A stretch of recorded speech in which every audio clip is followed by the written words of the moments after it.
What up, Max?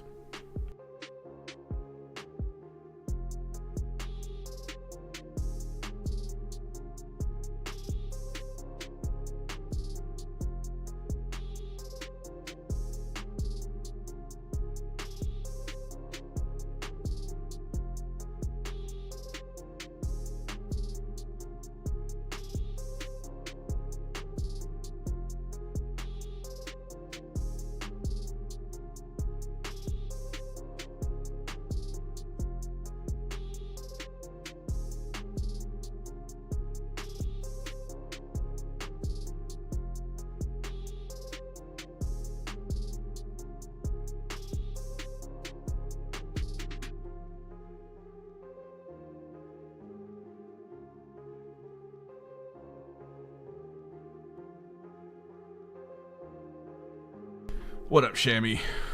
Do they not track your IP, Max? Or are you not gonna? Are they not gonna be like, what the fuck? Why are you watching 40K content?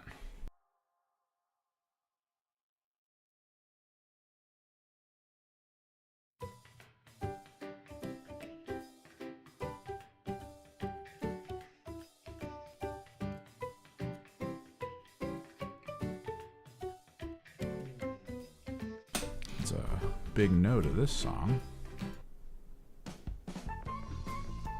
Eh.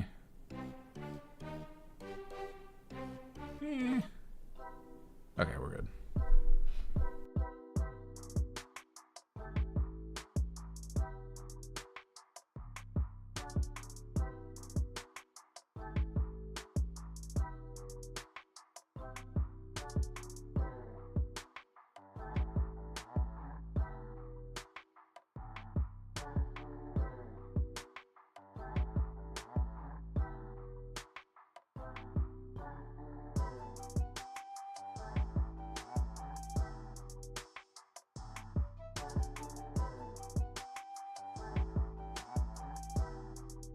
Airbrush filling up. I don't know, Shammy. I don't know. Like, nothing's set in stone for when I can go where and why right now. Looking for a career shift while simultaneously doing all this. I don't know how much time I'm gonna have.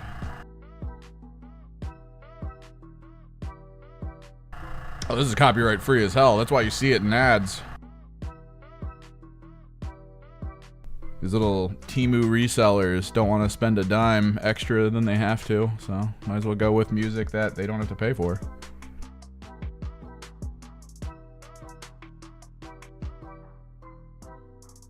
All right, airbrush full. Hopefully this is good, because I did a lot. I cleaned my airbrush pretty hard yesterday.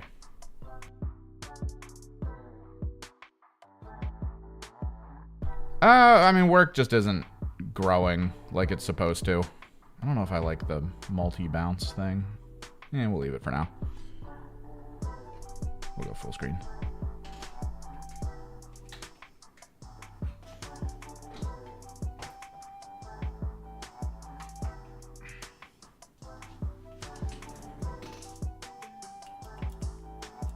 Trying to make this a really smooth action before we get moving.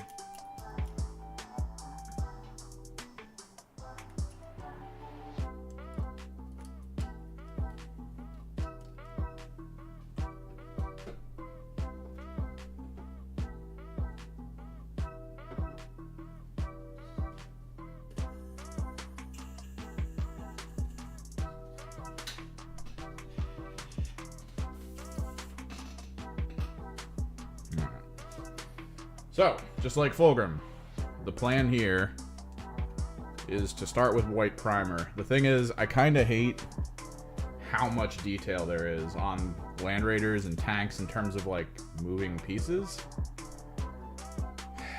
Part of me kind of wants to like disassemble at least these, but they need to be on when we actually go for like the full color.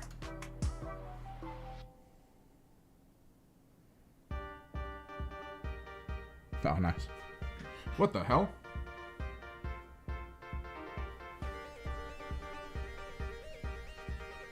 Okay, I'm cool with this. What up, Darth?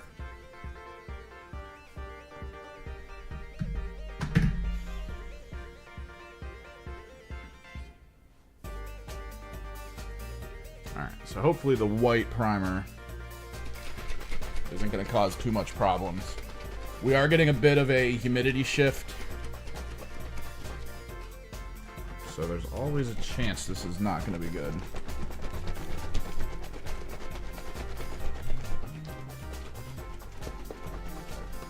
The list is entirely based off of, like, I think it's, we've got this. I need to get my hands on 2 rhinos, potentially.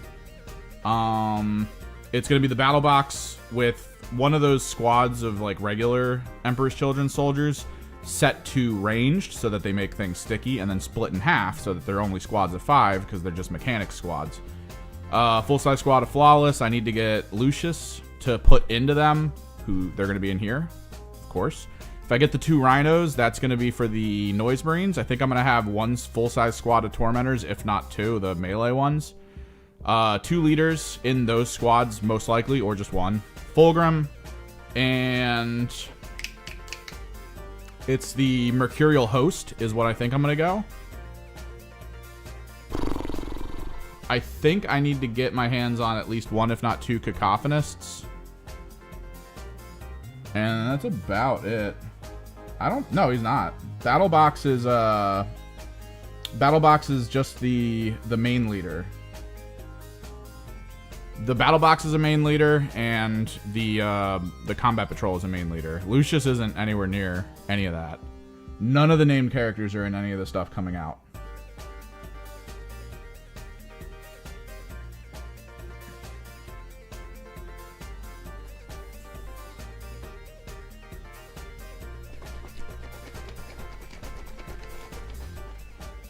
And literally, it's 2K. I thought I was going to need to purchase an extra Combat Patrol, but I don't think you need an extra Combat Patrol.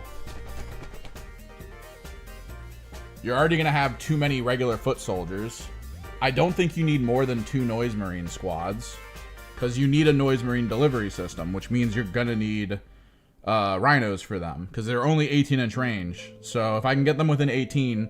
using an advance, because Emperor's Children rhinos can advance and disembark as though they only moved, which means you can shoot. So the whole point is to advance the rhino, drop them out, and then shoot. It's the whole value to that.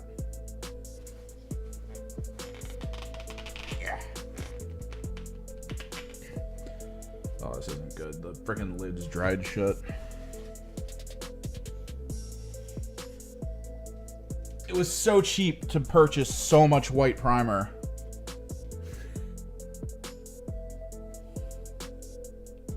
There we go.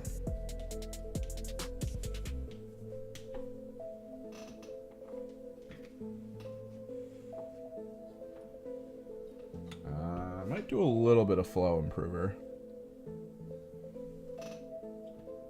I don't think so. You're talking about the one with the guitar, right? I think we already talked about this. I don't necessarily need it.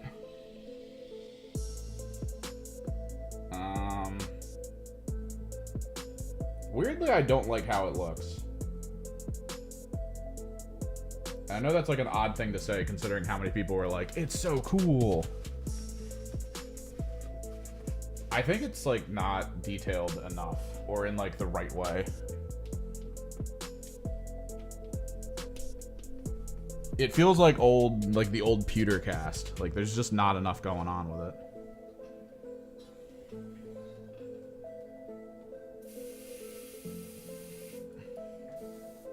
All right, so I think our plan was bottom first.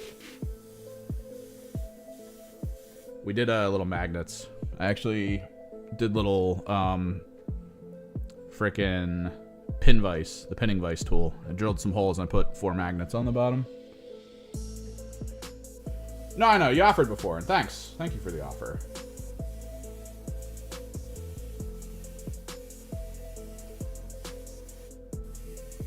But like, I've looked at that model a few times and it just does not interest me visually.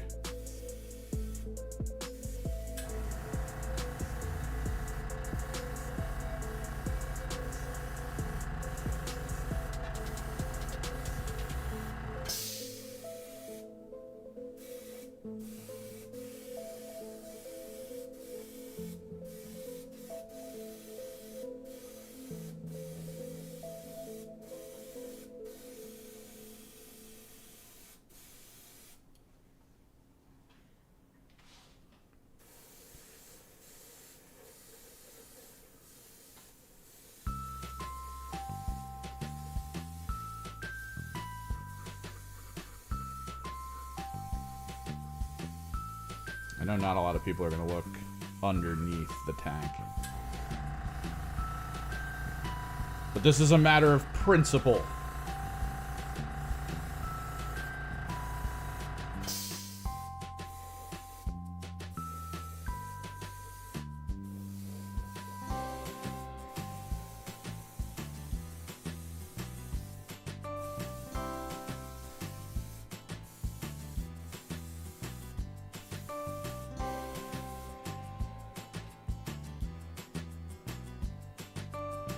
Nice, man.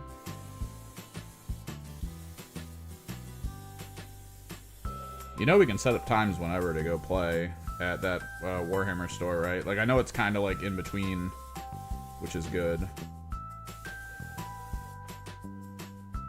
I don't need everything to be painted, because, like, I don't really record at that store. It's not like... I'll do some B-roll, maybe, but, like, I rarely use it in videos.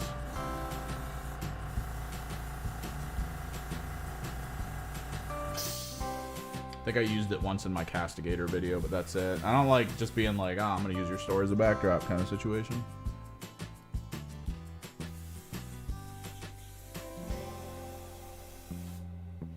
I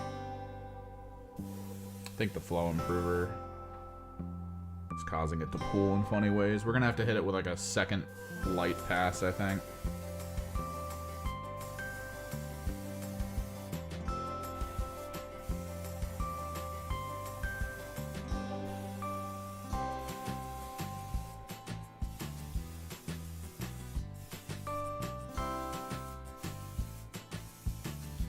But yeah, this is the Horus Heresy Land Raider. I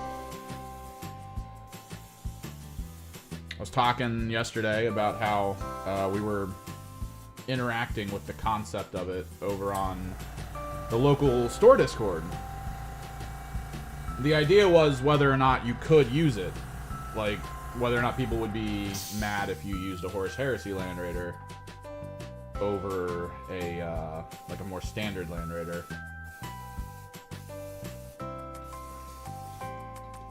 Trying to figure out... I was trying to remember. Because I remembered seeing something about this. But I also remembered that the model, this Land Raider, is kind of weirdly, like, poorly shaped compared to the 40k Land Raider. So I assumed that the odd shape might give it a weird footprint and make people be like, nah, you can't use that in 40k. But I remembered hearing something, and I wasn't quite sure. And yeah, you can use these. The Horus Heresy stuff that all got... it all got legended. They were like, yeah, as long as there's an equivalent, like in standard 40k, to what you're using, it's usable. So I was like, that's cool. I'm already using Fulgrim Transfigured. I might as well use other Horus Heresy stuff to represent things. This is just about out of the initial. We might let this dry. I need to set it down gently.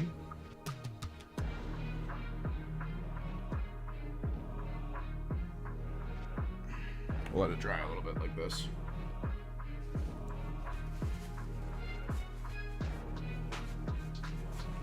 No, yeah, that's what I figured, because my Fulgrim's Fulgrim Transfigured. It is the Horus Heresy Fulgrim.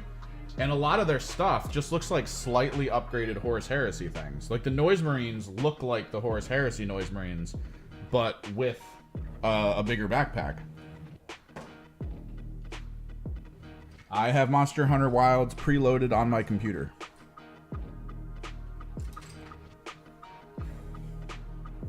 That was not a smart purchase, slightly before picking up a $230 most likely battle box.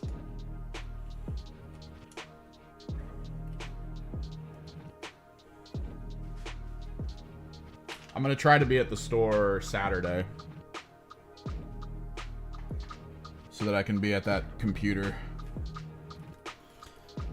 Angron Transfigured, I don't think looks as good as 40k. I do like the idea that people have, though, of getting both. Well, okay, so if you have flex amount of nerd money, get both. And then what you do is you start on the board with one of them. And then if it dies and comes back, it turns into the other. And if you want it to be like, oh, he's back and he's pissed, you go from the Horus Heresy version into the 40k version. And if you want it to look like he's just starting to come back and he needs to like rebuild all of his muscle through fighting, you go in the reverse fashion. I called him Angron pre-TRT. So...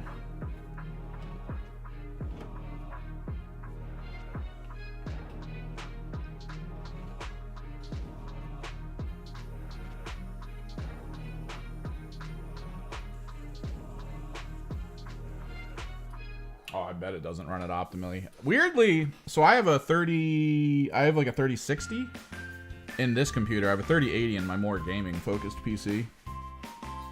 And when I first started playing it, it was like, yo, you gotta turn all your settings to the lowest. I was like, oh, okay.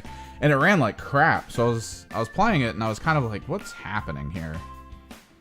And after a little while, I was like, let me just turn this up, because I was looking at the graphics setting and I kept looking up at the memory used, and I was using like 2% tops of the memory on my card, and I was like, that's odd. So I started cranking everything and it didn't go into the yellow at all. And then I clicked play and it looked great and ran smoothly. So I think the RE engine is a weird beast, is how I would put it. And I think what was happening was, at the lower settings, it was trying to focus more on the CPU than the GPU. And my CPU is like, okay, it's like an i5 in this computer. It's an i7 in the other. But you don't want to like put a lot of effort on that.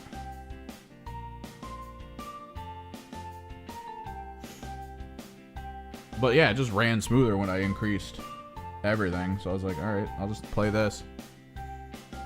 And it's Monster Hunter. I'll play it on Friday. I have a podcast I do with everyone for the gaming stuff I do on Saturday. And I can't wait to sit in front of a couple thousand people and go, yeah, it's Monster Hunter. If you like Monster Hunter, you'll like it. If you don't like Monster Hunter, it's not it's not reinventing the wheel. It's definitely closer to Worlds, where it's a little bit easier to get into, but if you've ever used a inventory system in Monster Hunter, you want to blow your brains out. You just do. It is a game that, in my opinion, is designed for PC in terms of its sheer quantity of things that can happen, but is played on console heavily. Like, I absolutely hate the freaking inventory system in that game. I absolutely hate it. I hate having to quick go through things. I hate having to do all like the wheel presets. I hate all of it. And then all I can think is, on PC, you would set it between like 1 and 0 and then shift 1 and 0, and that's 20 total slots that you can quick go to just by pressing buttons. Classic WoW style, where you could do hundreds of actions very quickly with minimal issue. Meanwhile, you're fumbling around trying to hold down a button long enough to go to another menu to then trigger another button, and it's like, oh, I hate this. I hate this so much. It feels so needless. We're gonna let this dry. I'm probably not gonna use Flow Improver again. I think the Flow Improver screwed with this. We'll turn down the brightness on my camera, though. We're going into the white paint realm. So let me turn down brightness for you guys so you're not all blinded.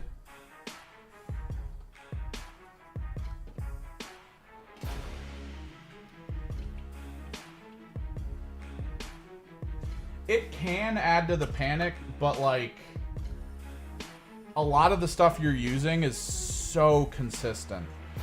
It's so consistent that you need it, and then like, it just doesn't feel good.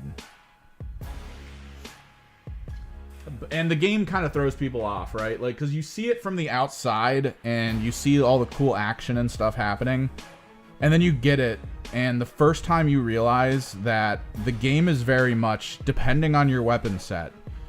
If you press a button, you're committing to that for at least the next 2 seconds. And if you get hit, you're going to take damage. You're not going to dodge out. You're not going to block. You're not going to parry. You're going to get slapped in the face. And that is going to be the end of you in that moment if you're not geared for it. So you need to be very explicit when you attack and why. And I kind of like that. I like that because it's a little refreshing from like all the games that sort of go the more actiony route where you could just roll your face around on your controller and win. I prefer that method from friggin' Monster Hunter. Just because it's like, I play Lance. I love Lance. I love that I can get 2 weapons though, so I'm probably gonna go Lance and then maybe like a cannon or a crossbow or something ranged. We'll see what other weapons there are. But I love playing Lance. It's one of my favorite things. And if they have the same concept with the armor set where you can increase the quality of your shield block. Oh, the one on Switch that I played, I maximized my shield block potential. And there's a boss at the end of like the more basic storyline that has this move where you're supposed to get to a second story so that the AoE doesn't hit you so you don't die. Because it's a one-shot AoE. At full block, with the best possible defensive lance you can get, with all defensive add-ons to prevent block break and stuff like that, I was able to stand on the first floor, put my shield up, point it at the AoE, and lose my stand bar, and that was it. I stood in a one-shot AoE. And you get those cool moments, right? Like, they showed off the one free monster they were going to add later, the sort of like long eel-like creature that spits water at people. That's one of the first ones that you really fight in the Switch version, and I remember saving someone's life in that game because he was getting up from a knockdown and I was running over to him. And right as I got there, I looked over and I saw that the monster we were fighting was about to do its like hyper spray that pretty much one-taps you if you get hit with it. I faced it, put my shield up, that spray came out, went right across the front of my shield. The shield blocked it, prevented the damage of the person behind me. That's what I love about Monster Hunter. Like those moments, those odd moments of like, ooh, that guy back there is sweating. And I love that. And I feel like it's going to be in this game. I can't wait to play it. I'll probably play with, you know, some friends early on, and then, like, schedules will get bad, and then I'll just be soloing. It's one of the things I hate about modern gaming. I want to play with people. It's just, you don't. All the games they're playing right now are multiplayer, but they all play solo because it's better to play those solo. It's just a dumb concept to me.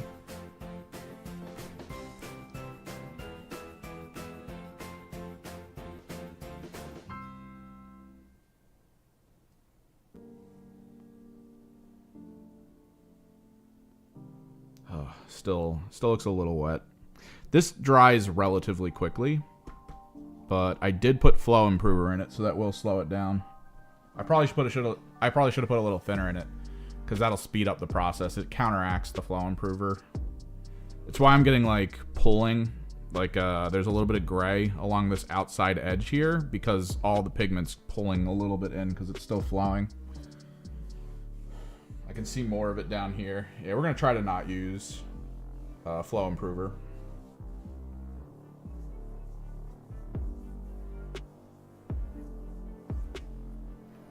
Dude, I don't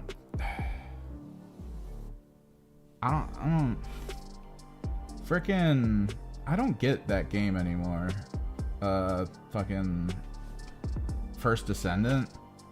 I don't know what I did in that game. I feel like Warframe had more result-oriented interest to me than First Descendant. First Descendant just feels like a cell phone game, where like you log in, you open some boxes, and then that's it, and you're just done. And why? I hate how many hours I put into that game, only to be like, this doesn't feel value. For the few frames I play in that game, and I'm gonna keep calling them frames, I have like the best statted cores. All I can do is get like an extra 1% on like a couple stats, and I don't give a shit about that.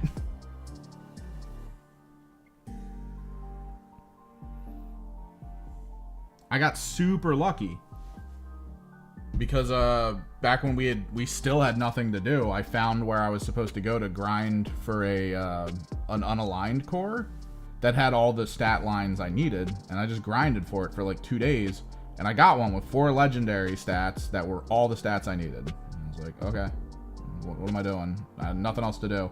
And then I leveled it up after they added... So they do that thing that Warframe does, where it's like, oh, everyone's done. Let's add a new system to make them have to take more time to, you know, go. But, like, the systems they're adding... Warframe adds, like, let's give them a spaceship to make. This game goes, let's give them a thing they have to do that's going to take them a month to do and give them 2% extra power. And it's like, who gives a shit? I don't want to play that. I leveled, like, I have the core weapons that are really good for DPS, and then I've leveled, like, 3 other weapons on top of them that I'm never going to use in any, like, serious situation. Like, the game doesn't feel good to play after a while. You start really feeling like you're just wasting your time doing absolutely nothing. You're not preparing. It was the same issue that after a while Warframe got hit with, because, like, you know, I grinded all those different frames. I made sure I was able to get through the extreme difficulty of the universe. I had a frame for every occasion of mission, spy, recovery. I had all that. I had things designed for basically everything in that game. I went through the grinding of the spaceships to get into, like, the really big story arcs and stuff. So going through the story arcs was kind of cool. But then it came down to that point of, like, why am I doing this? There's no raids. There's no... The thing that I loved about World of Warcraft that has... Well, old World of Warcraft, that hasn't really been re-emulated, and even World of Warcraft kind of lost it, was the idea of being in a town and having a group who needs to do something, and they're not maybe that well organized. They're a little worried they're not going to complete it. And then out of nowhere, a warlock you've seen for a while, and you maybe seen him around Ironforge or wherever, and you've seen his gear, and you've seen that he's kind of like chill and he's helping people out occasionally. Maybe he ran into you in like one of the more PvP centered zones and saved you from some horde. And then he's like, oh, hey, what's up? Yeah, I'll run that with you. That's an exciting moment for those people. Now it's, let me just queue for this extremely easy dungeon to get through. There's no value in your character. Like, character value is just through the floor. Like, Rand has an extremely good bunny, but, I mean, there's a dime a dozen good bunnies. Like, it doesn't really matter. Right? Alright, how dry is this? Some of it's looking good. It's getting there. Poggers.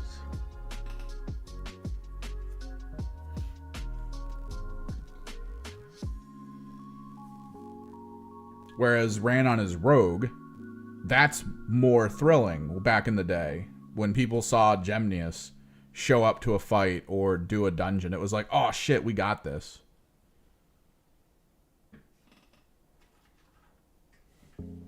Rand shows up to a dungeon run in First Descendant and it's another bunny. Good. Now we have 4 bunnies. We'll get through it quickly. Who cares?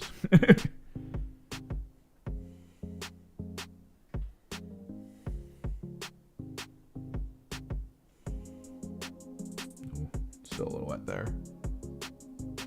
Ugh. I gotta remember to not use Flow Improver when I don't have to.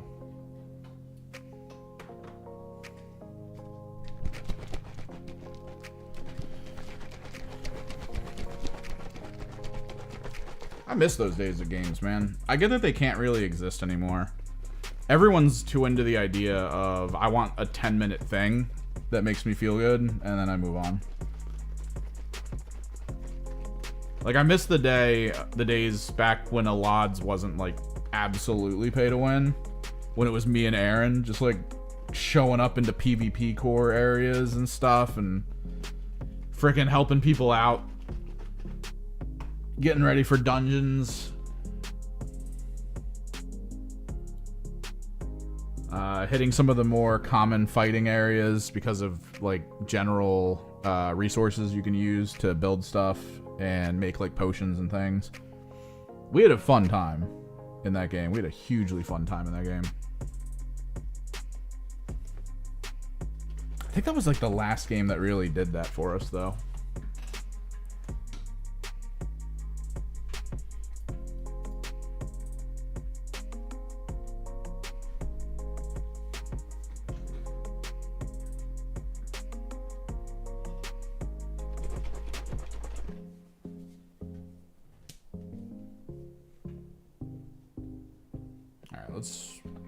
Without any flow improver. Let's work on this a little. White primer is so hard to use, man. It's so hard to get a good one, too.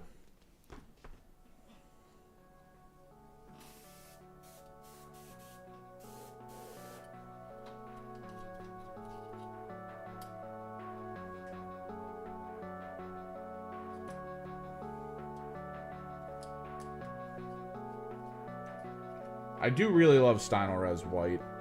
When it works so well.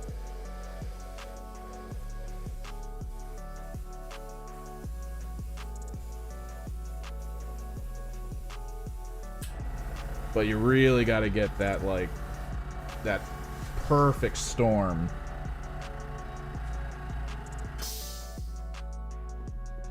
I do not filter. What are you talking about? I'm unfiltered, bro.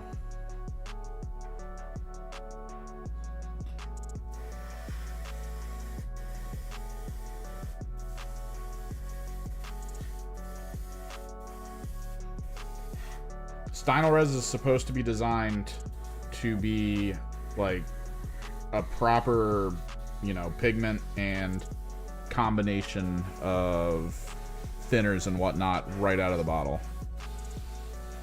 So sometimes I try to add stuff to it because you gotta add based on kind of like what the general weather is in your area. It's like baking a little bit.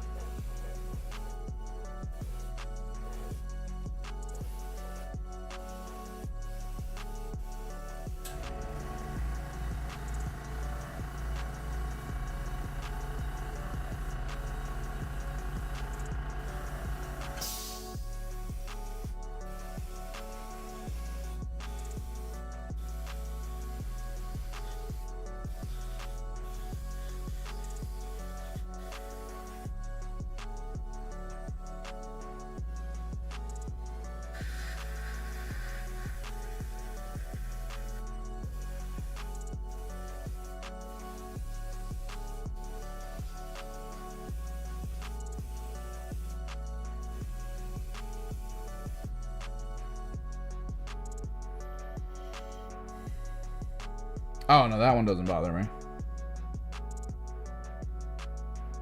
2 things costs. 2 coats thin.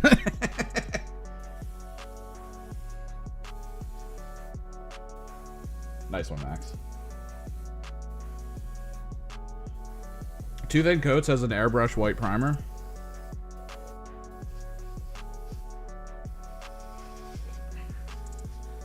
Not a lot of people get into the primer game. This is a very chemically driven side of the hobby. You kind of really have to know which paints and chemicals to apply to make this work in a way that doesn't suck.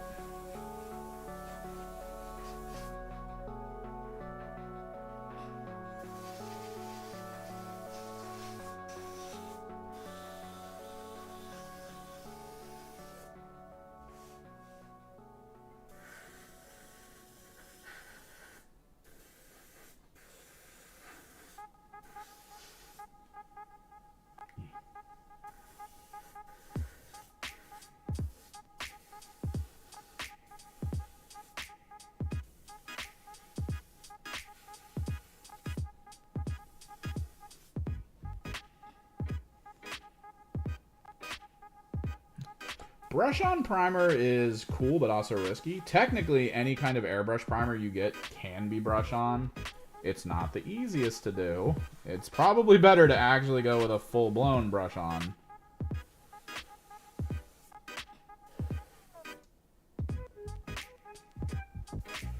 there is a viability in it.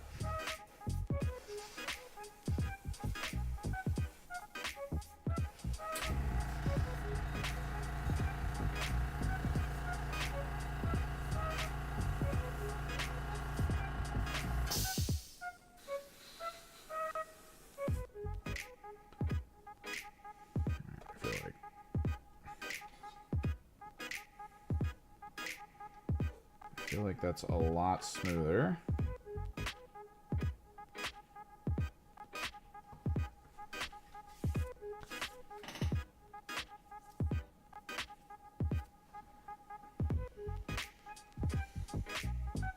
Clear this out.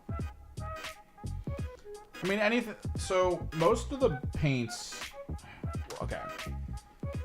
So the whether or not it's designed for airbrush is based on how thick the pigment is, and usually if the pigment is really thick, you probably don't want to use it on minis. It's probably a dumb idea to be like, oh, I got this with this thick, chunky paint.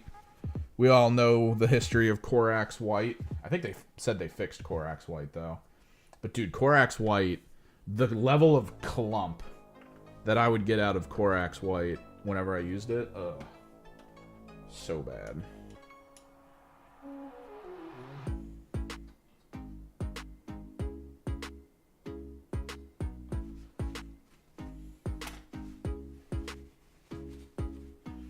But so long as the pigment isn't tiny and if it's not toxic, that is a very key thing. There are people, dude, it was the greatest Reddit post I read. Someone was showing off So-Flat paint that he ran through his airbrush. He used like a little bit of thinner.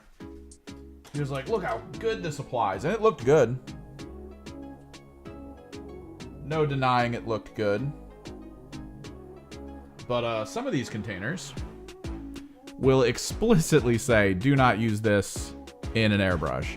Because if you look at the ingredients, some of them have things like cobalt in it. Cobalt, when inhaled, will fuck you up.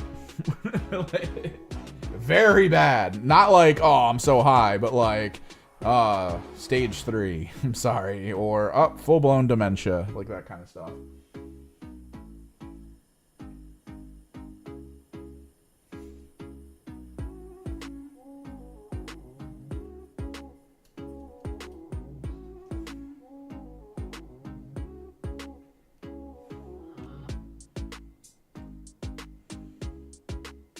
So take this as a PSA. Pay attention to what you're making airbrush ready. Oh, it's so bad.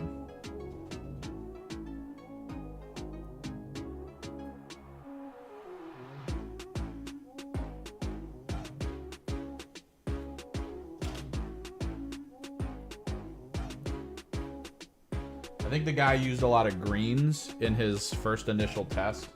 So I think he was fine. But I think most of the reds and yellows and maybe some of the blues are just straight up like, hey, do you want metal poisoning?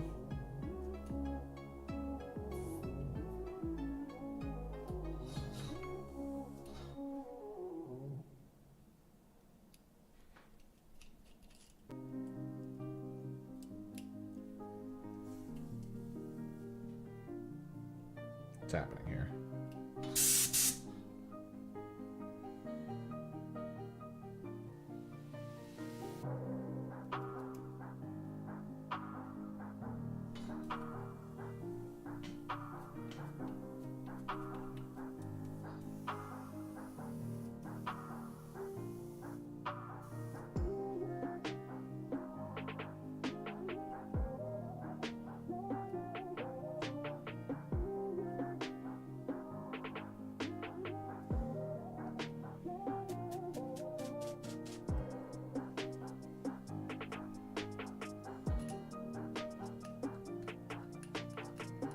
This is drying a lot smoother so far. The one downside I think with this airbrush that I don't like is the front nozzle. This is why better engineered airbrushes I feel are a lot more interesting.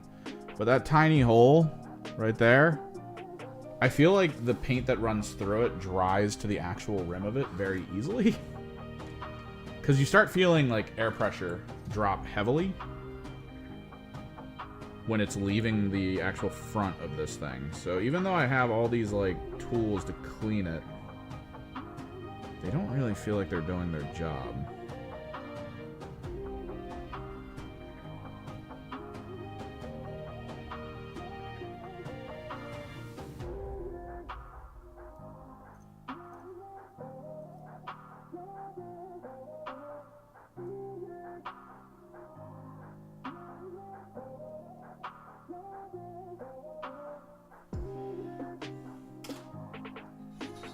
Because that's fine. That's full air pressure.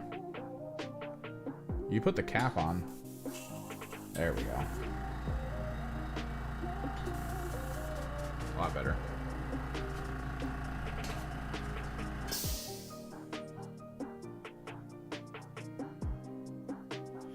But yeah, sequence for this.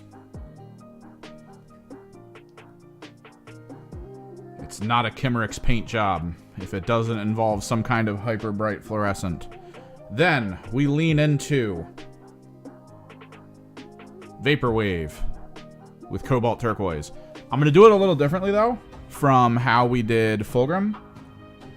For Fulgrim, I did the 45 degree from this point because I wanted that underglow to hit like his rib cage and stuff. So that's fine. But I think with tanks, I don't necessarily want that. I think it's going to be like a 90, but it's going to be at a situation where I'm pulled back a decent bit, so there's a low opacity outer ring to the paint.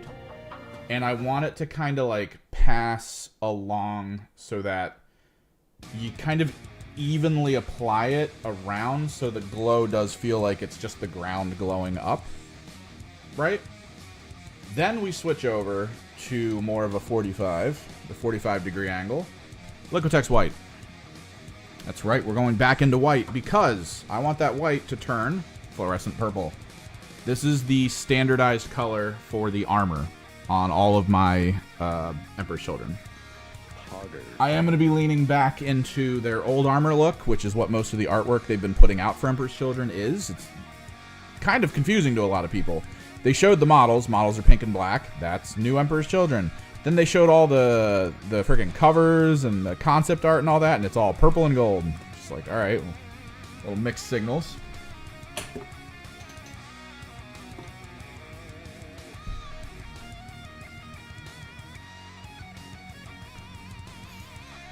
I might try to get a game in on Saturday. There's already 2 people scheduled for games on Saturday, which means there's 1 table left. And we're not going to have any terrain. Ran has all the good tournament terrain, too, at his house. I'd have to swing by to grab it. I don't really want to do that. I just have a bunch of, like, rando terrain that's not good for tournament play.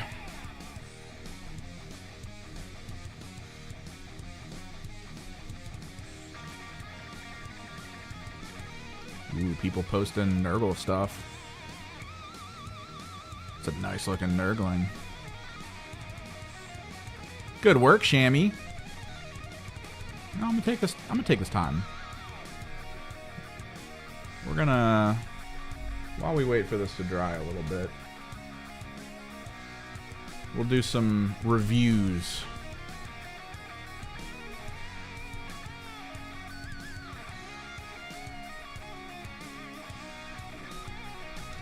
Good work, Shammy.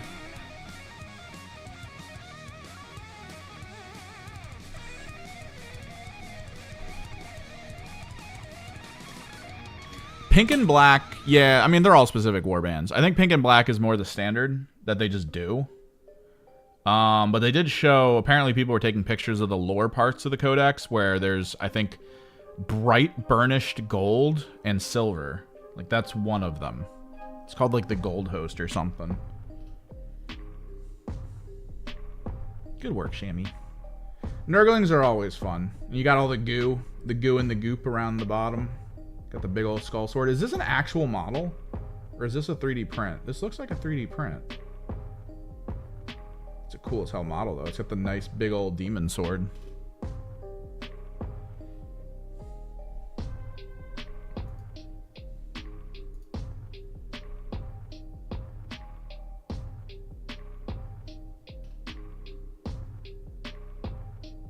I think pink and black was their color scheme for the longest time. I think, if I remember correctly, Doom Rider, back in the original builds, was pink and black as a character.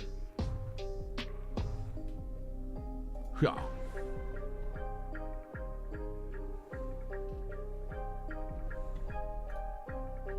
Good work, Wilhelm. It's kind of close to mine. I went with the dark metallic for the body. But I did do, like, elemental stuff for shoulders. Although, on the regular troops, I went with sort of like a almost obsidian. It was black with turquoise edge highlighting. But the leaders were gold, kind of like this. The apprentice was silver. And the Despotech was copper, I think, or bronze. The 3 tiers. Oh, no, yeah. I mean, you see, a lot of people are about to get introduced to them. I feel like there's going to be a billion lore videos that drop over the next 2 months. Everyone's going to want to find out why they keep pointing out that a Dreadnought was like the thing that pissed off everyone. Like, oh god, what's the meme? The meme is just like, you're all having fun in games as Fulgrim until a Dreadnought says hi, because I guess he was the one that blew up the virus bomb in his face.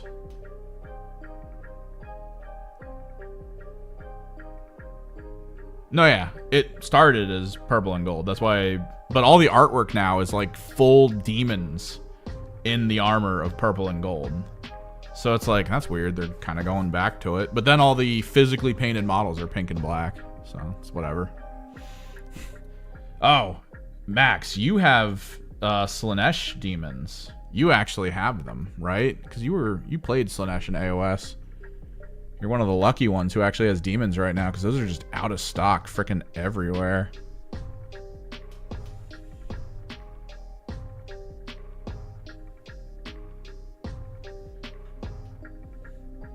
This is nice, though.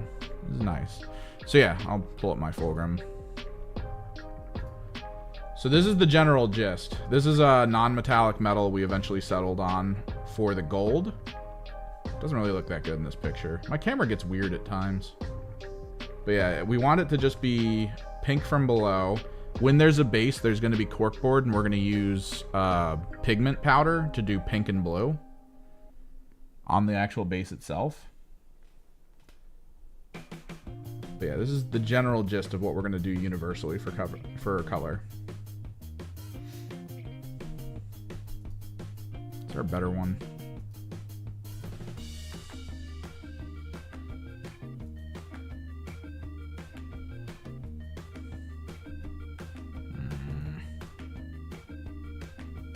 I would need to change monitors for it.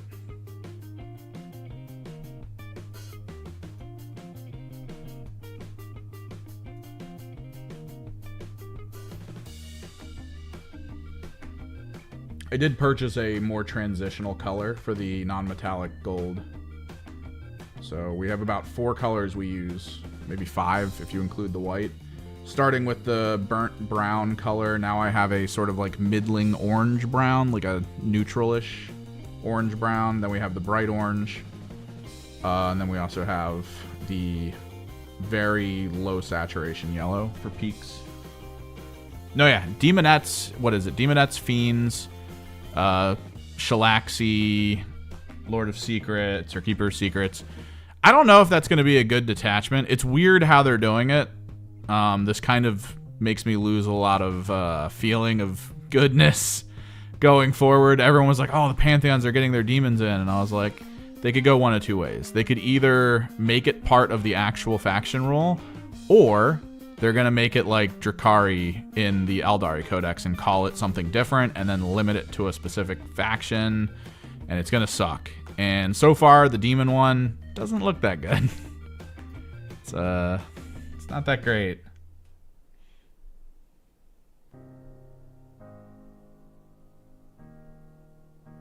Oh, Keeper of Secrets? They've had one. Well, I mean, if you're looking for a discounted one, you got to find one. But they've had one at the Warhammer store.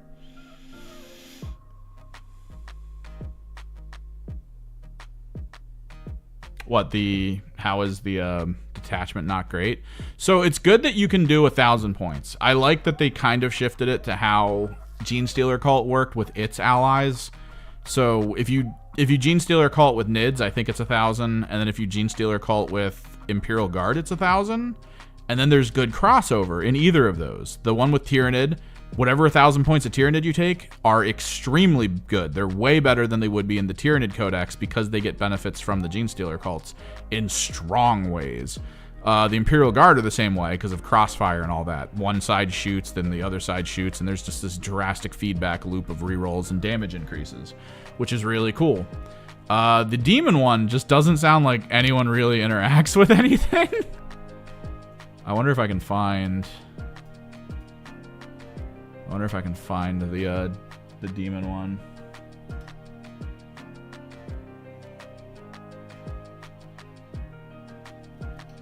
Oh, the monster event. Let me see if I can pull this up. Let me switch back off of my right monitor for a little bit, because I might have to pull some shit out.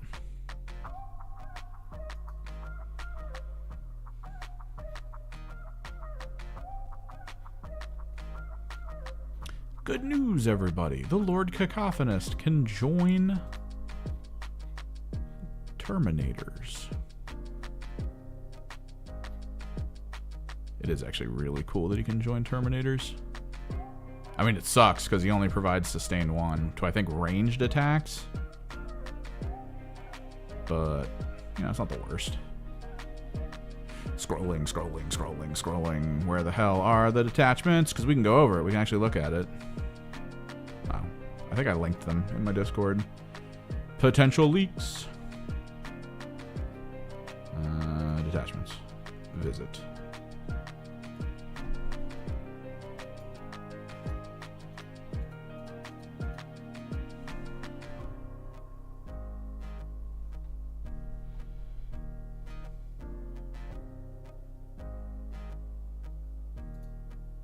Next time they do the, not the AOS monster mash, but the 40k tank mash, I'm doing a Fulgrim and Magnus at the same time, and we'll figure out what else I bring. Maybe a handful of MVBs or something. Scroll down and just full screen this. Yeah.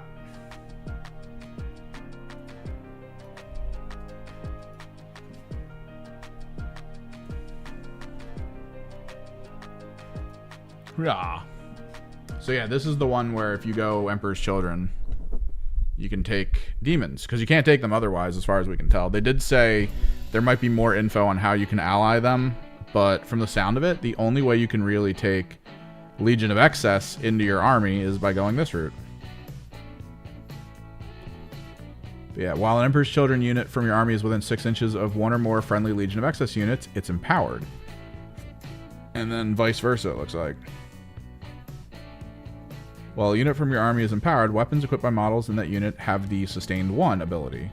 If such a weapon already has that, each time an attack is made, you get critical hit rolls of 5. So you sustain 1 on 5s. It's not bad. It's not the worst. But, like, comparatively to other stuff, I don't know.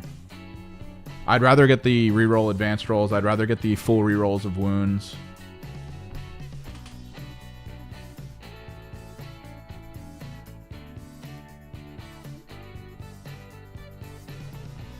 This is kind of cool because it's rally. It's D3 plus 3 models to your demonettes if they're nearby.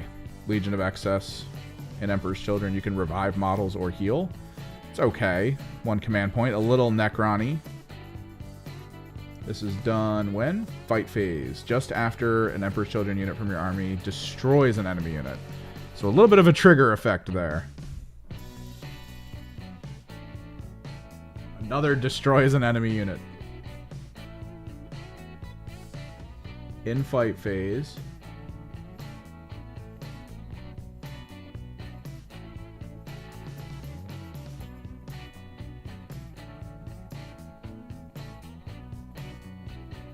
Apparently, oh, so this is, if a demon kills a squad, you pick an Emperor's Children squad in the fight phase to then perform a charge.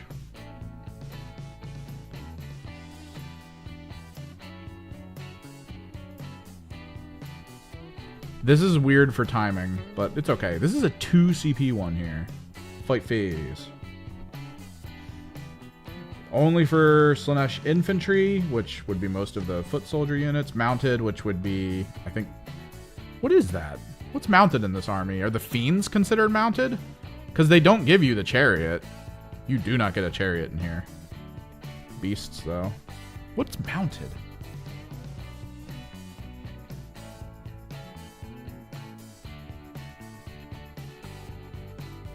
I'm pretty sure you get demonettes, you get fiends, you get the 2 demon prince, the 2 greater demons. What the hell else? Did I get it in here? Visit site. What other demons do you get? Schlaxy, Keeper, Demons, Fiends. Oh, Seekers. You do get Seekers. Okay. Each summon model in your unit makes a pile-in. Oh, this is the 6-inch instead of 3-inch pile-in, which is decent. But for 2 CP, I think I have this exact same thing in my GSC for 1 CP.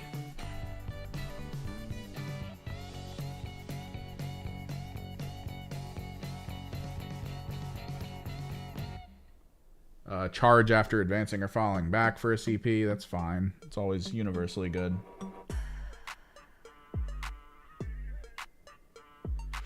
I feel like the core of this is to have a Shalaxi and then have it be within 6 of like all of your Emperor's Children characters that matter for the turn. Let me see what Shalaxi does. The question is always whether or not demons directly interact with the benefits of non-demons in this list. Like, is the aura meant for everyone that's an ally or just demons? That kind of stuff. There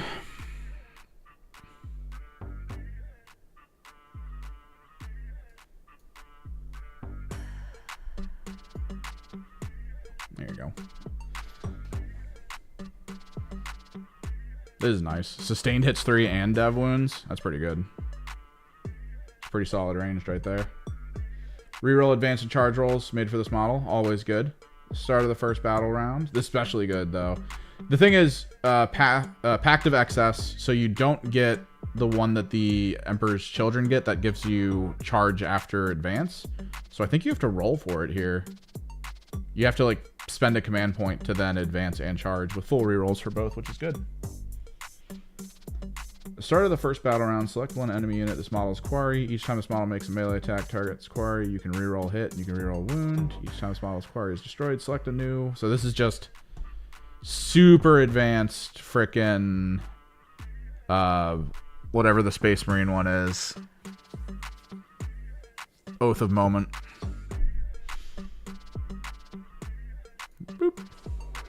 More basic. This is an aura. While friendly, yeah, see? Friendly Legion of Excess. Only demons. Improve armor penetration characteristics of weapons equipped by models. So you don't even really need this. Summon attack targets this model, subtract 1 from hit roll. This is good. This is standard. It's pretty basic and decent, I guess. Nothing really too crazy. Solid stat lines, though. Pretty good stat lines. 14-inch move. Yeah. 20 wounds. This is basically a knight. Like a big knight. Demonettes. Start of the fight phase. Each enemy unit within engagement range of 1 or more units has to roll a battle shock test.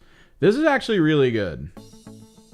Having a couple of these involved could be really good against armies that really like to use command points in melee. But it's below half.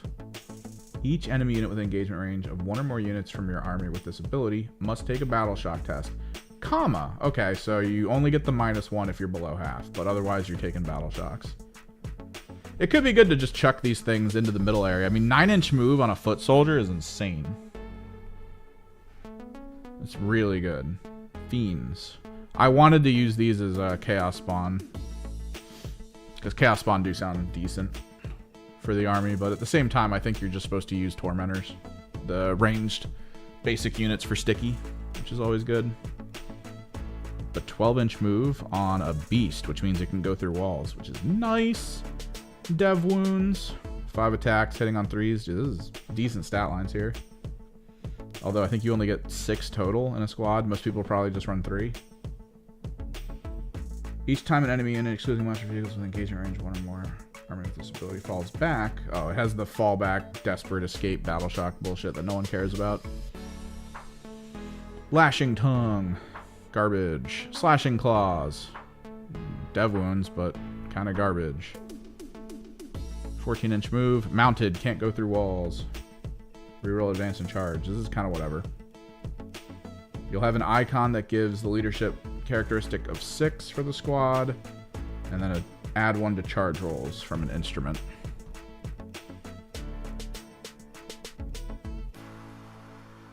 I don't know. None of these guys seem all that interesting. Demonettes are probably it. Like, you go Demonettes, you go Fiends, maybe. I don't even know if you need to go a Keeper of Secrets or a Shalaxi. Consider that you only have 1,000 points at a 2,000 point game. And this is probably like 300, 400, something in that range. I think Kairos is 400, so this would probably be a little over that, maybe around that range. So that's already like almost half of your 1,000 points. You could probably toss in a Demonette and a Fiend. The whole point, though, the whole point of this shift is currently with Demon Allies, you have to take Battle Line before you take non-Battle Line. You have to take Battle Line before you take non-Battle Line. And this lets you just take, like, if you really want, you could just take one of these. Maybe 2. If you're crazy. I don't know why you would do that. Because this aura sucks for just this. Like, it's cool, kinda. Armor pen, that means all of this is 2 and 3. Or melee. Is it melee only? Yeah, melee. So, all 3s. Which is okay. But, like, no other value. If you only take 2 of these.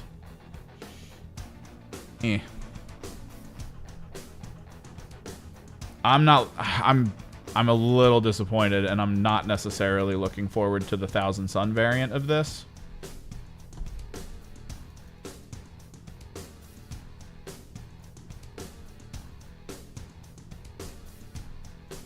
I think the Thousand Sun variant is going to be very bad. I was hoping for better.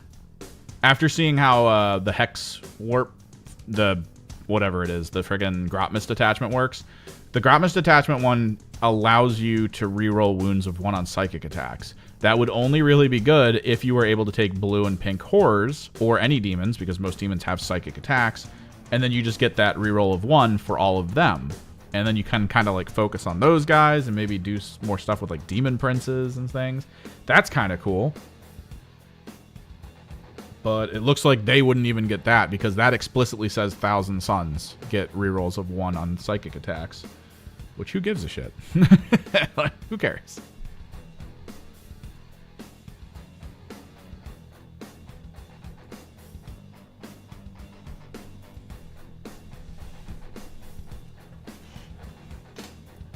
Ooh, this is very smooth.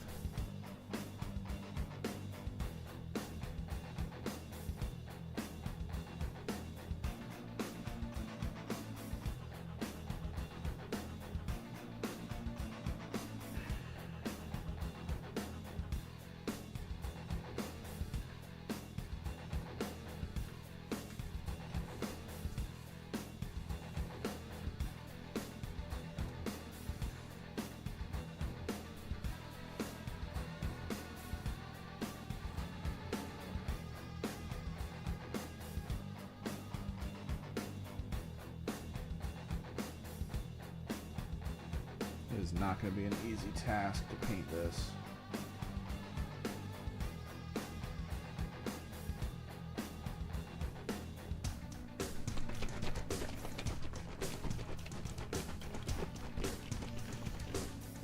I think Emperor's Children will be a nifty change of pace. I probably, if I knew they were coming out now, I might have just fully avoided my Gene Stealer cults.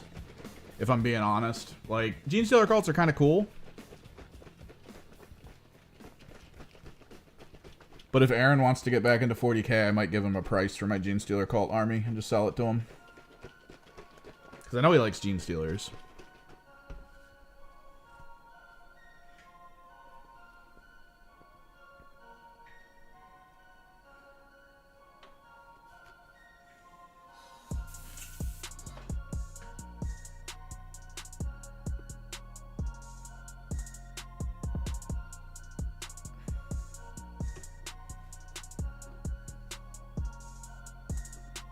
I feel like that army would play a lot like what he wants to play, with its weird deep striking nature and ambush nature. Well, he wants to play higher attack for a kill team, I know that.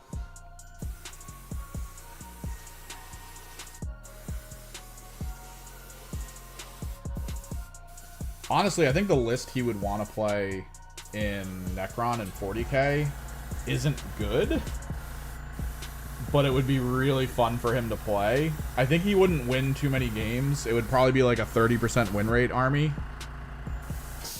But I think the ones where he does win, he would feel fantastic. Because I think he would want to go like mostly Scorpex. Like for some reason, I feel like that would be his approach, is just like all Scorpex.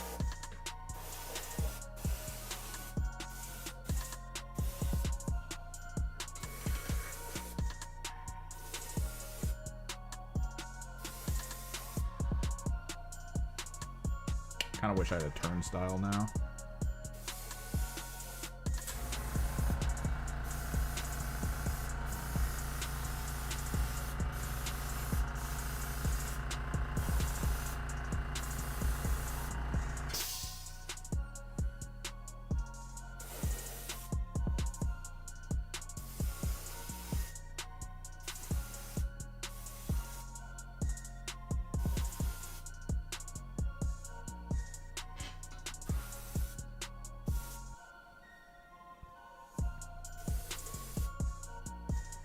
But yeah, he's mostly just going higher attack for kill team because he does want to keep it small.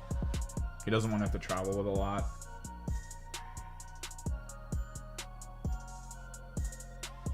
I think if he gets more free time to play, though, I might like let him start using my Gene Stealer Cult army so he can get really used to it. Because then if there's ever a tournament or something, kind of like up there near Palladium or something, I could call him and be like, yo, do you want to do like a twos tournament or something? And you can just use my Gene Stealer Cult as your army. Because if he knows them well enough, he can just take them. But that is an army that is difficult to learn. Hands down, that is difficult.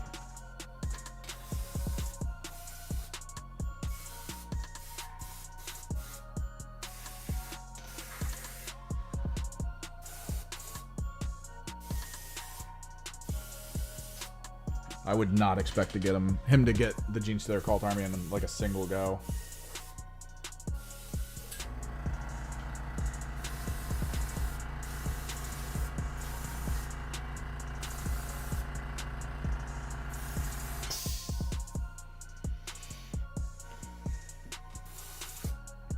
And my army list is designed around Biosanctic. So Biosanctic is such a two-dimensional army that like there's no doubt that you'll see it and you'll be like, oh, I get it. And then that's it. Like, there's no reason to really do anything else but, you know, rush it down mid.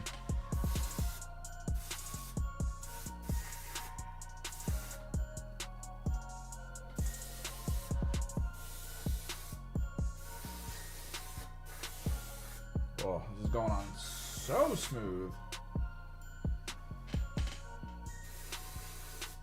We're gonna need to let it dry a little again.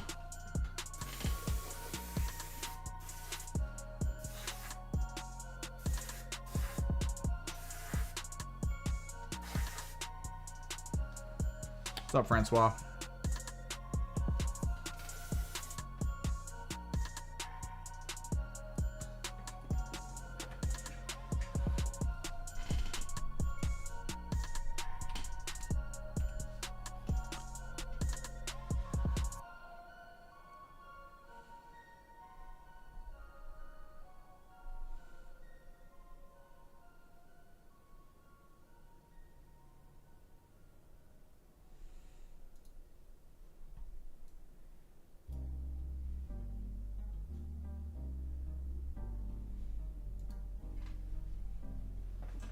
do you mean me now? What's going on? What's going on? I gotta untangle my headphone wire.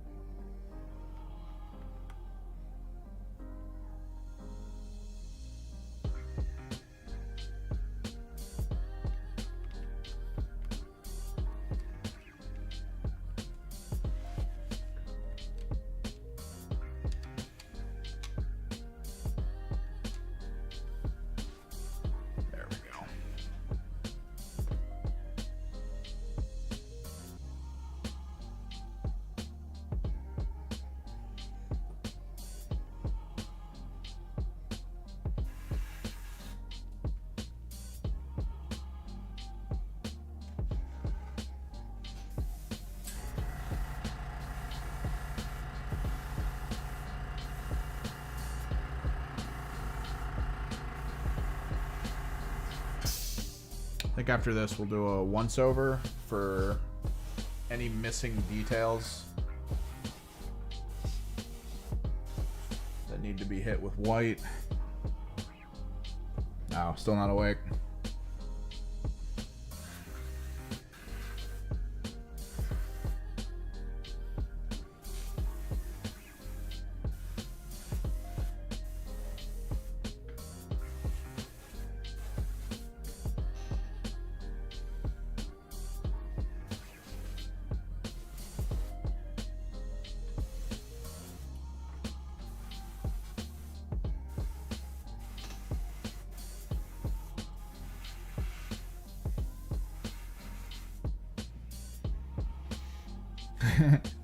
What up, go for it.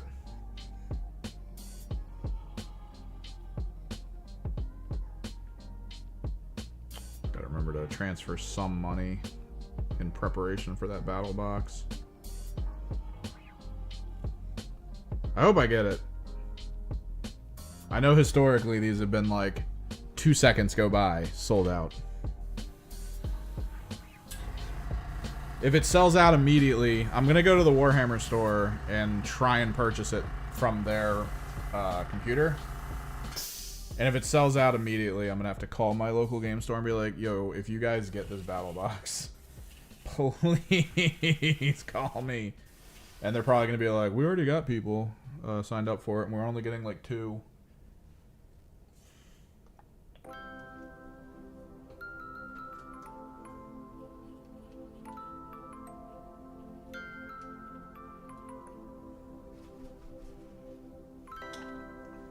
Yeah.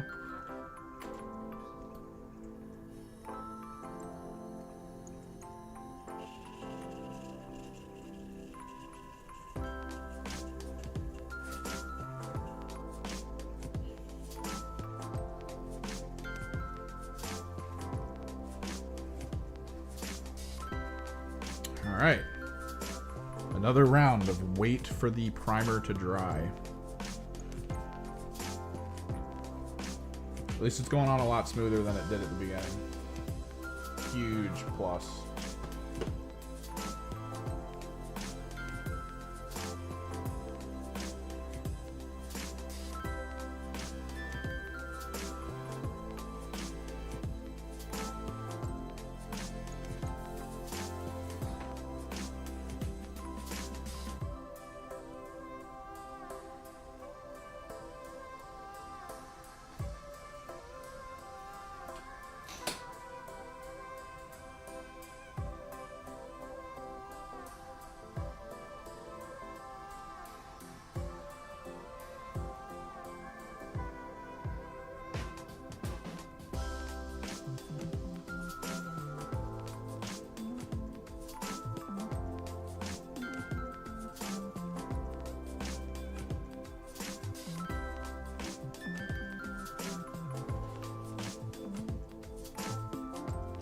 Watching the subreddits go crazy over the disappointment for the lack of models in Emperor's Children has been wild. I get it, though. I get it.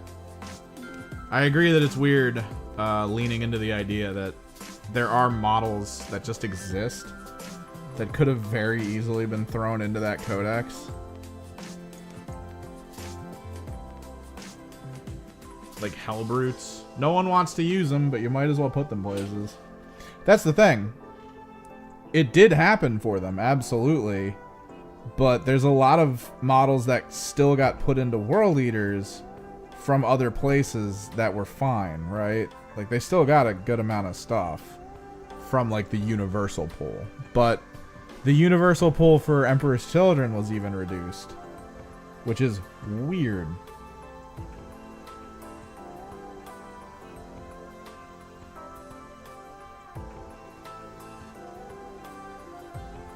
Wait, Max.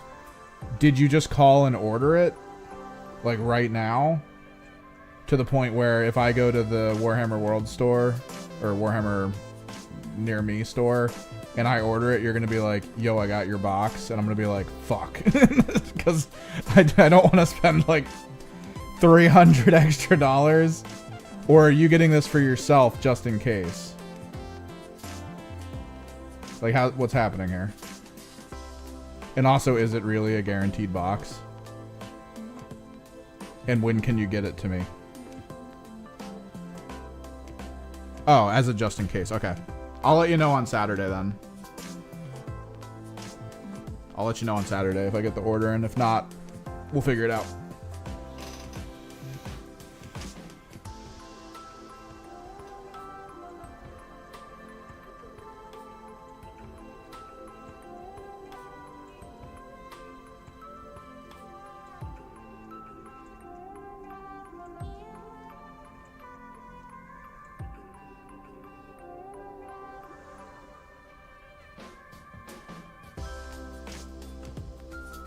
I was debating trying for the Warpfire pre-release. Warpfire's pre-release stuff is crazy, though.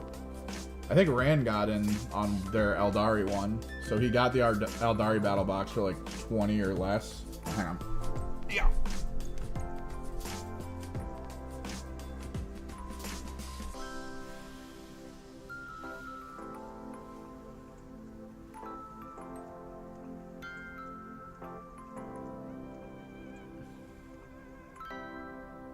Oh, nice.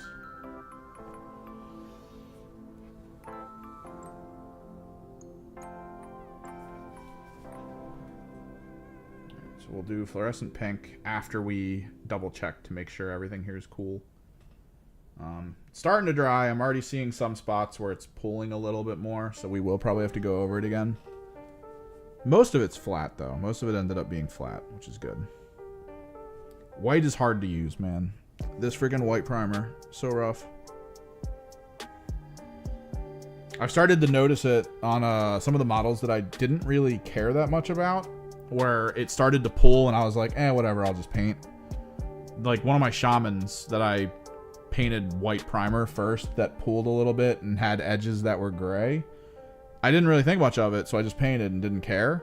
And I noticed in the box recently that some of my shamans, their blade edges were like just gray. So I had to paint back over top of them again. Which kind of sucked. Still trying to think of the color scheme for this though. So the pink's going to be underneath. We're going to go up into the vaporwave of cobalt.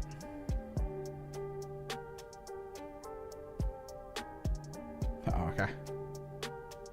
We're going to go up to cobalt for vaporwave. We're then going to do the white into purple to get the baseline purple color of the armor ready. I'm thinking, and I think it's going to look ugly as hell, but we're going to do it. Non-metallic metal gold for the treads. Because it's excessive, it's gaudy.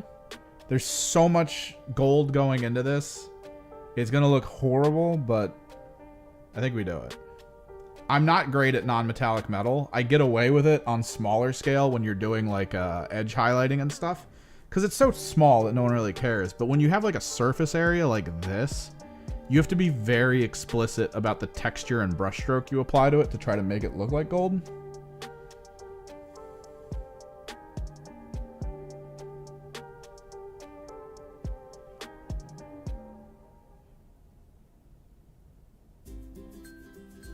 Yeah, there's no way with the launch event. Normally I would feel bad, Max, if you called and were like, I actually don't need it. I'd feel bad for the store. But Emperor's Children is going to be so sought after that at any point they could probably put it up for like $20 more than MSRP online and actually sell it. That's going to go. That freaking box is going to vanish.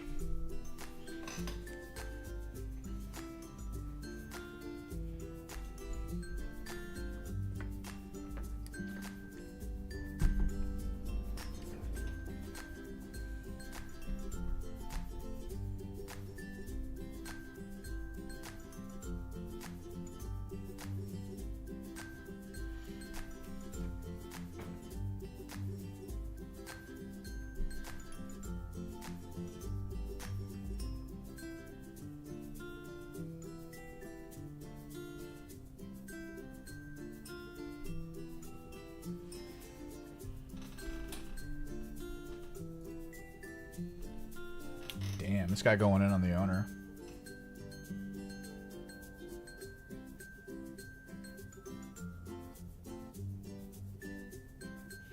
Trying to remember. It was either Showcase or Alternate Universe that one guy was talking about. They apparently try to put on, I think it's like 10,000 point games. He has 10,000 points of Space Wolves, and he knows a couple people in our local shop who have 10,000 points of their army. So they do like Armageddon tier freaking games at that store on like their giant table layout.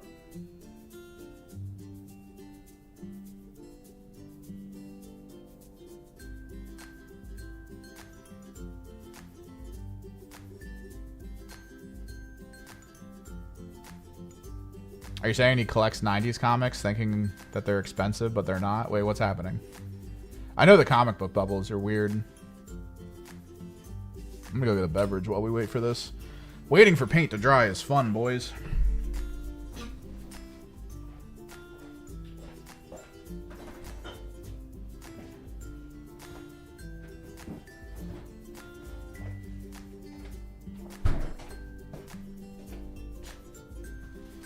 No, the last of my zero sugar blackberry Dr. Pepper.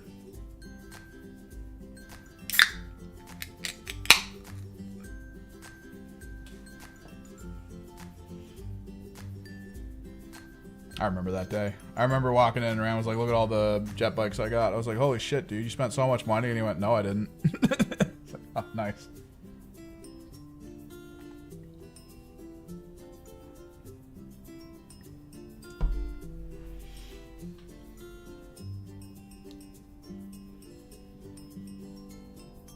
Oh, Max, do you have... I'm going to be very specific. Do you have bonus rhinos you're not using? To my understanding, people who collect a lot usually get a lot of combat patrols, and combat patrols always come with, like, rhinos. And at some point, people always seem to be like, man, I got, like, 5 rhinos I don't need.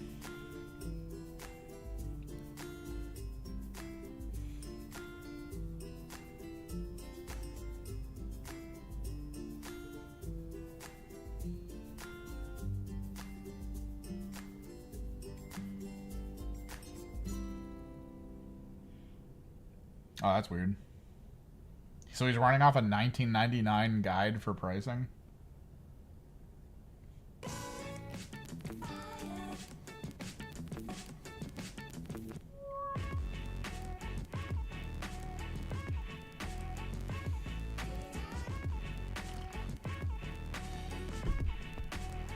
So I always, when I was in the gaming side of things, I did always undercut people decently. But it was always because at the time the prices were fluctuating so much that people would come in and be like, you're going to give me $10 for this game that I'm pretty sure will be you could sell for $20. And I'm like, yeah, if I sell it tomorrow, it's $20. But 3 days later, it's going to be freaking 15.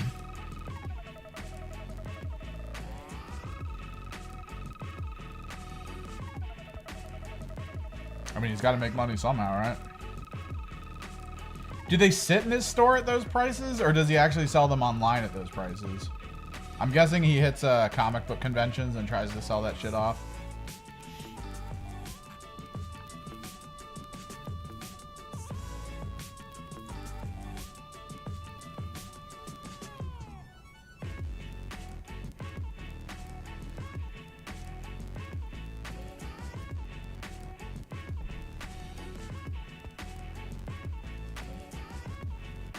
The comic book store near me has some good expensive ones, but I think they're a lot more into maintaining pricing and paying attention to quality.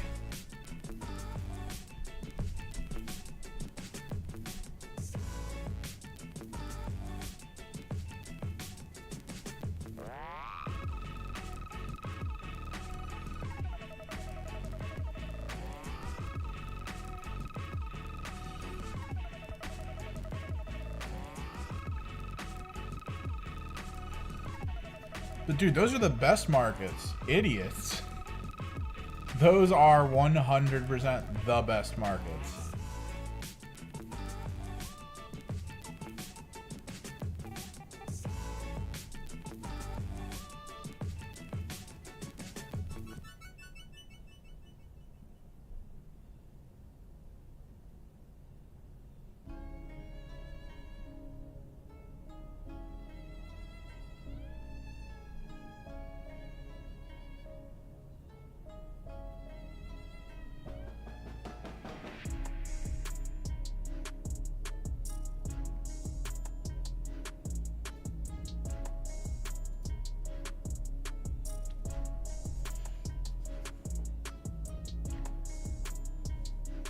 I mean, occasionally I catch myself sitting around here thinking how different the world economy would be if no one gave a shit about the trading value of Magic the Gathering or Pokemon cards.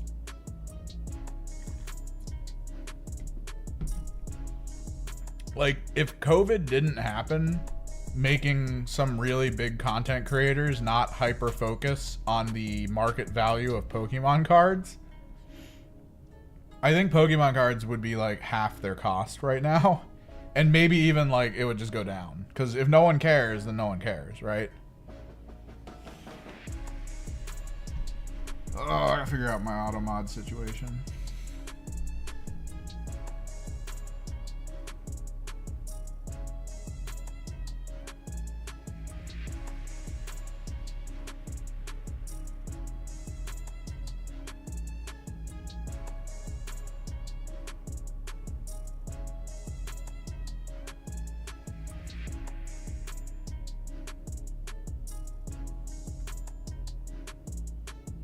Well, yeah, because if you still worked at GameStop, like, all the news about all the ones closing down, you'd be like, shit, I gotta get out of here.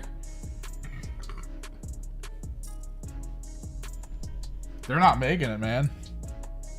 Everyone was hoping they'd make it to GTA 6. I don't think it's happening. I think GTA 6 comes and goes. And Games Workshop's just gone.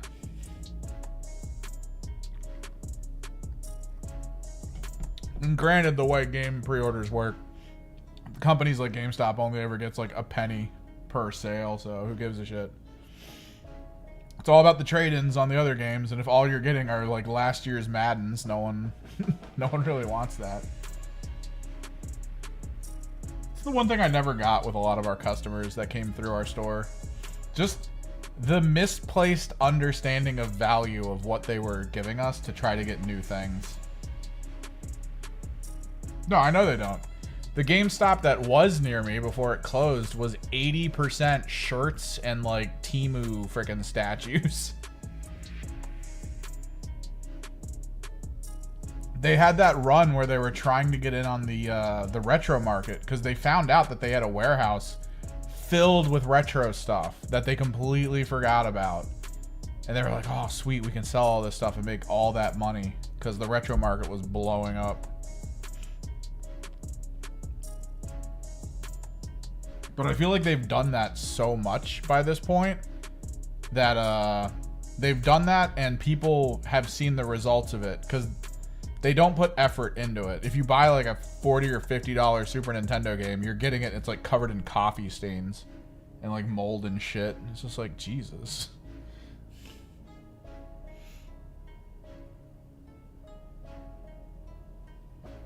There's a store that opened up near the GameStop that closed over in the shopping center near me that is explicitly Pokemon, Yu-Gi-Oh, and Magic the Gathering. Explicitly, that's all it is. It downsized. Apparently before COVID, it was a store that had this massive play area of like 40 tables. And I'm guessing COVID, because no one could come out, like, hit them really hard for rent and everything, so they just downsized.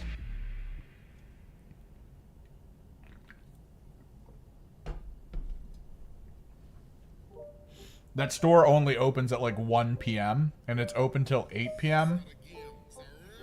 And from what I can tell, it's kind of interesting. They fund a team that goes to tournaments. They'll go to Pokemon tournaments. They'll go to Magic tournaments. They've got the gear. They've got like the soccer jersey shirt with the store name on it.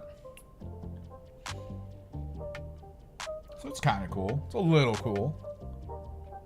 But it seems to be mostly like they're paying for a place to go hang out together. And that's it. Which, technically, if you can find a good storefront, dude, rent for storefronts in some areas is so stupidly low. So I imagine at like a storefront in there where a bunch of stores were all closing, like the people renting out were probably willing to sign really low rates for different stores, like the smaller corner ones and stuff.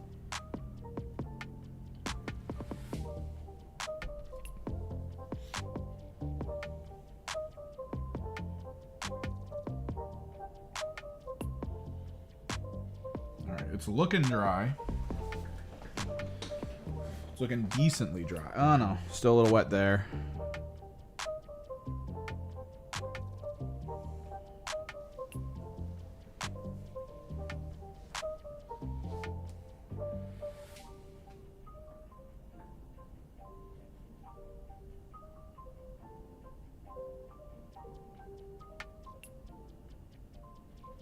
Oh, is this an Aaron grift? Dude, is this the PSP Aaron grift?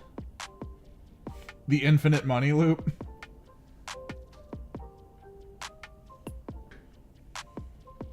That was my favorite money loop of all time. Was when Aaron found out that there were titles on the PSP that were marked in the GameStop system as give the person $5 store credit for it, and then they would put it out on the shelf at $1.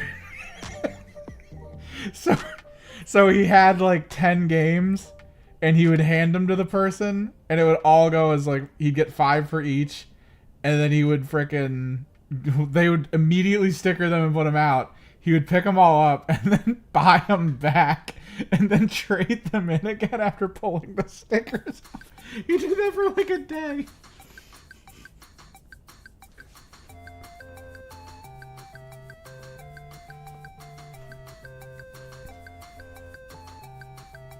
I loved their old system where it was very clear no one who knew how anything worked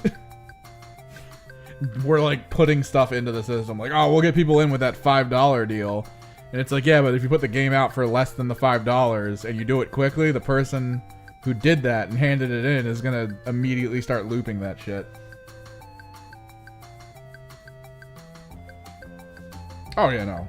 GameStop is drop shipping at this point. Like, it's merch. It's they're trying to be Spencer's without like the oddity of Spencer's.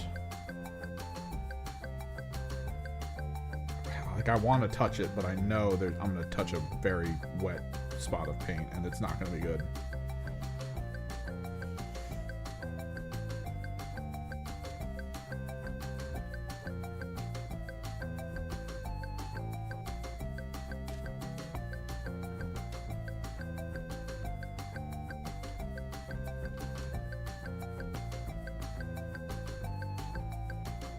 I don't really care about the bottom of the treads getting scratched up. It's not really what matters to me. I do think we're going to need to hit it with another spritz of like corrective white. Like, there's a lot of gray on the bottom of that door that I want to fix up.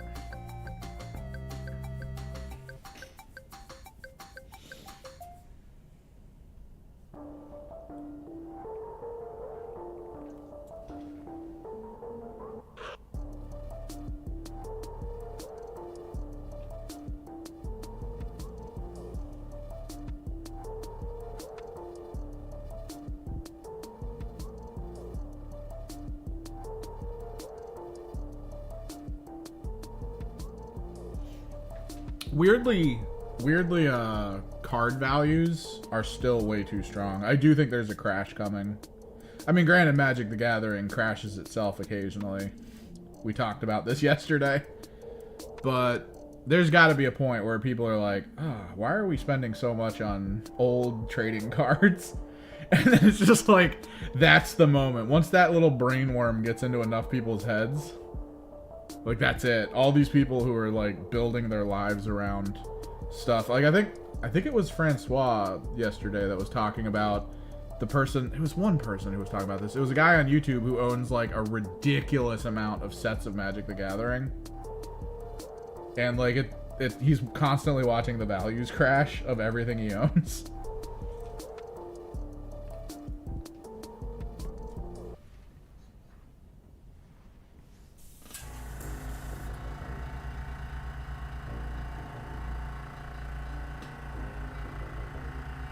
Yeah.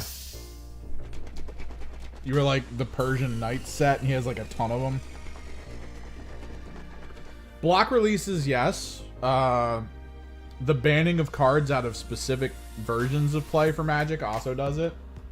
But at some point, like, people have to realize they're treating cardboard cards like a serious thing, right? Like if you tie money to the value of like enhancing your life, I don't know if a card really does that. Like getting a decent vehicle or a better house or like cool stuff, it's like, yeah, sure, but a card? It feels a little bit like it's just a farce that's going on that people are buying into. That at some point here, people are gonna go like, why are we doing this? And then it's over, right? Like, this is done.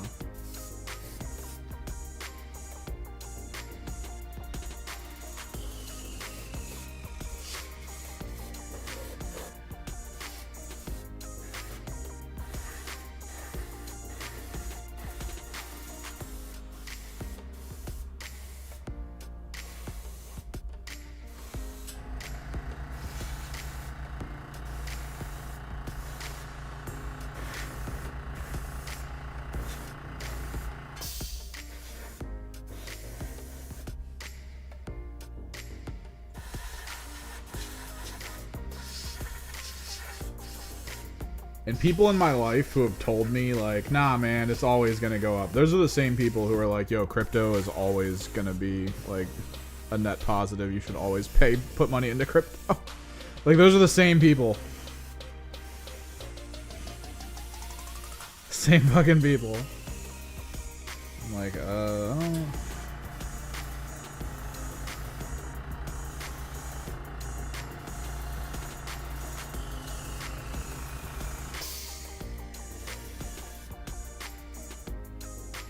don't know about that, Haas.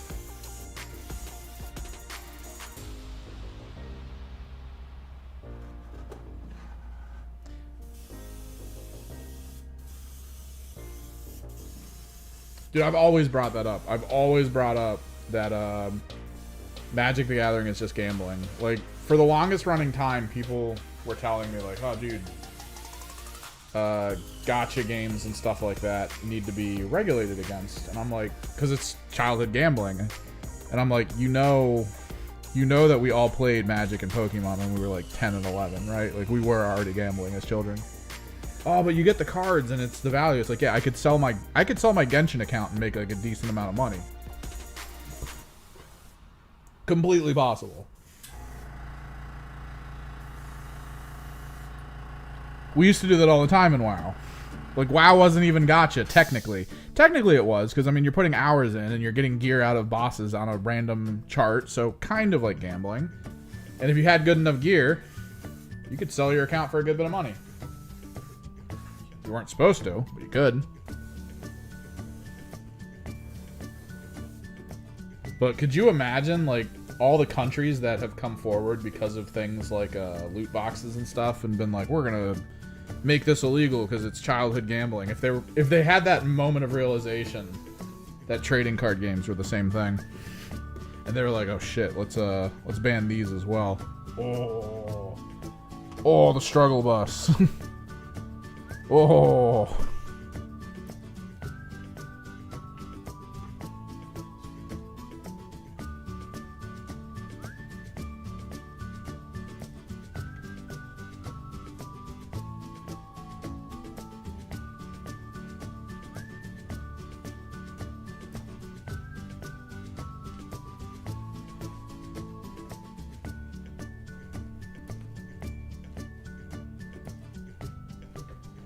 The fuck is this song? Oh, locally sourced.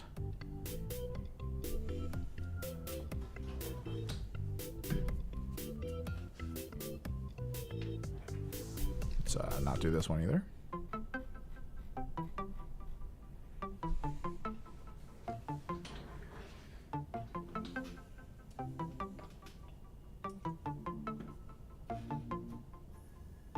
For me, it was always, you know, keep the same energy, right? If you're going to tell me that loot boxes need to be getting rid of, we need to talk about a lot of stuff that exists in a sort of legalized gambling fashion.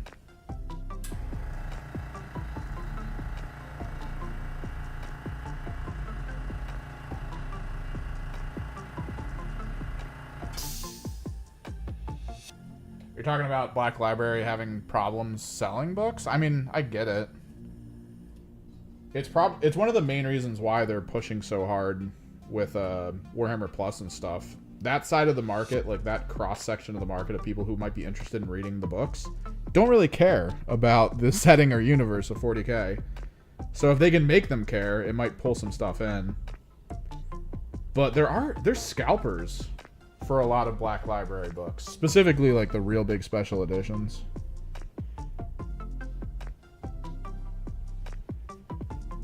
Like Craig at the store we go to, he knows them. Oh, the scalping scene? Apparently the scalping scene's insane. Like, Craig was talking about it with us, because one day he was opening the boxes he was getting in for stock, and one of them was like the special edition final book of the Horus Heresy arc. Like, it was like a leather bound one, like a big one. He was like, why is this here? He was debating buying it on his own and then reselling it online, because it was being resold for like 3 times what it was worth market.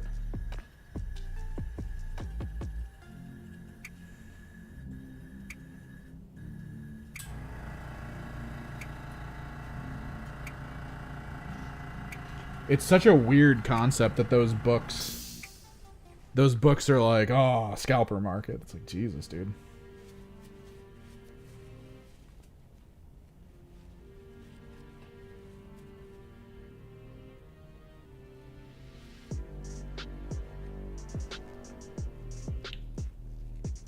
Wait, where? What are we talking about? Same algorithm they use for Xbox Ones and PS5s has been shifted to Warhammer for what? For determining what people are interested in? Or are you talking about like online sales of stuff?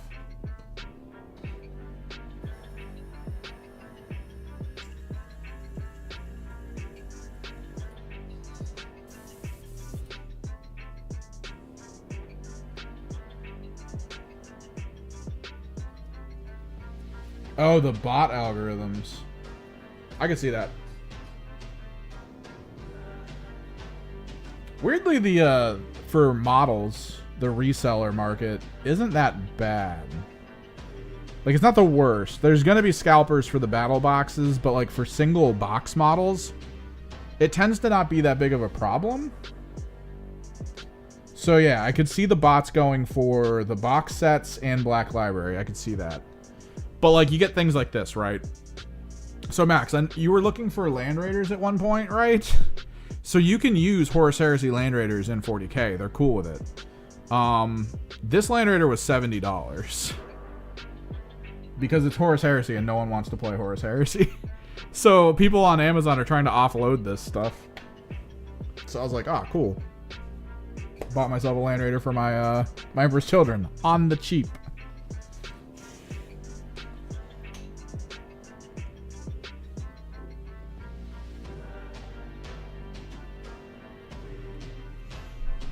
But I could see collector's editions. I could definitely see collector's editions and stuff. It's so weird because I never hear people talk about the books outside of the Warhammer circle, right? It's not that weird. There's not that weird situation where if I'm out and about and someone finds out like I play Warhammer and no one goes like, "Oh, I read that Ahriman book. That was a really good book." Like no one says any of that. It's always the people in the store, and 9 times out of 10, the only books they've read are either Imperial Guard because they're an Imperial Guard player, or Horus Heresy because they like Horus Heresy stuff, and that's basically it.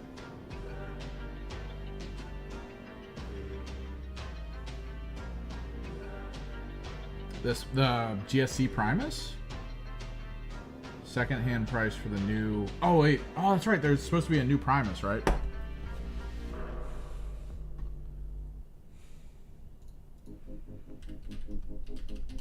I have a custom Primus that I built.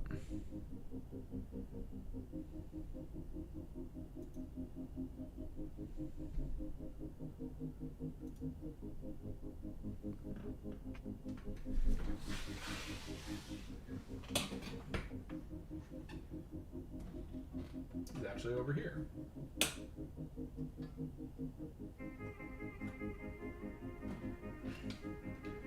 We utilized one of the extra bodies from a Neophyte, along with some of the extra arm components.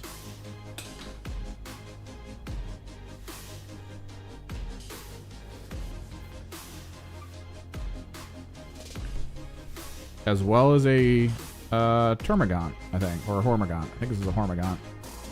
This was the free store model. So I made a Gauntar.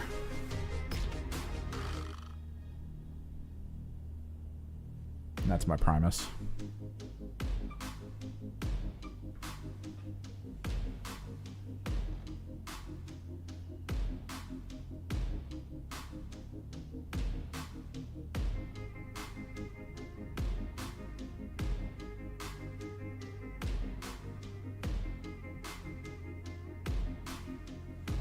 Oh, dude, I frequent that Wilmington store, the one nearby.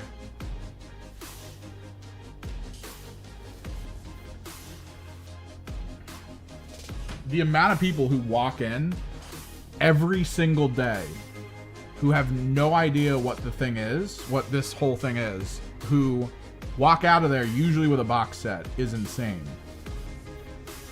Like, absolutely insane.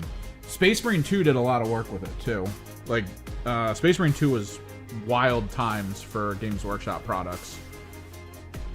That was... what was it? They pulled the Space Marine box set game out of Target, reprinted it for themselves, and then put it in their own stores to sell there.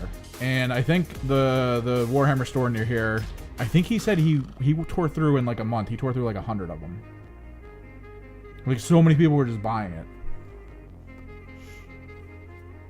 And then at times, he had this one moment where husband and wife and their kid came in. And they'd been playing the game, and they loved it so much. No, yeah, you found the one for $10. Because that was the Target one. That was the one they were trying to get rid of, which was hilarious. But he went in... this whole family went in. They were like, we love playing the Space Marine game. This universe, the lore, it's so cool. And they were talking to Craig about everything. And Craig eventually sold them every single, like, the way they planned it out. The kid wanted to play Space Marines. So, because he loved the Space Marine characters. The dad loved the Tyranid characters. The Tyranid stuff from the game. The mom loved the Thousand Sun stuff from the game. So by the end of their shopping spree, the Thousand Sun stuff on his wall, gone. Space Marines, like half of everything in his Ultramarine, like the more basic Space Marine models line, gone. Combat Patrol, everything. And then the Tyranid stuff was basically gone. Like, they just bought 2K armies on the spot and walked out of there. Just a whole ass family.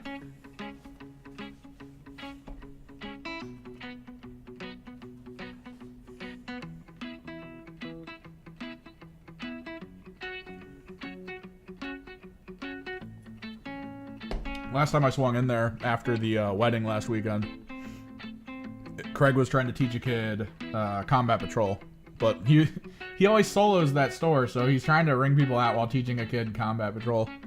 So I was just like hanging out, helping the kid out and stuff. It's an awesome store. It's great.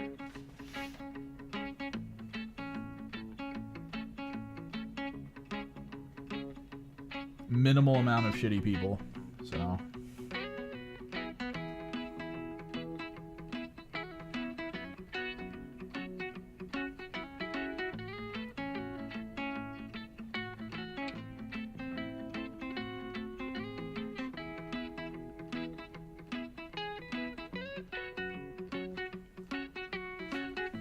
This should be almost good. I still see some shininess along the crack there.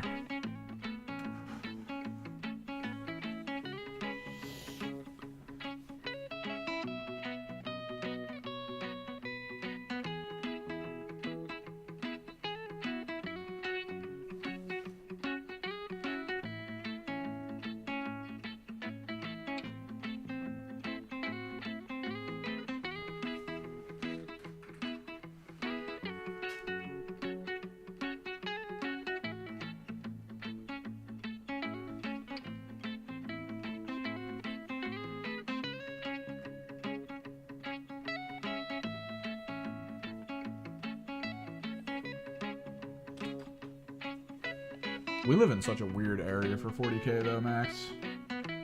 Like, top 5 players in the world live in this area. I don't get it, man. It's so crazy.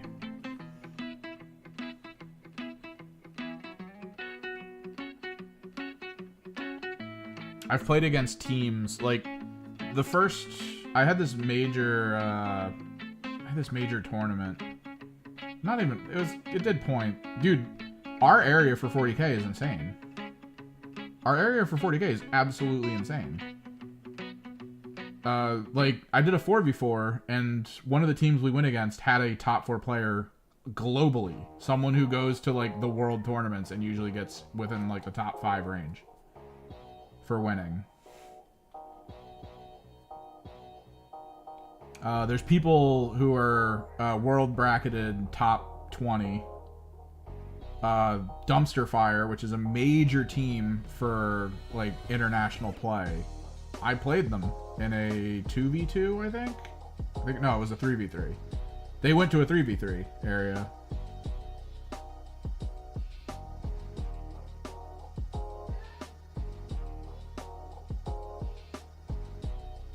I recently was looking at... So, everyone released... what is it? There was that financial tabletop meeting where they released the top 10 games on the market right now. And I saw a lot of people pointing it out for whatever reason. And then I was scrolling through Reddit's like front page and I saw Star Wars Shatterpoint. And one of the posts was, why the hell are we not on this list? And someone wrote this like 10 paragraph diatribe about how X-Wing ruined the Star Wars brand for tabletop because of the way it was handled.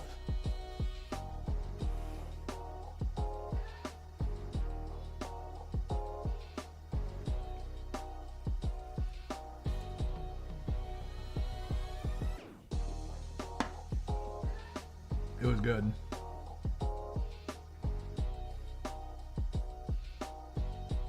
I was surprised to see War Machine at number 10.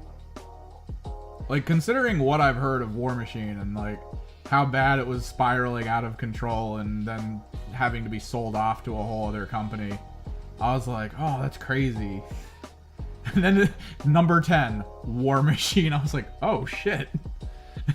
I'm guessing the disparity between number 1 and number 10 is huge.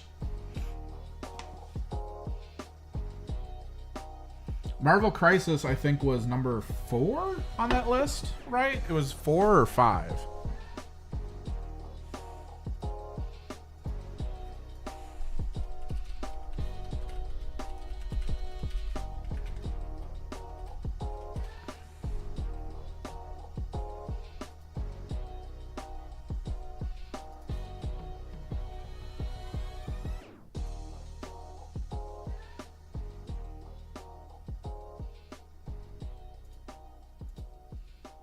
not going to find that list. No. I should have saved the picture.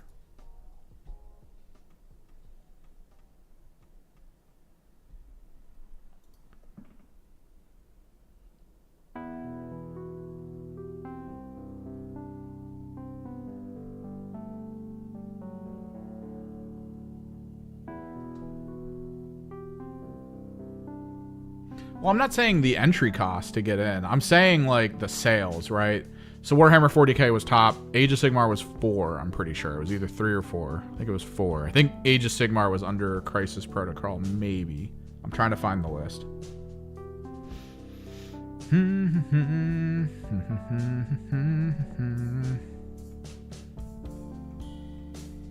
Oh, it should be under my homepage because I actually clicked into it.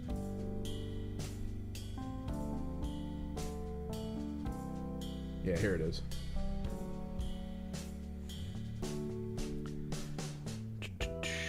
Crisis Protocol number 6 under Heroescape. Heroescape's doing a little better for it. It is close to Halo Flashpoint. But what I'm saying, which is another skirmish game. But what I'm saying here is between number 1, because there's no numbers here. It's just telling you the top lines. So Warhammer 40k top, Battletech 2. Good on them, although I never see anyone play Battletech locally anymore. And the Battletech section at my local game store is super tiny and in a corner that you have to, like, go find. So, meanwhile, Heroescape is on the front shelf for them. Like, it's right there. War Machine being 10 under Song of Ice and Fire. The idea is, like, if Warhammer 40k is $1 billion line, is War Machine a $1 million line? Like, is that the disparity between 1 and 10?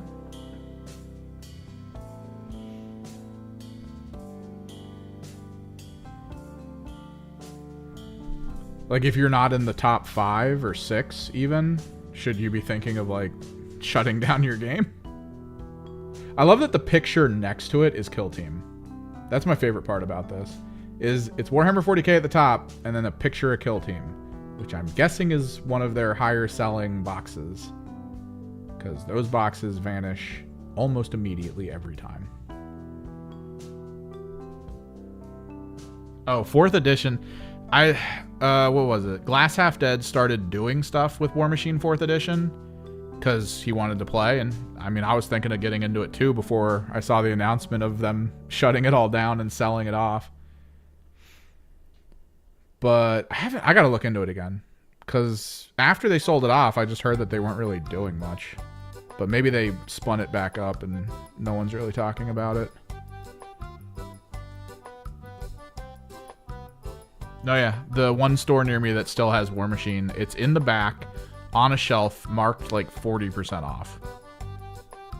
It's all old stuff though. Like, I don't think any of it works in the new edition.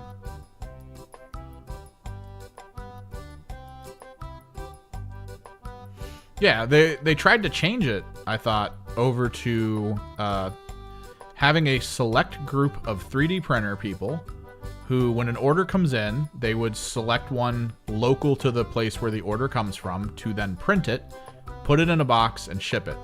And quality was controlled by basically them checking and stuff every now and then.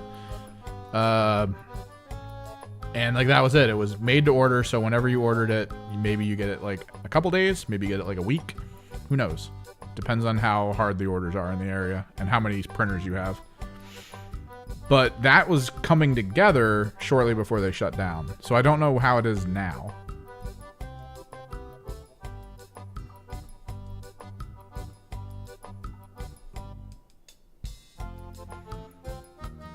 I did like the old concept of War Machine, but like it was a little off at times. It was closer to Skirmish, but it was still back and forth, which was kind of fun.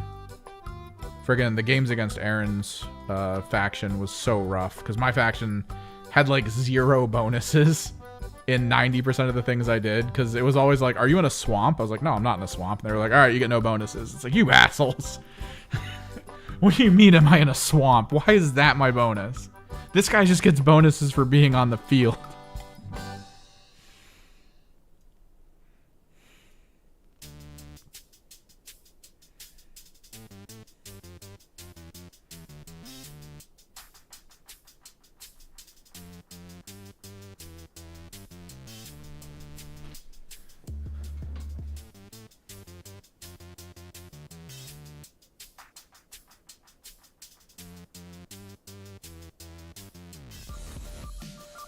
No, yeah. There's not a single store near me that actually sells new stuff from them, though. From what I can tell. I mean, maybe up near you. There's still, like, little spots here that are pretty tightly packed in. The primer, I'm not happy about it. Like, this still is shiny a bit. Most of this is done. It's just, like, this spot here that's a little bit wet.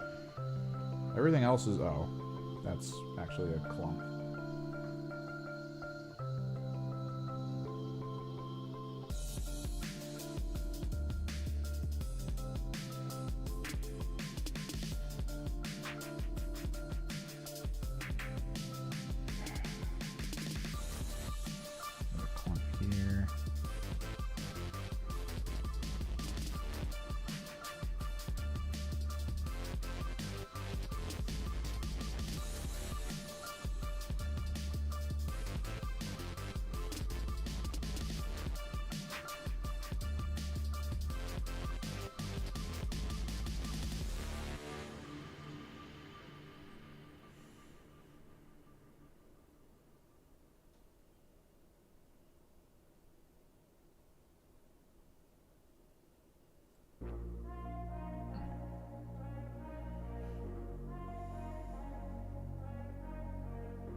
If they can do it, Steamforged...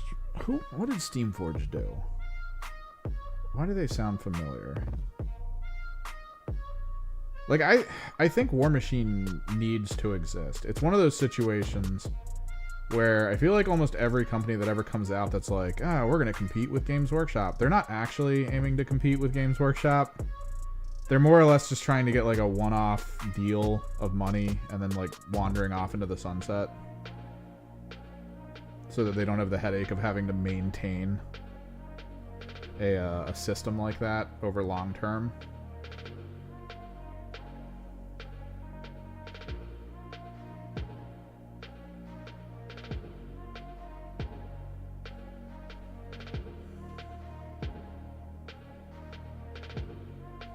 But War Machine, because it was ex-employees, was like, we're gonna compete because we know the market, we know how to do this, and that felt like better to me. I'm gonna have to clean this out before we actually get into painting. I know the Dark Souls board game did really well. It was like a top seller for a while. I thought they had something specific though, not just like taking brands and turning it into stuff. Steamforged games. Is there a wiki? Show me your wiki.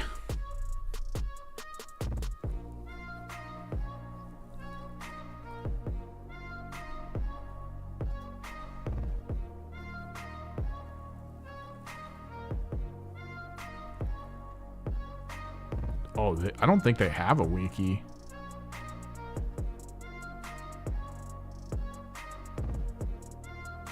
The wiki for Dark Souls, the board game, just links to the Steamforged website. There is no wiki. Alright, Steamforged website it is. Shop. Oh god, they are almost exclusively just other IPs being turned into stuff. Oh, God Tier. I know God Tier. God Tier is currently on the same 40% off shelf that War Machine is. They did Guild Ball. RuneScape Kingdoms. Jesus. Yeah. I thought they were something different. I guess they are not. War Machine's on the front of their page, though. At least they're trying... Oh, no. Never mind. I think the Elden Ring game is on their front page, and then War Machine's kind of part of it. Let me see what they're doing. War Machine. Get the music going again.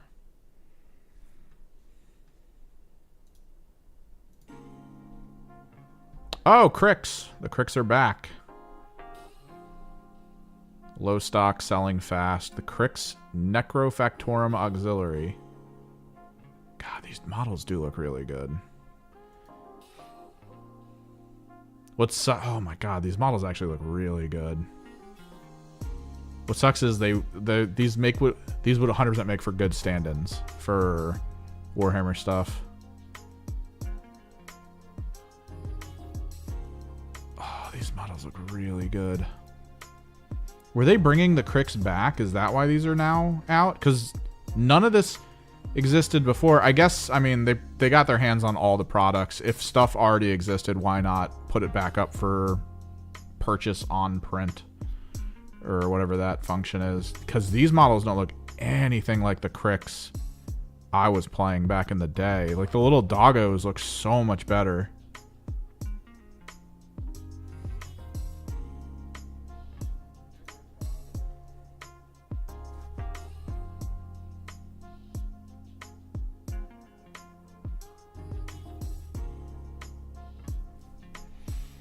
I don't know if they were going to beat Games Workshop, but they were definitely about to cement themselves as, like, any convention that was for competitive games.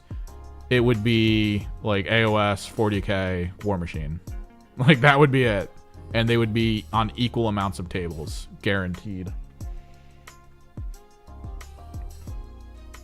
God, these Crix models look so good, dude. They look so stupidly good. They don't have the quadruped anymore, which is fine. I didn't need the quadruped.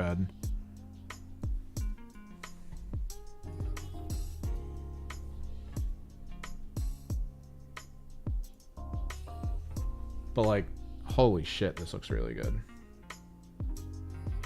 I always loved it, too, because it's necro steampunk. Like, you get these little, like, weird pipes and exhausts. You get the streaks in the armor where the glow is supposed to come through. They were so well designed.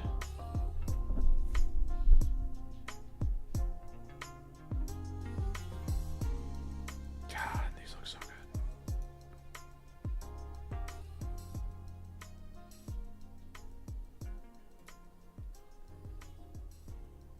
Like, dude, these look so cool. Like, these would make for great, these would make for frickin' great Drakari, like, whatever those giant mutated ridiculousnesses were. I can never remember what their names are. Like, this would be perfect. They look so cool.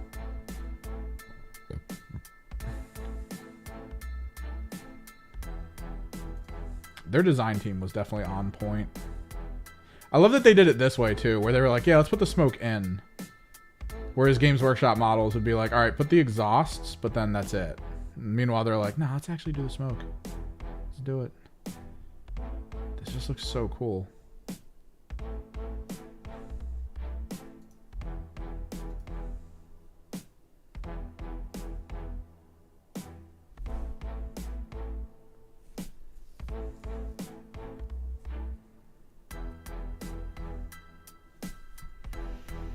So I guess they're trying to push it. I think I saw the website itself come back. And I think it was just like, yo, download the rules. Right? If I'm not mistaken, there was just a spot on the website where they were like, get your rules. They're free. We want you back in this game. Buy the models, but outside of that, just get your rules. Resources. Rivet Wars. I think that's where I remember these guys from. Yep, $0 for the 2025 tournament printer-friendly PDF. $0 for the 2025 tournament PDF book, it looks like.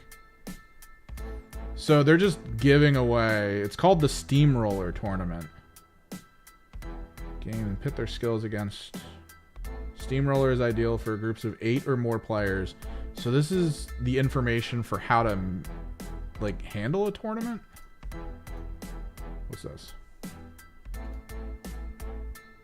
Yeah, so, okay. This is actually just a how to do a tournament. Where's the rules?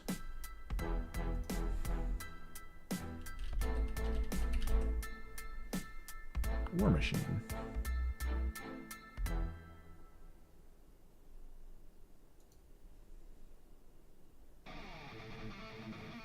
Terrain, Southern Creoles, Mercenaries. They not have a rulebook?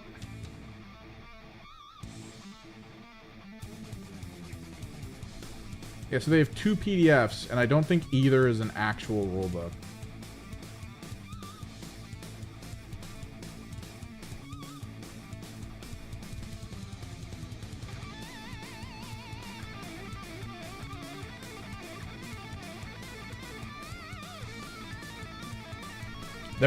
There's a few things going on with some models where they're keeping magnets in mind, which is really good. It's good that they put them first, honestly.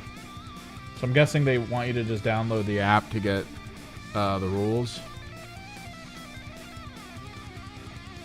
Alright, one final thing to check. The thing that always matters when looking for a game to possibly pick up, although I probably won't pick this up anytime soon regardless. Just because of the sheer quantity of money I'm about to drop on Emperor's Children. BCP. Oh, please stop telling me to log in. I have logged in every goddamn time I come on here, and they were like, oh, click this button to not log back out. Logs me back out every time. Search for a game.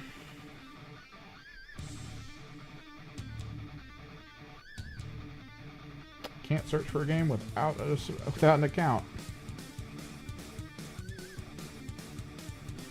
Oh my god, dude.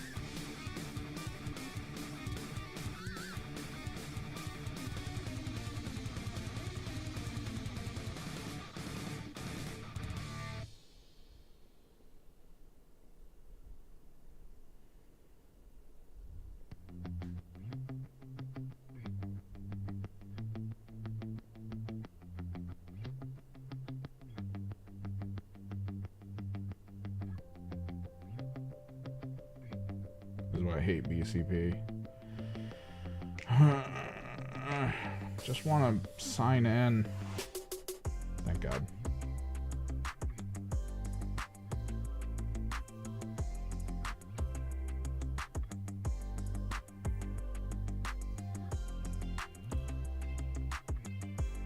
Any location.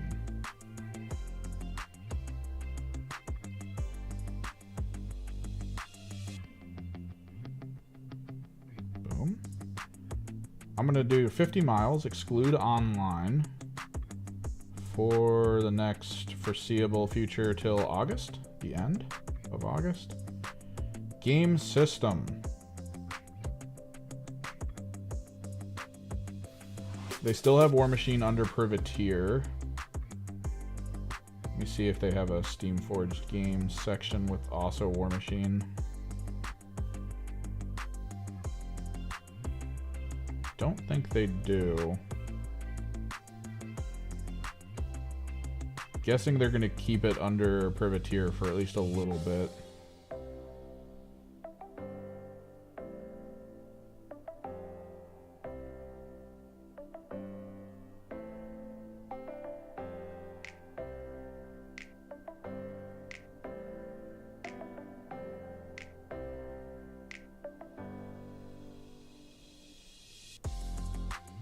Click War Machine. Search. Nothing. Let me expand to 100. Search. Nothing. Yep.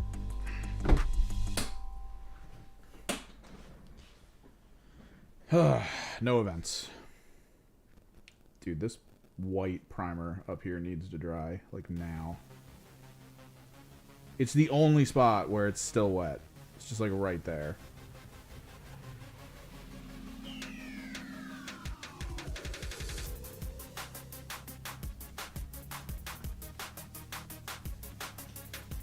Come on.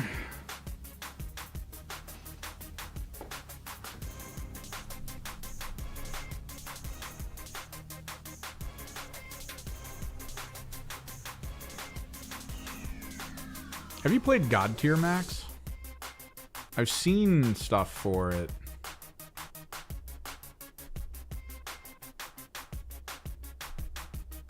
I don't know. Steamforged Games is starting to feel like THQ Nordic a little bit.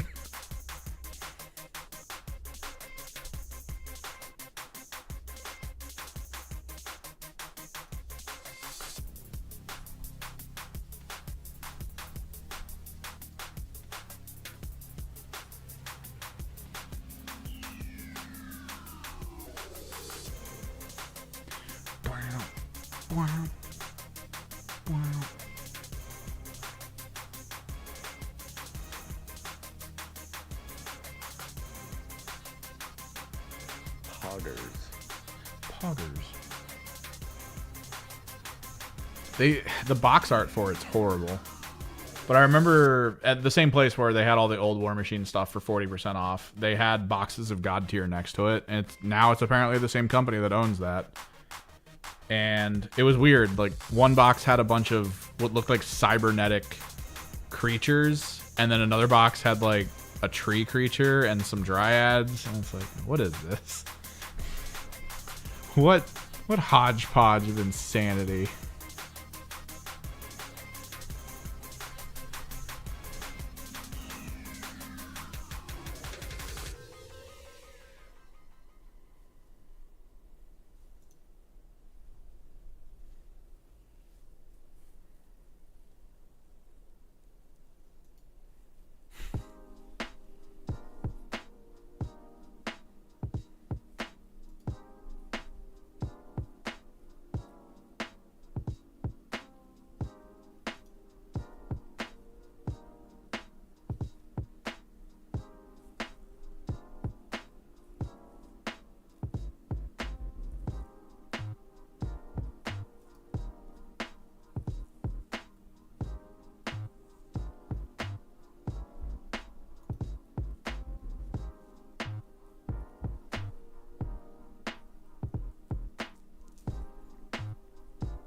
I shouldn't be looking at other games. I gotta hyper focus. Kill Team AOS 40k. It's just easier that way. I can budget so much better.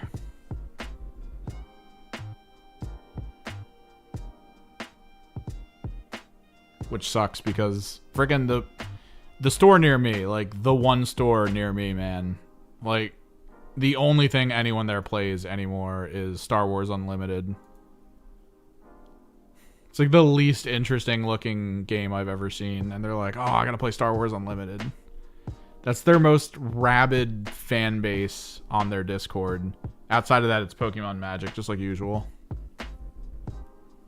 It's so confusing to me, because I'll go in the store and they'll have like Warhammer stuff, but the way they do Warhammer 40k is if there's a major order for new stuff, they'll get it. They'll usually buy one of everything, and then they'll just get it on their shelf and leave it there. They won't reorder stuff.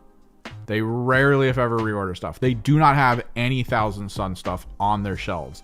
They didn't have any Thousand Sun stuff on their shelves after Space Marine 2 came out, so at no point did any of like that crossover occur. And they don't seem to have any interest in doing any events for the format, even though that does take up a quarter of the front of their store. And stuff just sits there. And it's like, look, if you're not going to build that community in your area, which I know people want to play it in your area. I've met tons of those college students who talk about wanting to play it, but like, they don't know you exist. You don't run any events. You don't do it, like, you're not pushing the product you're getting in. That's why everyone in the area at this point views your store as an afterthought for purchasing things. It's like, oh, they might have it. Maybe I'll go there after I hit all these other locations. It's so sad. Because it's the new ownership. They just want to do card games. And that's it. That's all they want. TCGs. TCGs for days. I'm just going to hit this with loose air. Try and dry it off a little bit.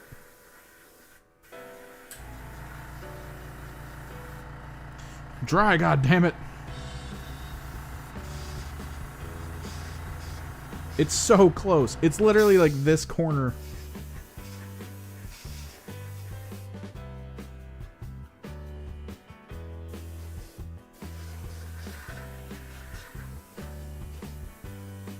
That was the store that I did the War for Armageddon at. Back in 3rd or whatever, 3rd or 4th. They actually ran a War for Armageddon event. They paid in to Games Workshop to get all the stuff they needed. All the terrain, the rules, the setups, everything they needed to send away the information of like how it went. The map that they had to put on the wall with all the zones where people would control zones, and it was kind of like playing Risk with Warhammer 40k on top of it. I loved the hell out of that.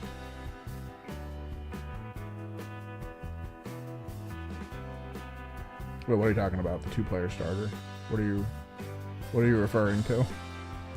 If you're saying God tier, no, don't care. Don't do it. Just focus on other stuff. I want to play 40k with you, bro. I want to play Kill Team. We can do it. We don't need to expand.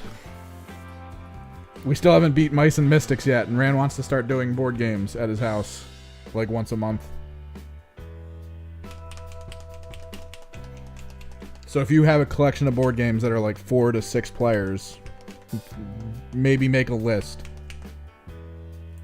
so that we know what we can pull from, and then just play big games where we like make a Mongolian hot pot and then hang out. Oh, the MK4 starter. Dude, don't... If you got bills and shit, don't worry about it for now. It's a cool idea. If you get it and you want me to like paint half of it and play, I'll do it. But like, don't worry. Don't worry about that. Okay. I have to kind of slowly get through this.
So the board games we'd be aiming for are sort of like, how do we put this?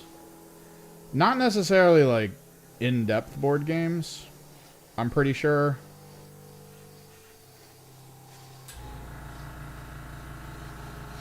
I feel like the best we've hit, because Mice and Mystics was a bit rough because it was very close to like D&D. It involved a lot of almost D&D style things in its rules. It wasn't as role-play-y, but the checks and the tests were kind of close to D&D. It was more, what is it, Betrayal in the House on the Hill. That was a big one for us.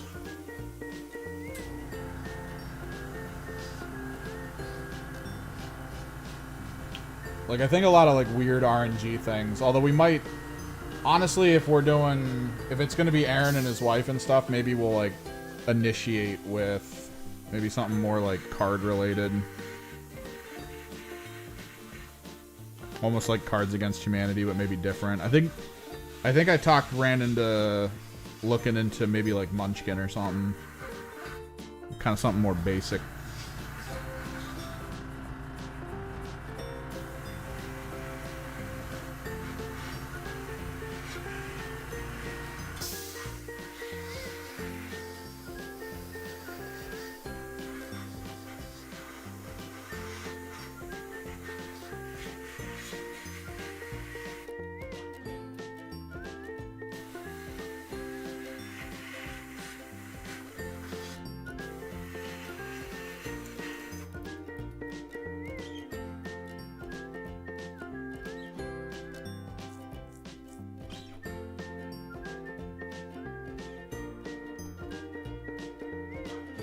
Like, I can't imagine they would want to play a Mountains of Madness run or anything like Arkham Horror.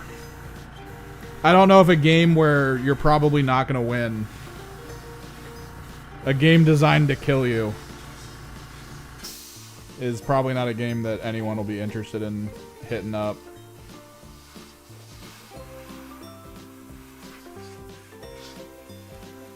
At least at first.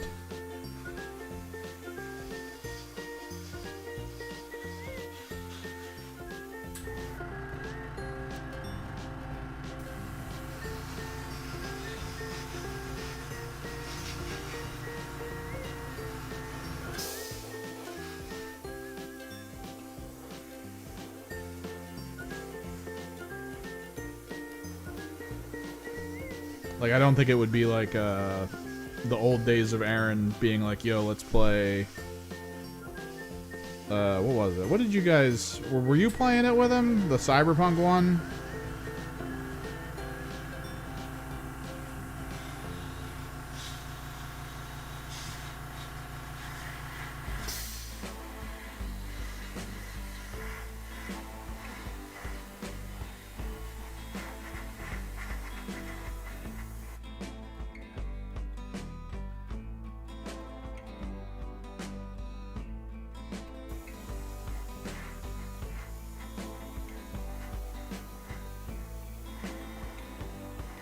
And I feel like if there's PvP involved, we've got to be very specific with it. I remember when we picked up Dead of Winter, and part of it was because we knew there was a betrayal and PvP part of it, and we thought that would be cool until we actually experienced it and realized that the game kind of sucked for PvP. Like, it was near impossible to win as the betrayer just because of how dice were rolled in PvP situations.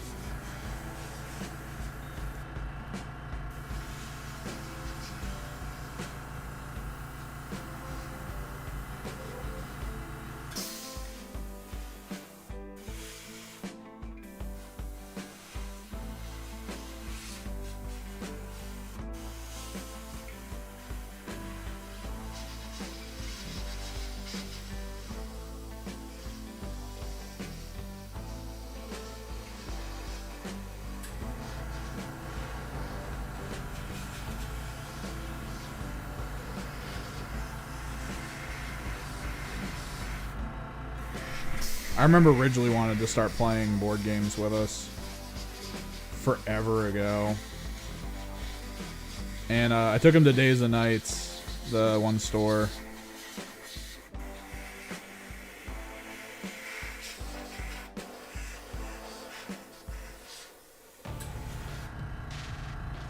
And we were looking around and we found this one that was like, play a character, it's PvPvE, basically PvX.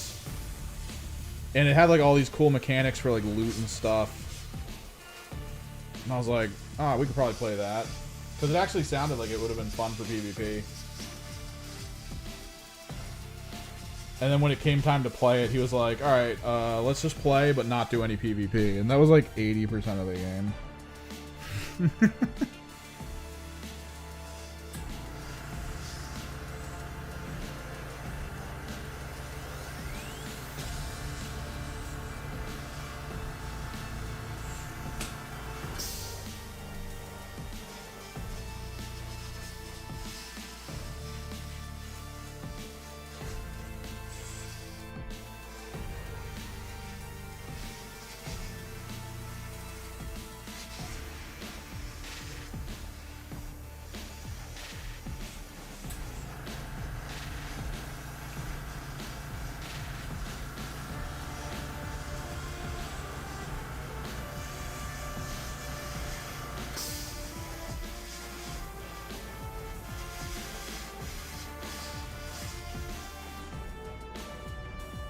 Huh.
The brightest of pink.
I just didn't think he knew what he was doing.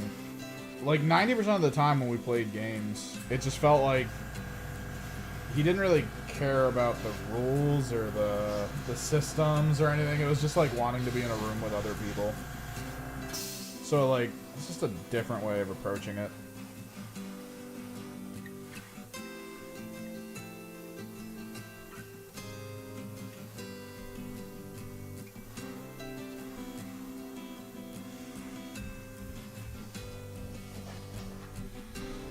It's like at that point, probably should have just stuck with the whole like, let me buy a metric ton of alcohol. And just have people come over to drink alcohol.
Ugh, it's so pink.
it's so bright.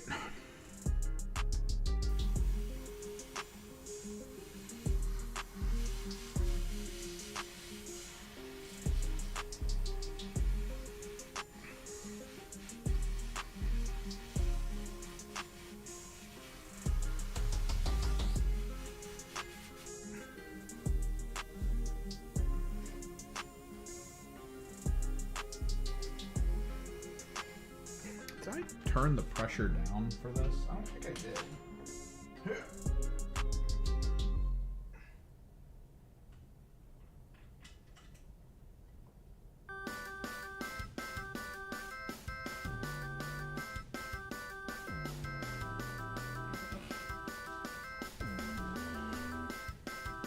I think there's too much drying in the tip. Hang on.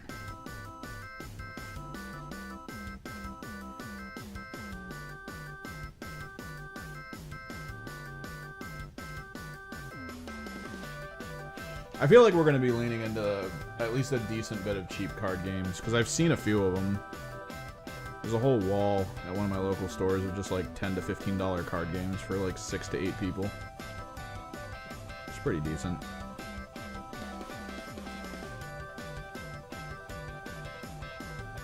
I think we might try to avoid too many big box games for a little bit, unless we already have them. Because one of my cousins is huge into playing board games. It's like one of his favorite things him and his wife do.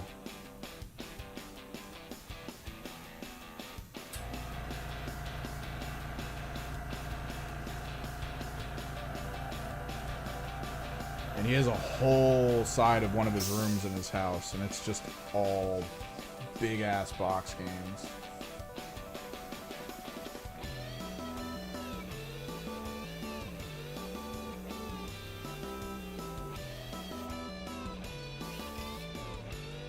I might need to put thinner in this. I feel like something's off about the temperature in this house. Can't say I've heard of soda pop minis.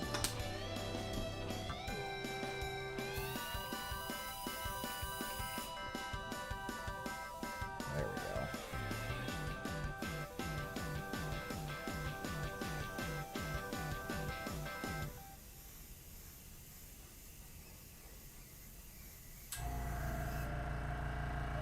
A little bit of thinner.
Jesus.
There's a chance I might need to pull these las cannons off. At least for now.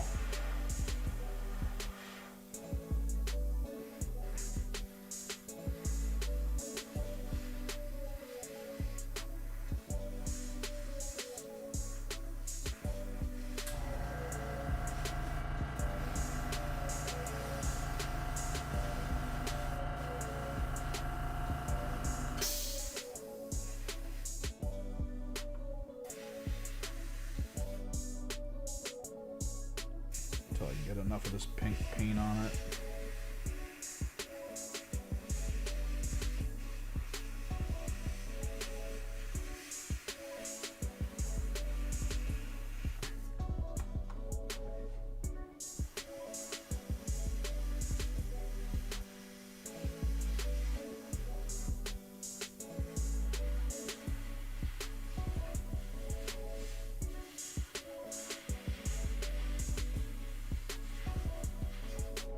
Good, because I'm probably gonna have to do, I want to do like OSL a little bit on this once it's done being kind of like base painted, so I'll be able to pull the las cannon off afterwards after all that's done.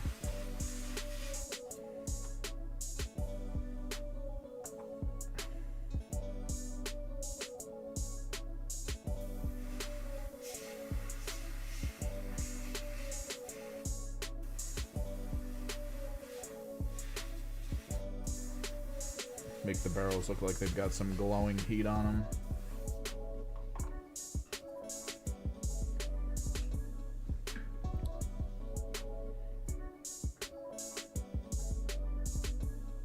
What do you mean the Grey Knights aren't part of Space Marine range? Are they adjusting the storefront? Is that what we're talking about?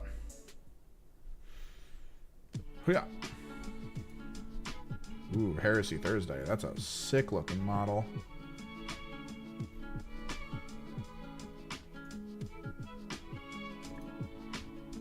Space Marines.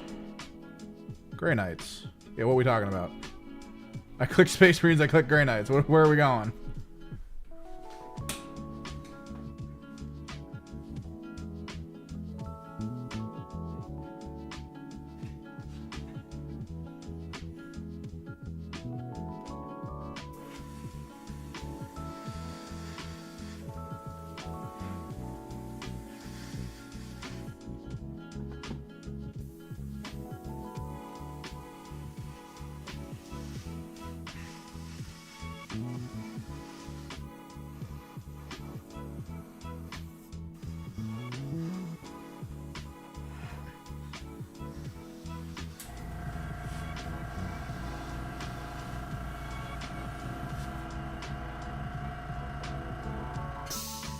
If you go to the web, I mean, everything's Imperial. Space Marines are Imperial. Grey Knights are Imperial. Imperial Knights are Imperial Knights. So they're Imperial. I mean, they're part of a Space Marine faction. I think they're more like Custodes, though. with like their oddity of how they're made. They're a little different.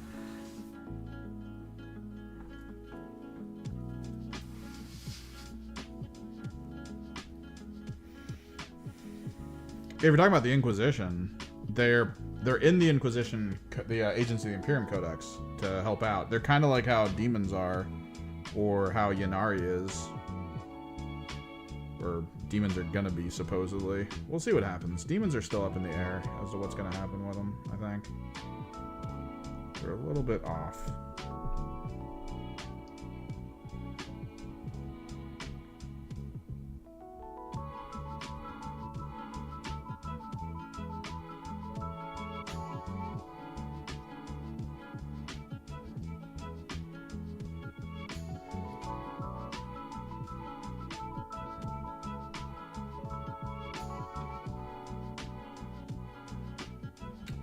I mean, what's probably going to happen is that kill team that's coming up is going to involve them in some way, shape, or form. Probably for a new style unit. So we'll have to see what that ends up being.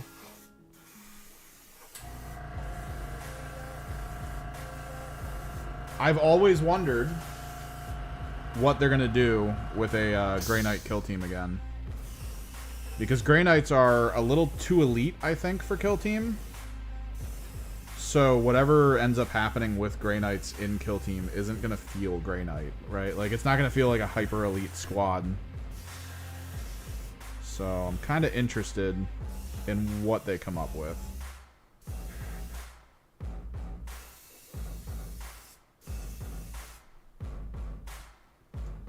To be represented in the kill zone by a Grey Knight unit. It can't be easy to try to figure that out from like a balance perspective.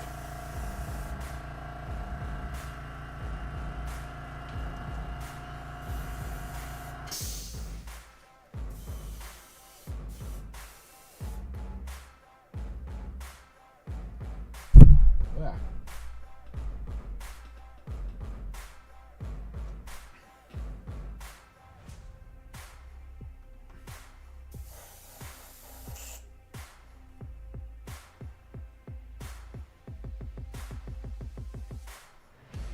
Wasn't one of their the freaking roadmap leaks? Wasn't it just a Grey Knight image? I thought it was a Grey Knight image.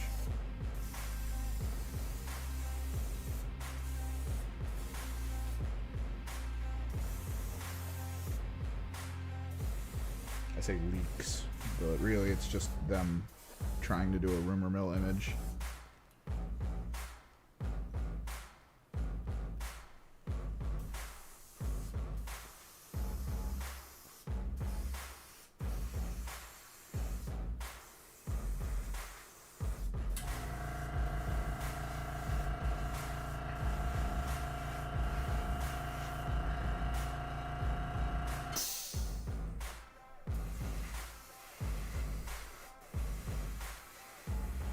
But they should be getting a new type of squad, which is either going to be a relaunch of an already existing squad, or it's going to be a brand new squad that's going to come to the table. It's one or the other.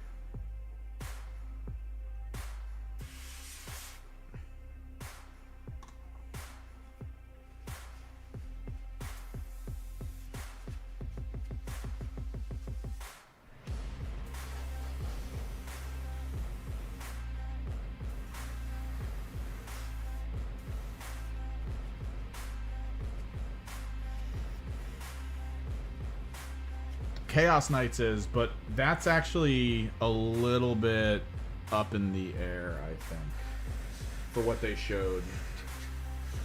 Because if I actually went over this with someone recently, because I was like, I don't know why they did that, what they changed. Because technically Emperor's Children was supposed to be after Imperial Knight,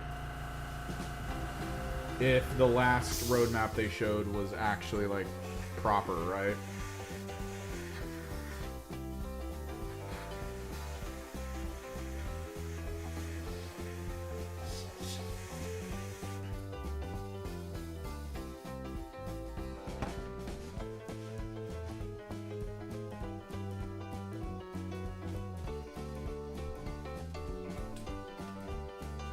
We were supposed to be getting Imperial Knights instead of Emperor's Children. So the fact that that's kind of like where we're at right now is a little weird.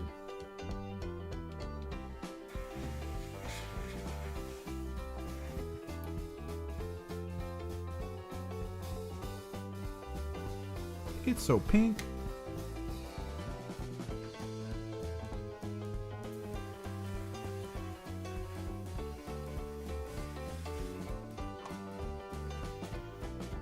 Because that was at LVO, right? Like they did an LVO reveal for what was coming up in a roadmap, and it was Krieg, we got him. Eldari, we got him. Imperial Knights, Emperor's Children instead. I don't know what that is.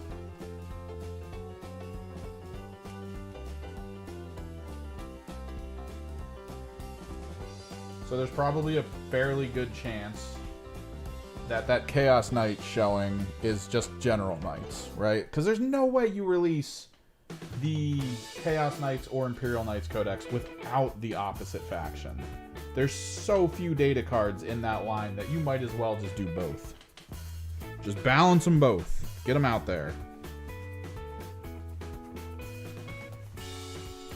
Although the concept right now is that those codexes are going to involve some form of fodder unit attached to it. Like you might get kind of holdovers of Trader Guard, you might get holdovers of cultists, or you might get Dark Admech. We might be at a place where there's an Admech alliance in with the Knights now. Who knows? Or they might actually release whole new units. Which, I doubt it, honestly. Would be kind of cool, though, if those units were people-sized. And it was like, apparently there were these small knight robot things that were called squires. It'd be cool if they were squires, and then when they released the squire boxes, it was for Kill Team. Dude, Black Templar are strong as hell still, I think. The current meta is Rushdown, and Black Templar are still really good at Rushdown.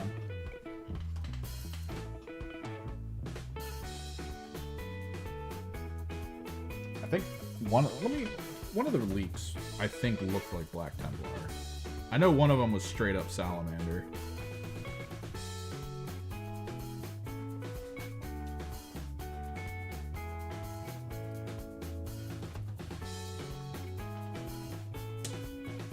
Next up is the Vaporwave of Cobalt.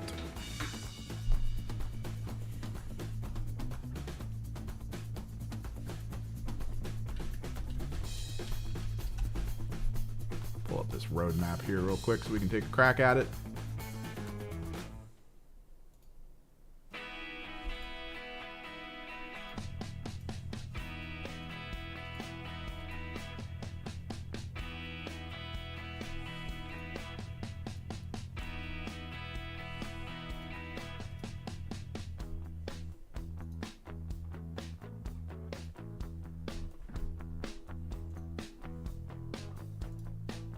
So this was the Nova? Yeah, this was Nova Opens roadmap. This was the first roadmap we got. This was the problem. A lot of the people I was talking to at the store assumed that this was Krieg, Aldari, and Emperor's Children, and I was like, no. 100% that wasn't what it was, so it took us a while to figure out where this roadmap was. But yeah, we got them. What the fuck? Because now it's the same two and Emperor's Children. We've got the rest of the Pantheon next. Looking forward to it, but also a little held back about what might be changing. Little worried because you 100% know we're losing the detachment they gave us as an index detachment. It's the strongest detachment there is right now from index, if you consider like how it works for them. So to lose that, there's got to be a good replacement. And the hint of the Grotmus detachment does not bode well. It just doesn't. What was it over here, though? It was Salamander, like 100%. Was this the Grey Knight one? Because this has the little inlay wording there. think this was Black Templar, because that's actually from a Black Templar image. And then, of course, Chaos Knights, which might just be Chaos and Imperial bound together.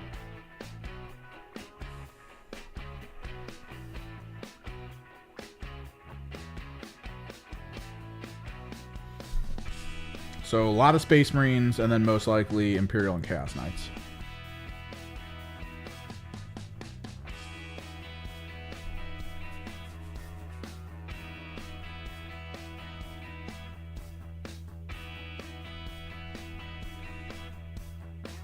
Pretty sure this is gray. This has to be Grey Knights, because Grey Knights are the ones that do these inlays.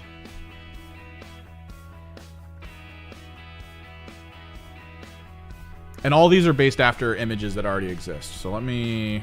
Grey Knight painting. No. Concept art. Box art, maybe?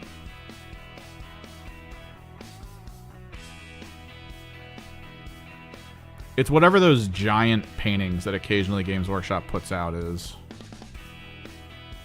Because I think I could easily find the Black Templar one.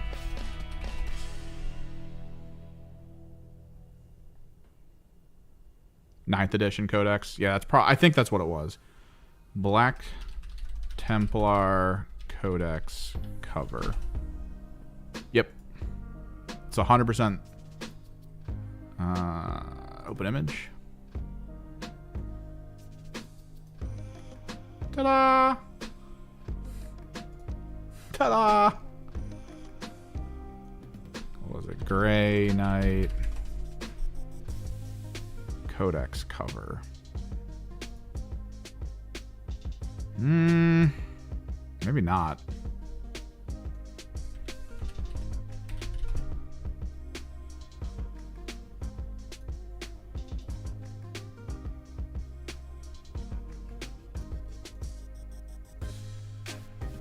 %. What was this one? Where would this have been from? I feel like it's Grey Knight.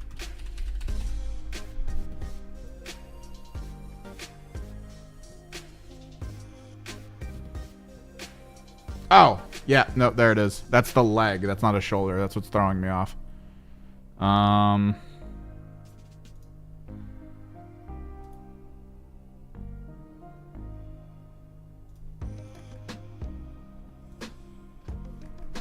See?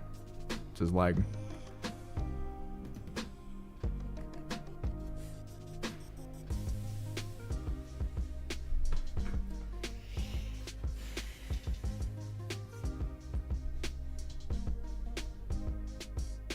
So yeah.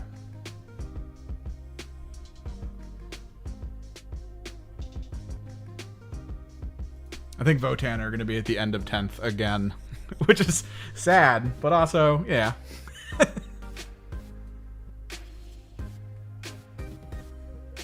I hope they don't, like, forget Votan exist. Votan are fun. They're a fun concept. And I really do hope they keep pushing them forward rather than just, like, relegating them to be eventually, like, GSC-ified. Yeah, there's, like, 10 units in the army, and that's all they need. No. Where's our jump pack dwarves? You gave us one in a kill team. I want a squad of 10.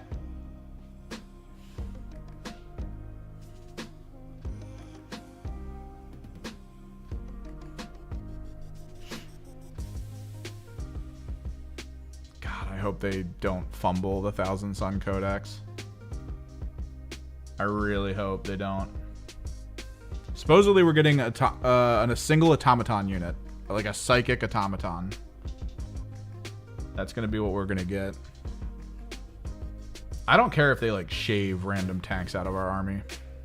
If they're just like, you guys don't get Forge Fiends and Mauler Fiends anymore. I'd be like, alright, cool. As long as there's a good replacement.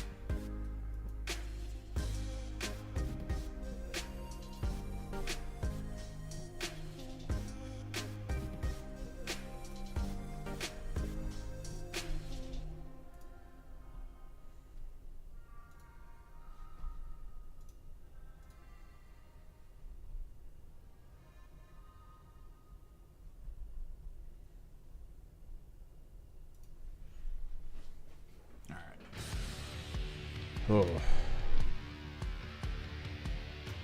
I kind of want to keep this middle bit, like the inside here, as pink. So I think I'll close this.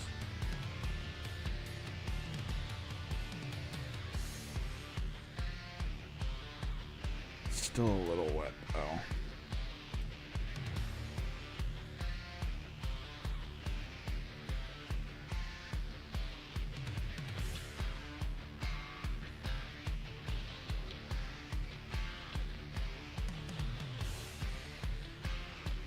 These are probably going to have to be put back on.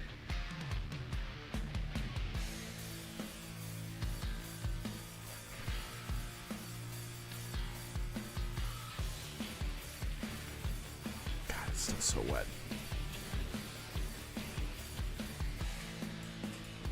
Okay, so if Magnus goes back to being useless, I'd be okay with it. Or, okay, so where Magnus is right now is required. And if he's not required in the codex, I'd be happier as long as everything else is okay. Because I feel like Magnus should be a fun afterthought, but where he is currently, if you don't take him in the magic frickin' setting of the Thousand Suns Index, you're missing out on so much power potential. It's stupid. You should not get to that point.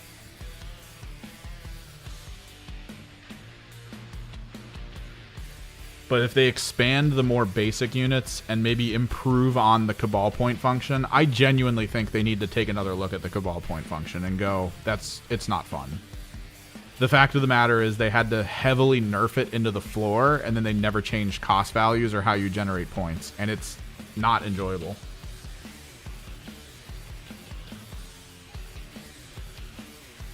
Well, to my understanding, Thousand Suns were the first codex to drop for 9th. That's why they were super powerful back then. And even then it was with Magnus too. Like, Magnus was god tier.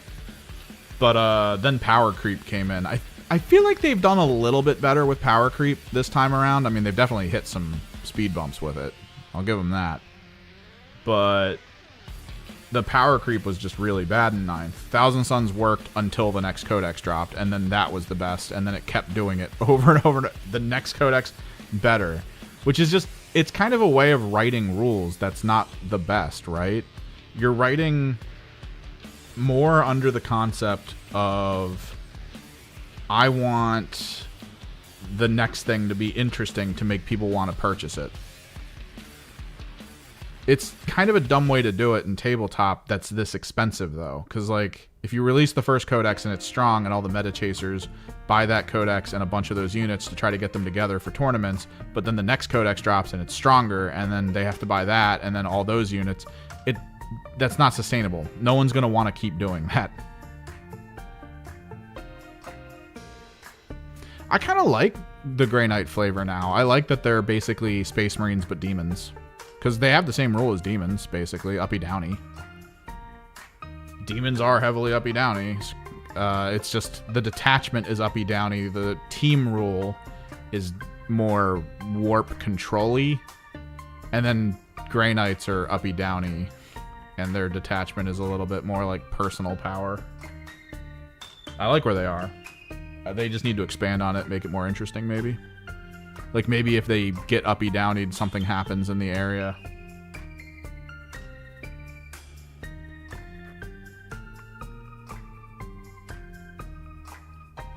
Like, could you imagine a detachment where an uppy-downy unit gets empowered until the next turn to be a 12-inch anti-uppy-downy for enemies? That would be brutal. That would be so brutal, just picking a unit up, dropping it somewhere, and then enemies can't really respond. Because that just outright wrecks Rapid Ingress. What are you going to do? Once you finish your uppy-downy, I can't Rapid Ingress within 9 of the unit you just dropped. I can only Rapid Ingress within 12. That's crazy. I mean, codexes are going to be lame. Like, it's kind of the grand issue with 40k.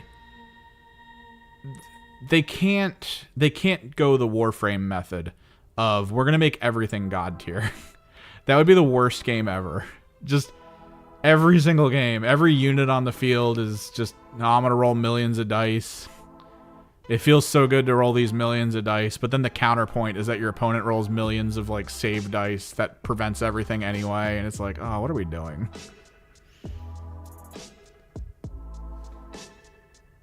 At the end of the day, it's just chess, but they're augmenting how the knight moves, basically. Like, that's all it is.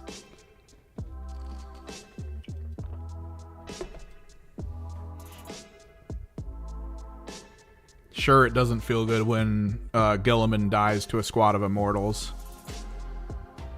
But that do be how it be, though.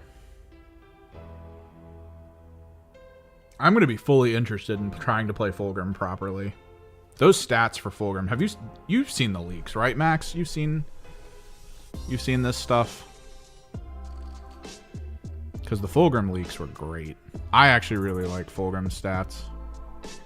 They're not overpowered. They feel better for his points cost. Is he in here? Or was this the page they didn't put on here? I think this was the one where it didn't have the Fulgrim page.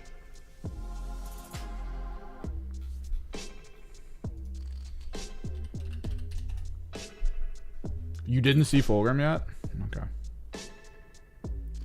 Be prepared.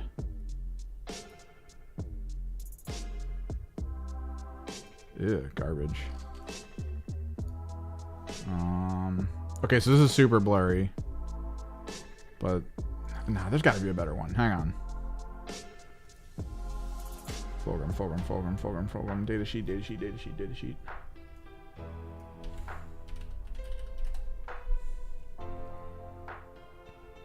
Expanded data sheets, links and points. Where is this the one I already had? It kind of sucks because a lot of the leaked pictures were just super blurry.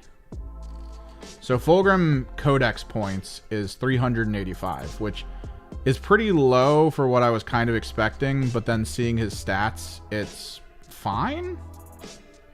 Like, it seems fine for his stats in general. I guess this is the best one, so whatever, we'll do it.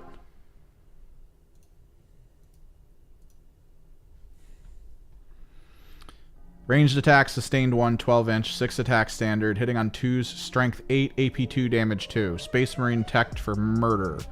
Melee weapons, the double options always. Sustained 1 on both, as well as an extra attack system here.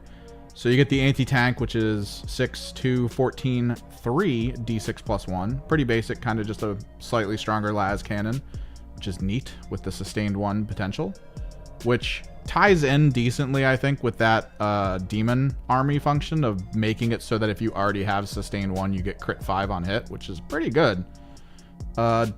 It could be viable. I think it could be. I just don't have the models, and I don't really want to buy Slaanesh demons right now. Multi-attack 1, of course, 12, 2, 8, 2, 2. Space Marine teched. Everything on him is just tech to kill Space Marines.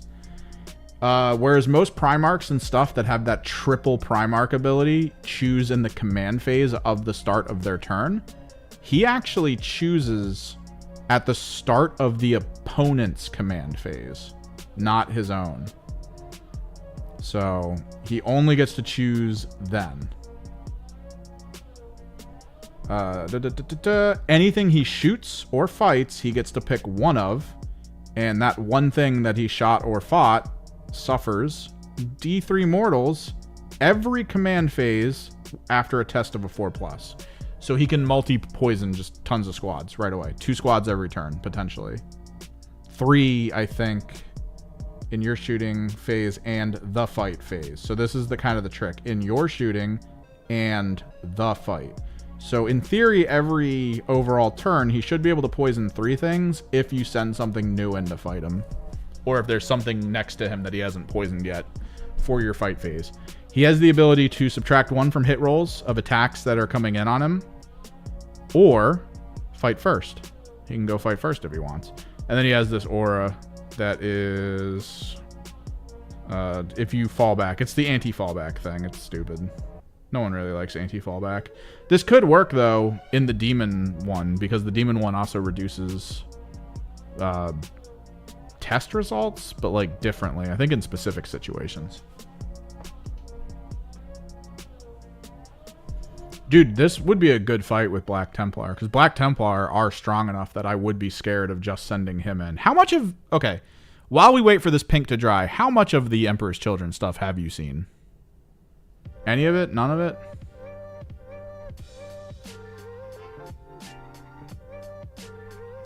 But yeah, he's good. 16-inch movement, T11, 2-4, 16 wounds, 6 OC.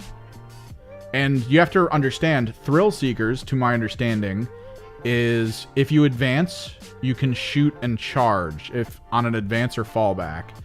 But it's specific. If you didn't start near that squad, that's how you can do it. So you can kind of fall back from melee, but you cannot recharge that squad. You have to charge another squad. So since he flies and moves 16, you would fall back past that squad into the enemy ranks and then charge something else.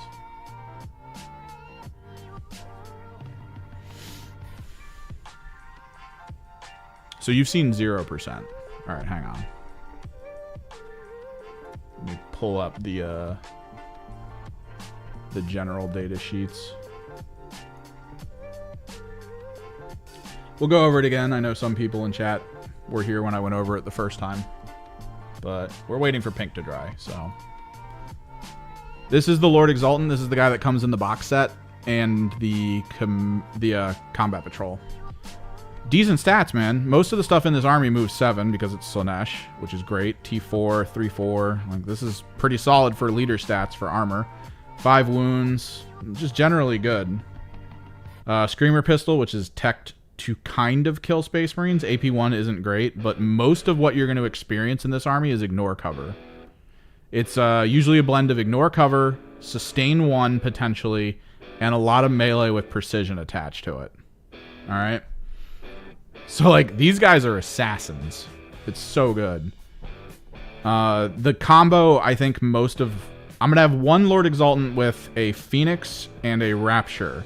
And then I'm going to have another with a Mastercrafted Power Sword and a Screamer. These guys provide lethal hits to their squads. They can only lead the basic troops, so you kind of want to chuck them in... Because I think it's melee, right? No, just weapons, actually. It's not bad for guns. But you kind of lean them into the melee guys to give all the melee guys lethal hits, because melee guys are really good. They get like 4 attacks each. 6 for the leader. And they're not bad. You'll see them in a second. But once per battle, at the start of the fight phase, this model can use this ability. If it does until the end of the phase, add 3 to the attack's characteristics of melee weapons equipped, which you can't do to this. Extra attacks can't get bonus attacks, but if you're going to run into something big with a Phoenix Power Spear, +1 to the wound roll, 5 attacks, 2 up to hit, strength 7, AP2, damage 2. Increase that to 8 attacks, and increase the armor pen by 1, which will go up on the Lash. Lash will get the bonus AP. So 3+ to, or AP3, AP2 for the 1 damage. It's just, it's a melee powerhouse when you consider some of the real good enhancements to melee they get. Like the run I'm going to be running is rerolls of Advance and Charge. So, like, I'm just going to reroll stuff, like, all the time to try to get into better positions, which is great. This is the other leader that's going to be dropped, I guess, shortly after. He is a Terminator or Noise Marine leader, sustain 1 function for the squad, only for ranged. He is Screamer Pistol and a melee weapon, but most people are probably going to dual Screamer Pistol him because pistols can be used while in melee, and this is statted so well for killing shit. Like, this is great. Although I could see a single Screamer and maybe a Power Sword. I don't know. But his thing is, I want to say, Forced Battle Shocks. Yeah.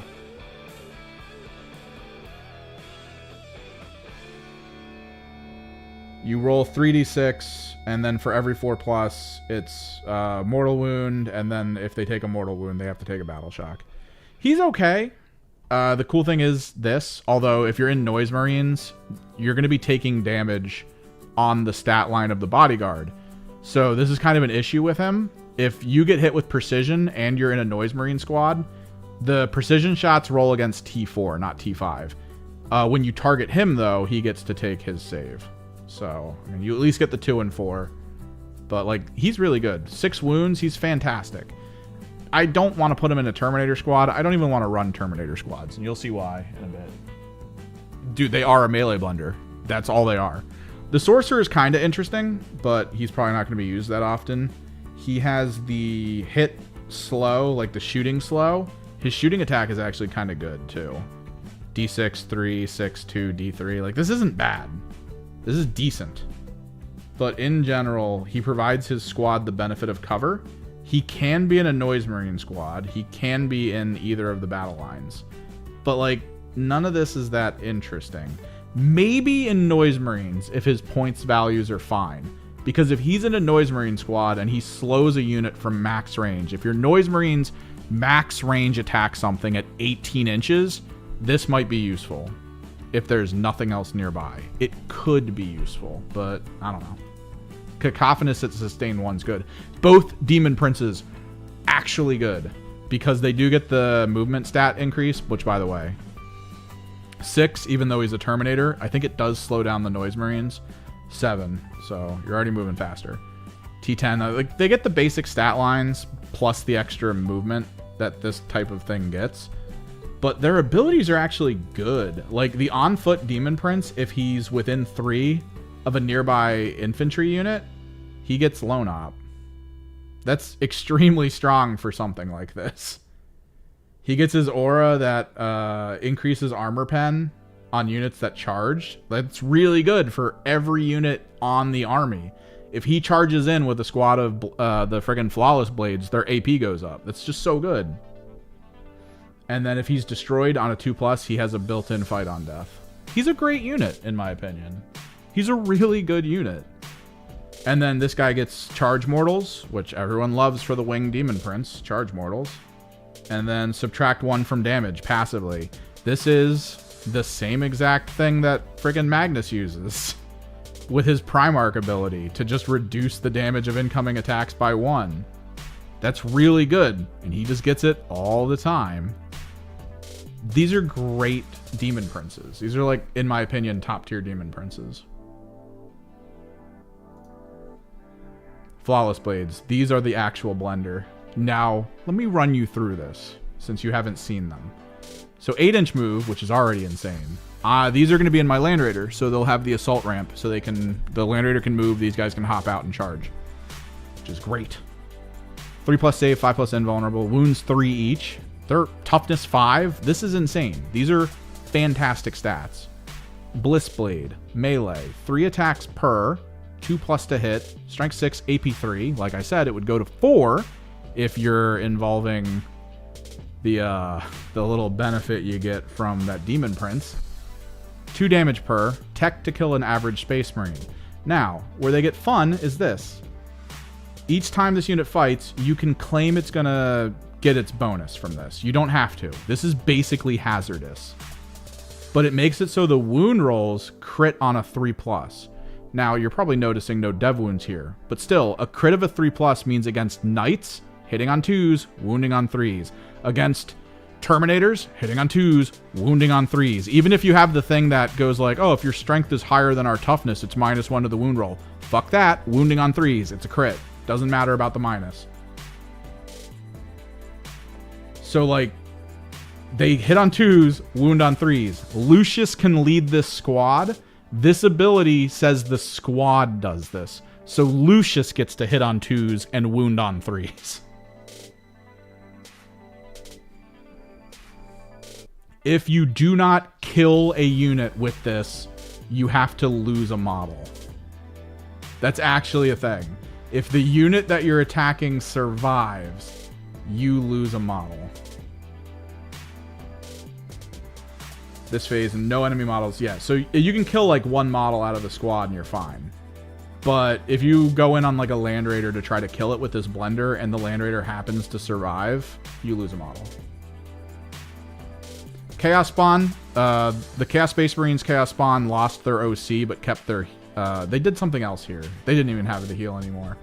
But these guys get to move 10 inches, which is ridiculous. They're Beast, which means they can go through walls for ruins. This doesn't matter. But the fact that they're OC1 means that they're like a 60-point thing you can have on the field to just run around and do missions. What do you mean res mechanic? There are the one res mechanic we looked at was only reviving Demonettes. It wasn't reviving these guys. These guys could heal, but you can't revive them. And since you lose a whole model, it doesn't matter. If it's full wounds, you lose 3 wounds every time you don't get a kill. Oh, Lucius doesn't revive at all anymore. You'll see in a second. These are the standard battle line. These are the ranged version. They get sticky. This is all very basic. If they get a kill, they get a CP. Both versions do that. These guys get just... These are just basically frickin' legionary. Just very simple legionary. I'm going to go with 2 squads of 5 for this. So I can have 2 squads of 5 for sticky that just run around and try to do basic things. These are the melee. I'm going to have 1 squad of 10 at the very least, I think. I could have 2, but they get this.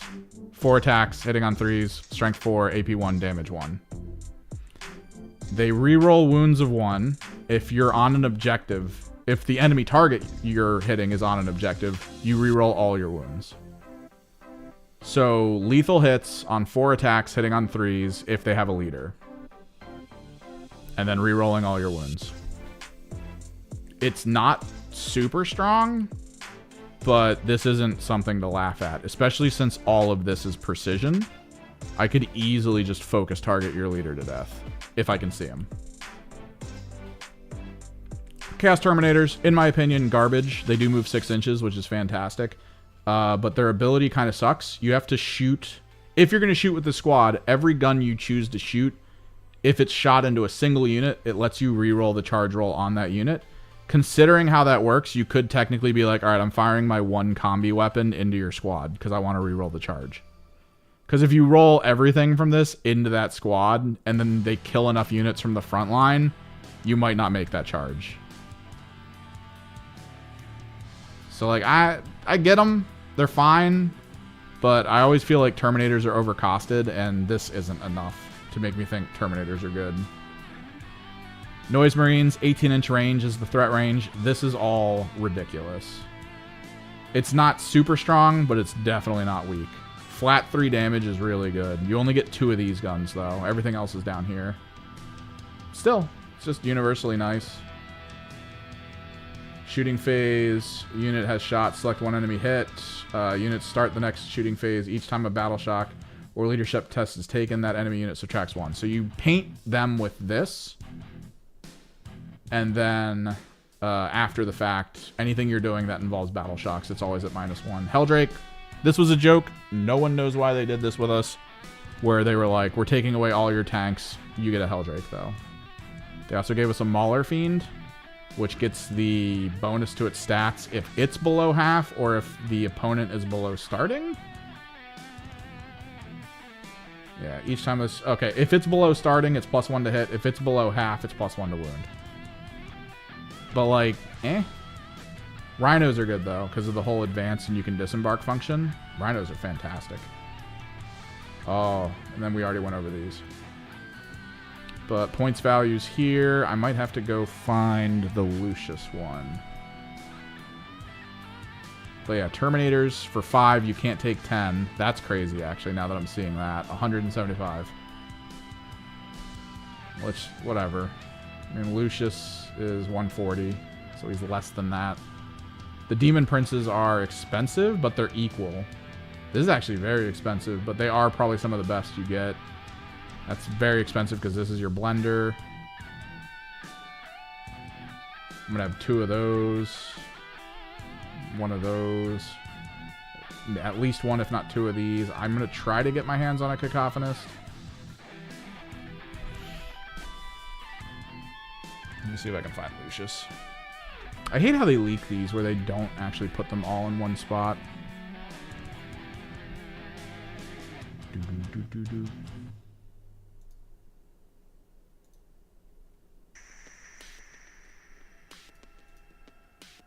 Ah, here we are.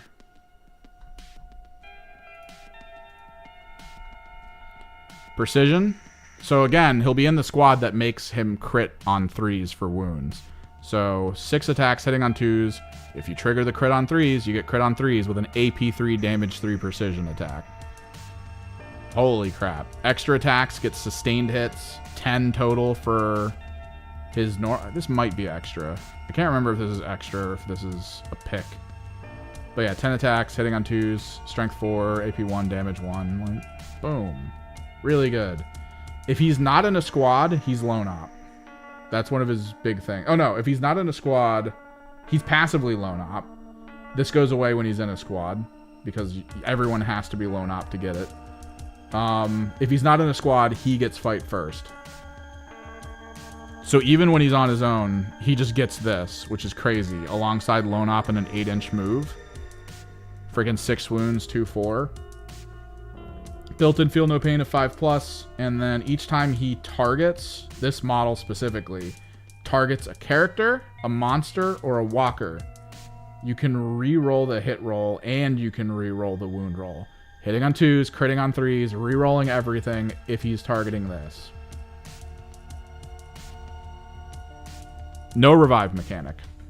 Which, sure. I think his old revive mechanic literally made it so he wouldn't die the whole game. Because it wasn't a one-off revive. It was revive as often as you die. So long as someone died in the process or something. Like, there was always a way for him to come back. Which was crazy.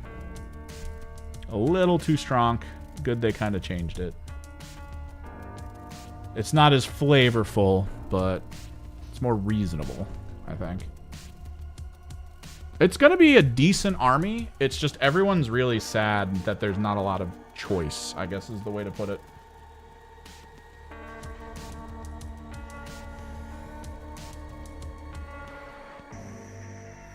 That's like everyone's biggest complaint. Is generally the lack of choice.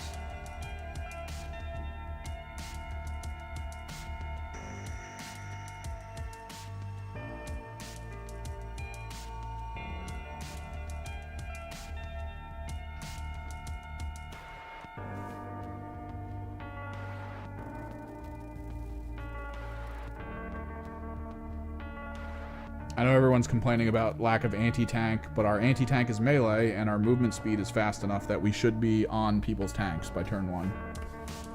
If you go with a Fulgrim, you're probably in someone's backline turn 1. You just advance and charge. Don't even shoot or whatever. Like, just go for it. 16-inch plus a dice. Reroll that dice. On a flying character, like, yeah. He's going to be in your shit.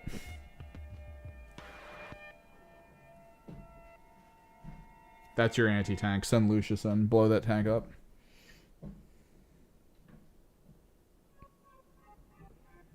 God, why are parts of this still just not dry? Like, so much of it immediately dried off. And then just part of this front door is like, yo, I never want to dry.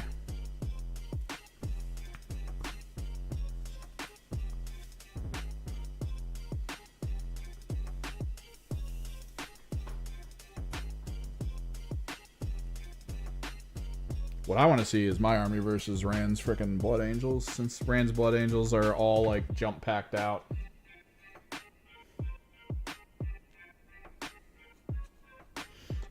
Key issues with the army. I noticed that there's no anti-deep strike.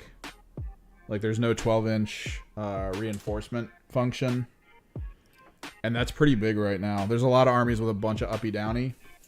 So if you don't have a good enough spread out backline, people are going to get behind you really quick. But I think the speed of the army negates it, because you can just be on the front line, kill everything there, something uppy downy's behind you, and then you're just going to be back there immediately.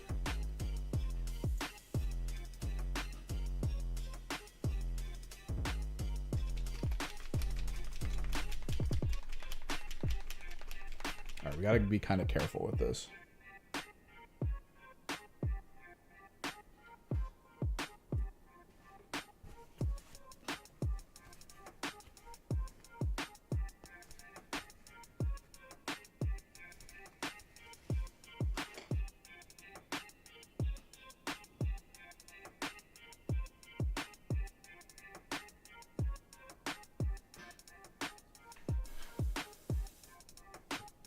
So we need to be pulled back.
Gotta kind of set the cross line for it.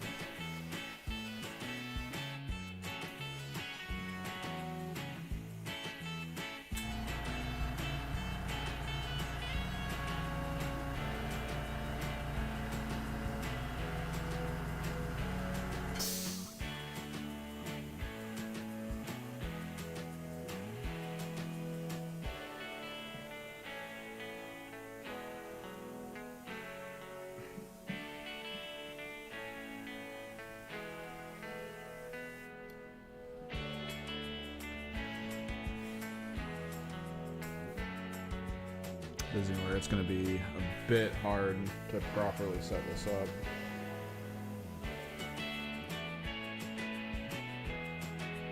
So we got to get the cross line on the gun. And then I'm going to have to pull the guns off, I think.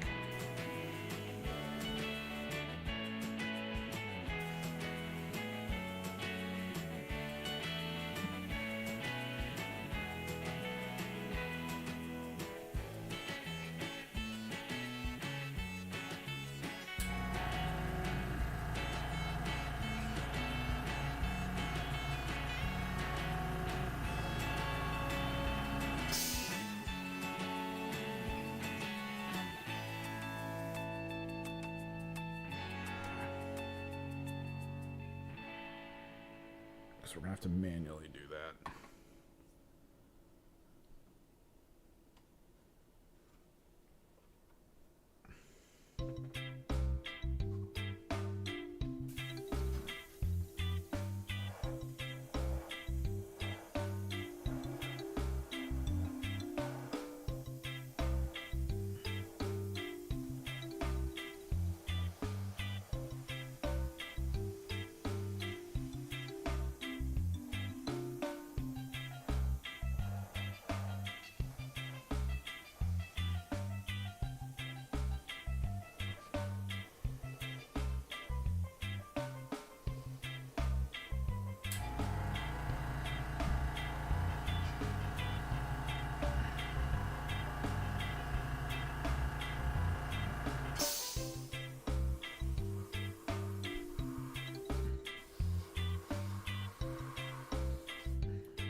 probably wondering, why am I going all over teal? I just did this big pink thing. So we're not going to hit everything that's pink, of course. There's always going to be that minor pink detail that makes it out. That's fine. But the big thing is, the next layer for the purple is going to be very specific in terms of the angle that it comes in at. So a lot of this cobalt is going to be properly placed at kind of like a good angle, in a way. Where you're still going to see a lot of it, but that's more like a shadow layer than anything else.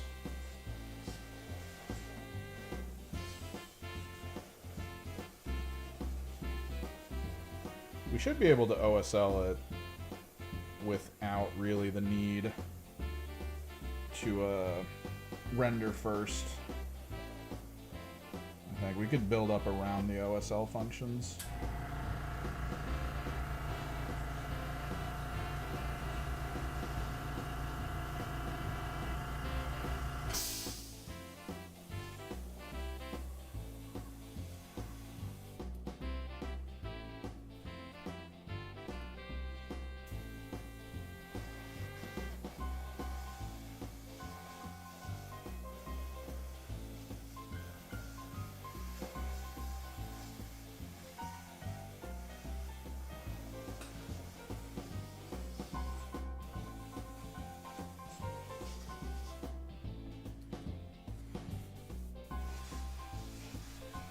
Yeah, this is Vaporwave Stage 1.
Head up.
this nozzle a little bit.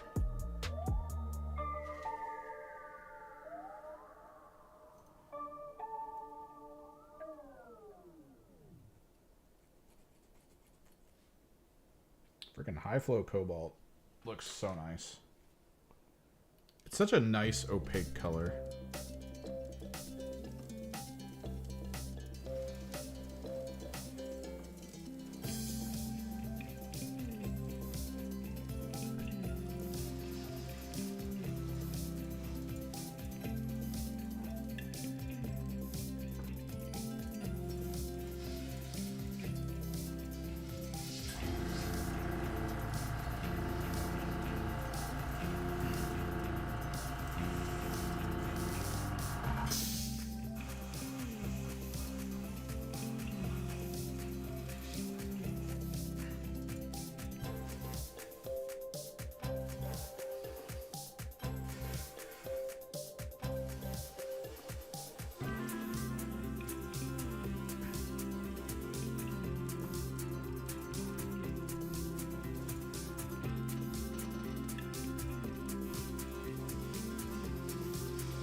Poggers?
Minor touch-ups here and there.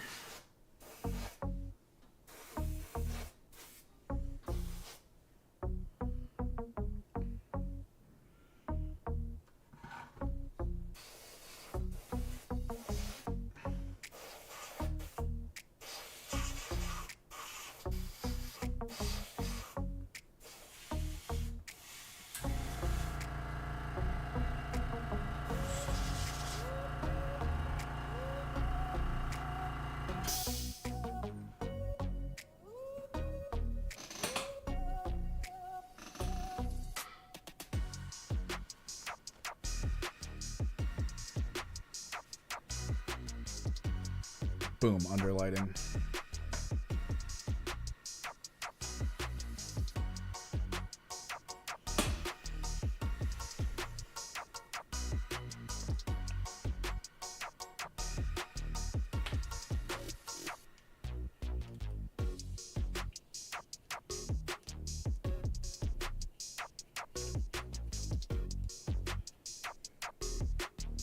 Now we have to get serious with the angle. It's like a key thing. I'm gonna go take a leak after I clean this brush out.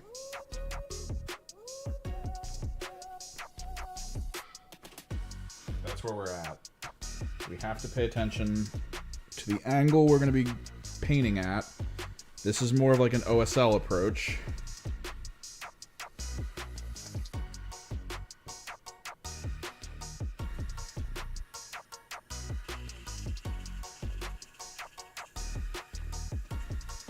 Because we kind of want these turquoise shadows. Because I do really like the turquoise shadow thing. It's just really nice.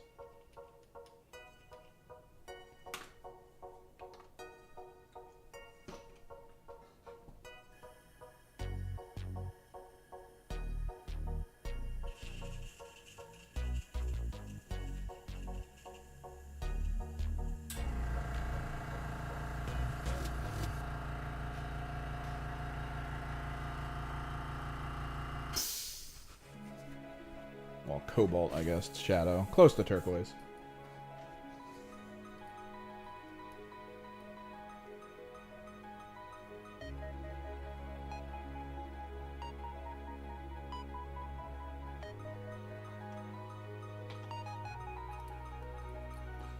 White ink next.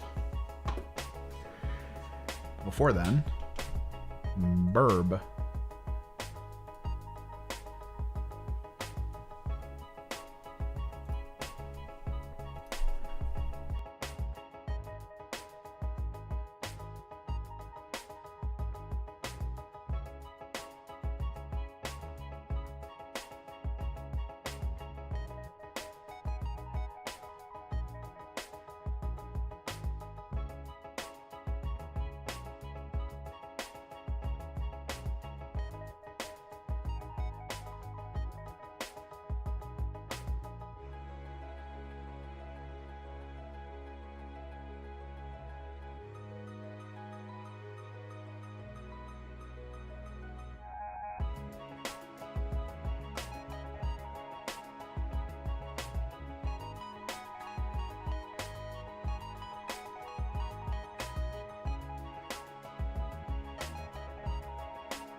Yeah.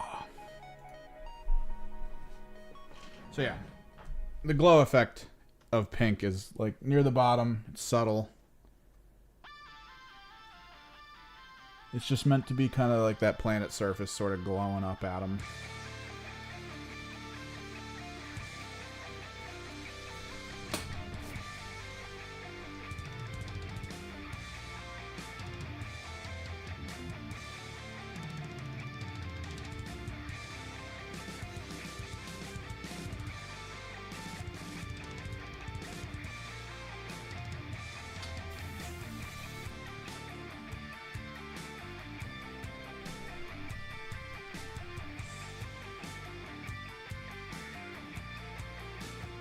Now with the white,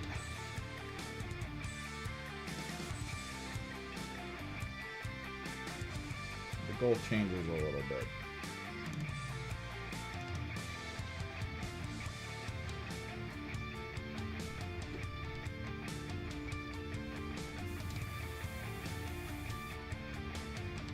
Whereas we did most of this turquoise flat, like as flat as we could around the outside. The goal of the white is to be kind of this 45-degree up to down angle, right?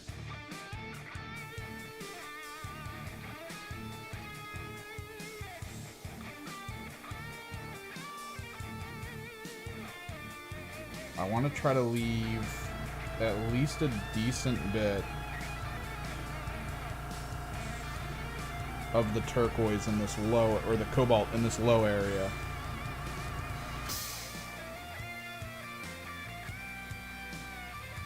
As a sort of go-between with the purple that it's going to get hit with.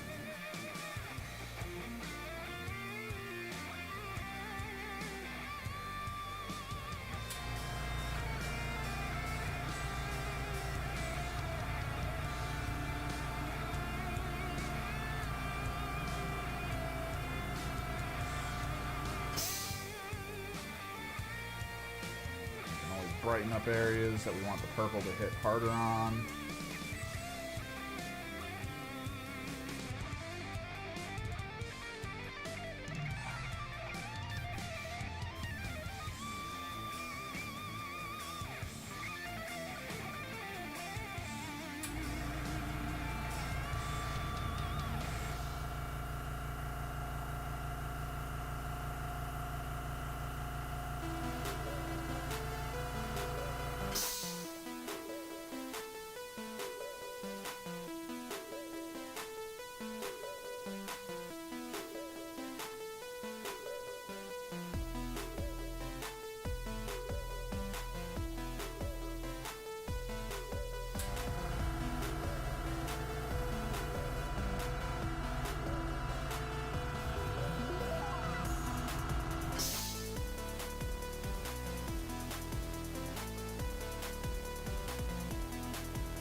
The main reason we're doing this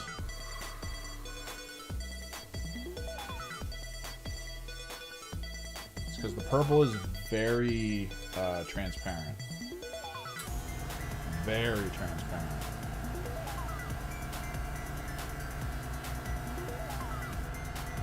Like almost horrendously transparent.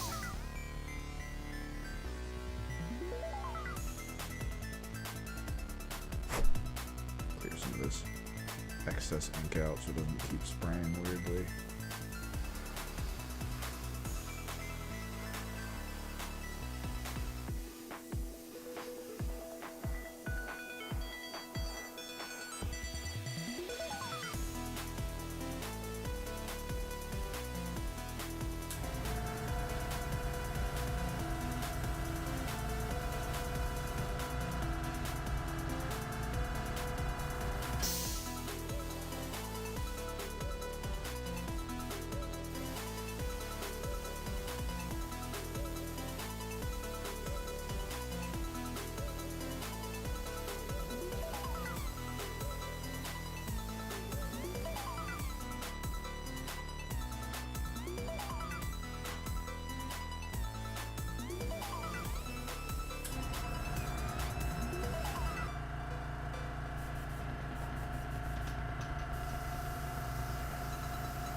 I think we're just about good.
Easy peasy.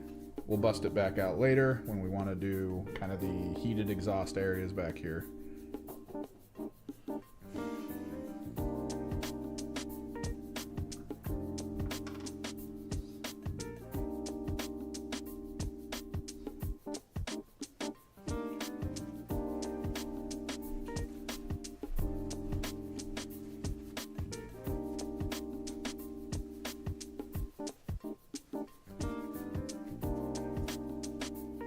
I love white ink for hitting it like this, hitting it for sort of making surface areas white, because it's so smooth. It is quite possibly the smoothest applicable white paint.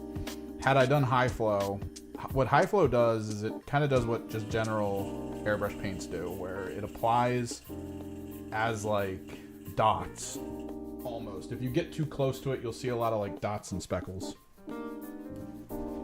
But Liquitex white ink, it's almost a flawless gradient. It's the most ridiculously fine pigment you could really find for a white. It's really good. Highly suggest trying to keep a small bottle of Liquitex acrylic white on you if you airbrush.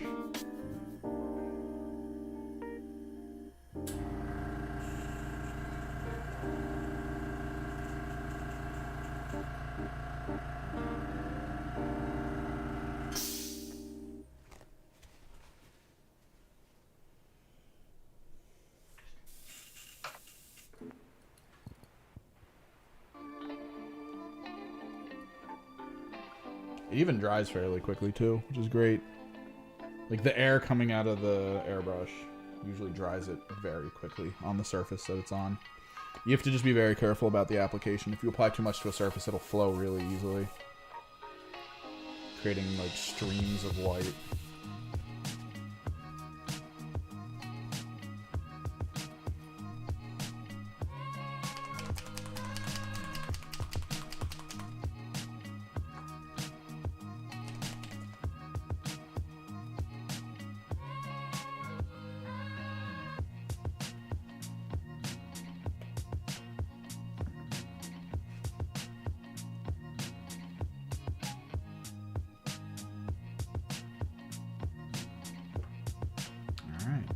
The purple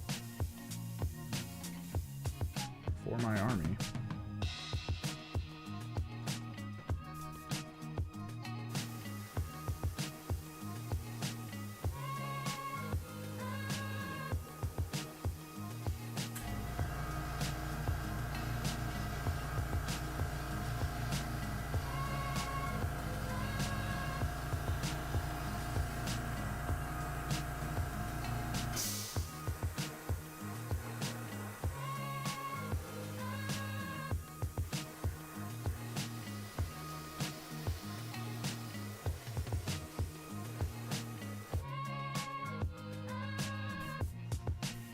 We're going to be painting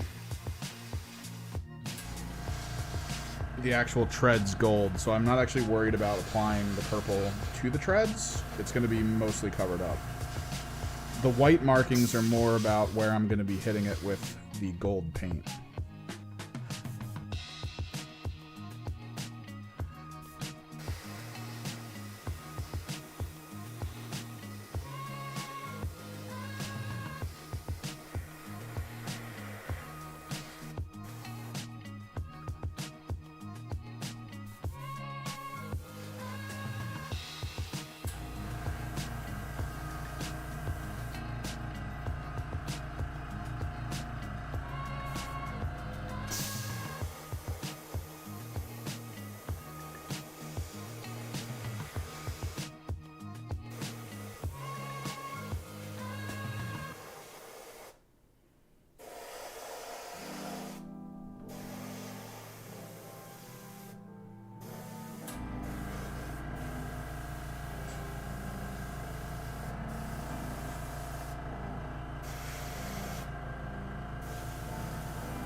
Such a vibrant purple.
Get it into the random nooks and crannies.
Probably touch stuff up manually there.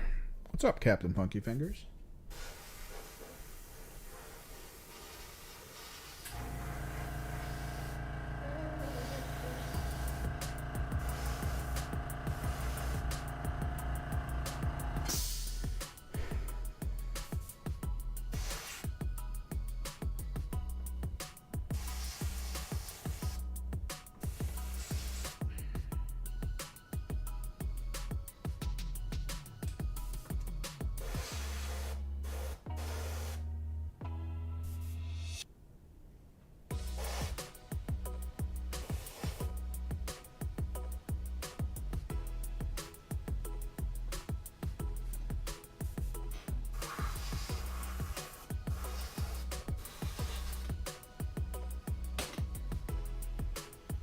Oh, so purple.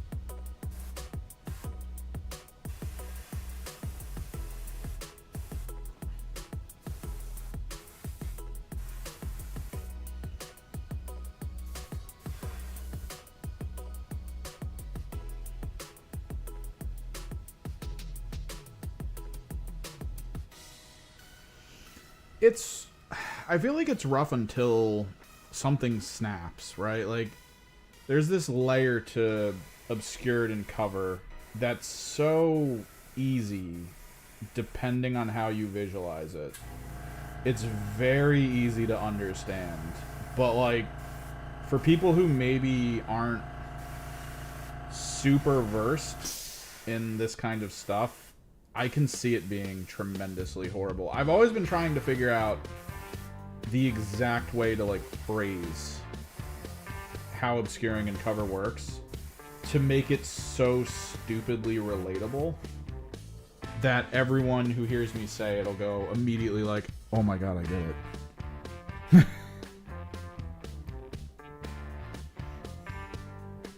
Like, I want that moment for people of just like, holy crap. It was this easy all along? Because it really is.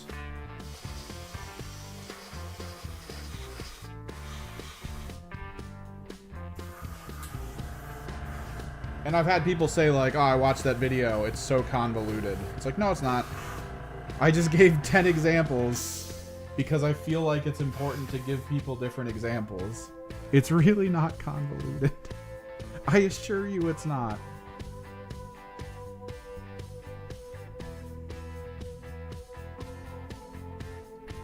Like, there's a video game logic to it, even, that I feel like if I could just word it properly, people would immediately go, holy crap, I get it.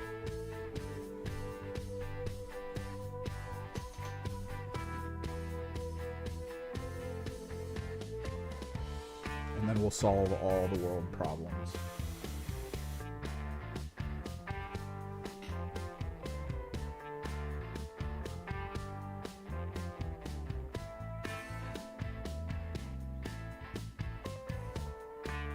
Like, I feel like an if-then diagram, maybe. Maybe. But there is a level of it where if you, the opposing player, kind of know why you're positioning in a spot and, like, what benefits you'll get from it, I don't know, it makes it kind of easy just to know, like, oh, I'm over here. There's a reason I'm here because of cover. And, like, knowing that initial step is sort of enough to get it in a universal fashion.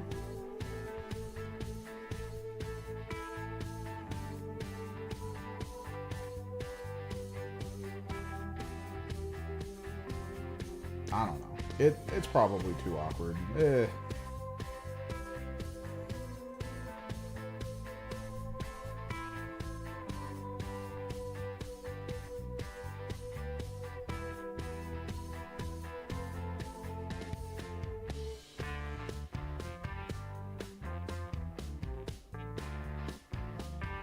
But that's the thing with special cases. Like, I don't think they're that special. Maybe if we pull it back, because in grand scale, the map can do things to you. Even if it's not right next to you. And once you realize that, maybe it just becomes easier. It might be easier to see it like Gallo Dark tier. Because Gallo Dark does really focus on, like, everything's heavy and here's lines. Gallo Dark might be one of the better ways to start learning about cover, because it is really just hyper simplified.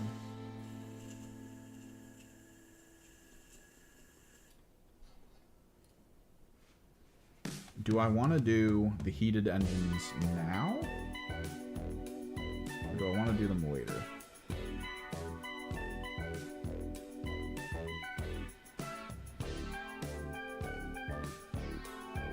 Yeah, man, no problem. Hopefully I can have... I've been working on a Warp Coven video. And part of me... I have this video that I kind of want to go over like a tactical concept on.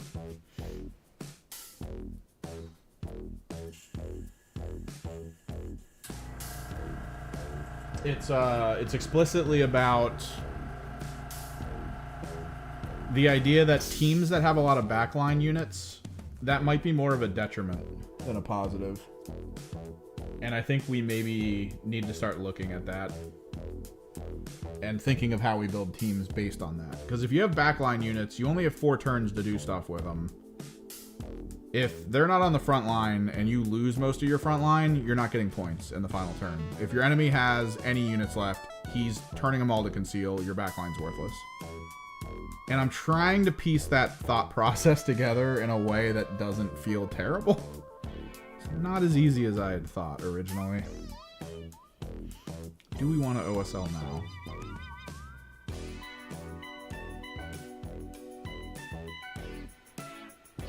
I feel like no, because I kind of want to paint these to be the dark brown and then hit them with OSL like it's making the dark brown really hot.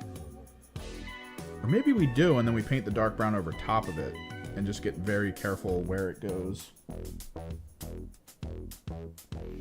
I do want to do a couple strategy videos, like explicit this is just strategy style videos, because I think those would really help people. I really do.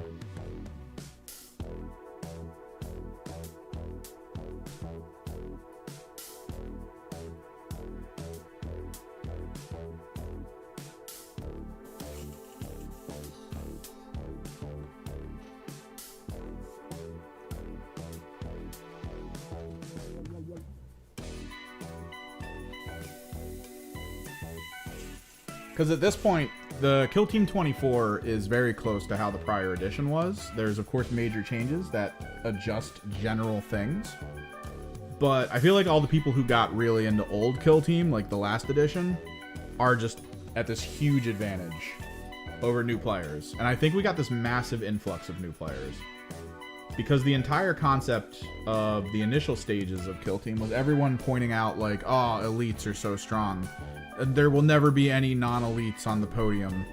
But this last major tournament, the one of considerably the like most mid-tier whatever teams got really far. It was did they win? I gotta remember who took first. It was Blades of Cain.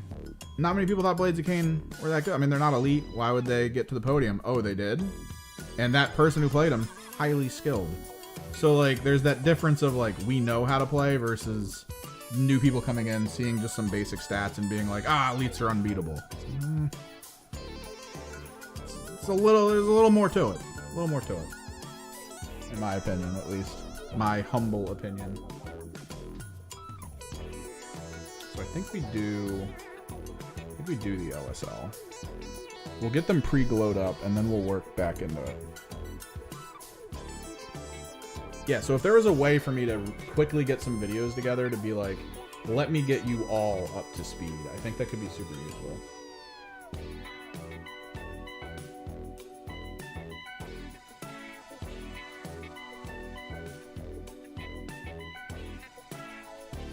Like, things you might not think about on the field.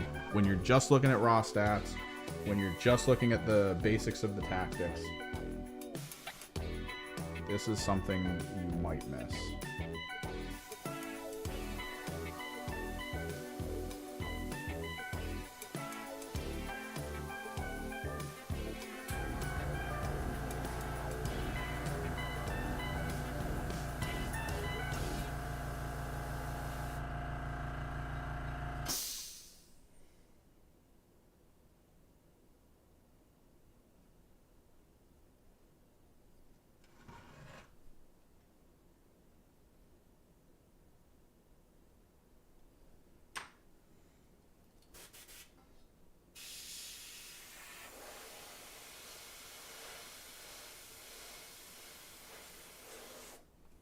need to do.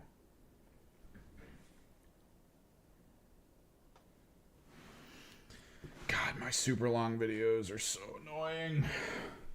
They take forever to put together, too. I love doing them, but I need to start doing more quick videos. Like that freaking combat patrol video for the knights. The turnaround, that took me only like 2 hours to make, and I was like, no one will watch it. It's now one of my most recently viewed videos.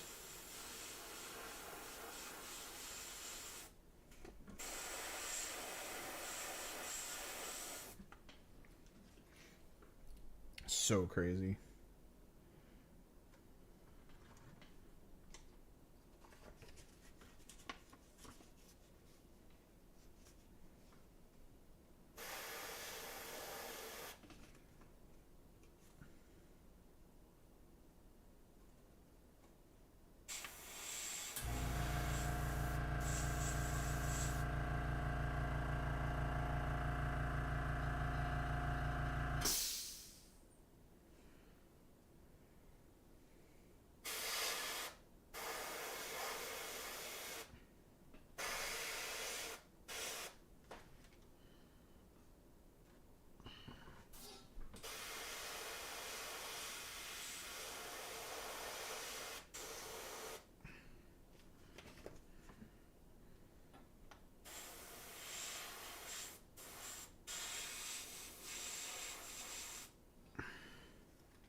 Yeah, thanks, man. And have fun gaming. You can always post, like, fun stuff in the Discord. We do have a community Discord. If you have any questions, like, as you're playing, as you're getting to learn it, it is a good spot to hit up and ask stuff. If it's not me answering, like, we have a few people in chat who do have some very solid ideas on how the game's played. And worst case scenario, you'll get the fun community kind of gathering of people, the brain trust, trying to figure out exactly how things work based on wording. So that's always good. Good resource. Good resource.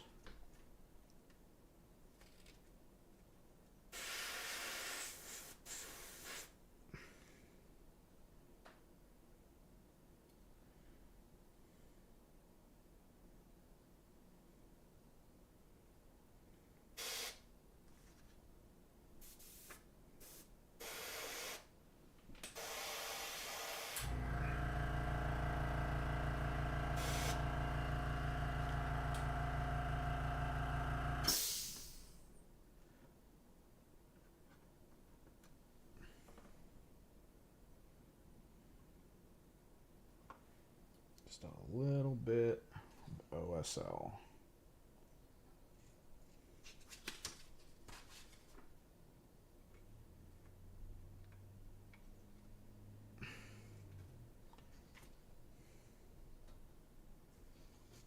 Once we get the OSL in, we'll be good to render, but we'll have to do that tomorrow.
have enough corrective colors for the spots on these that aren't quite what they need to be.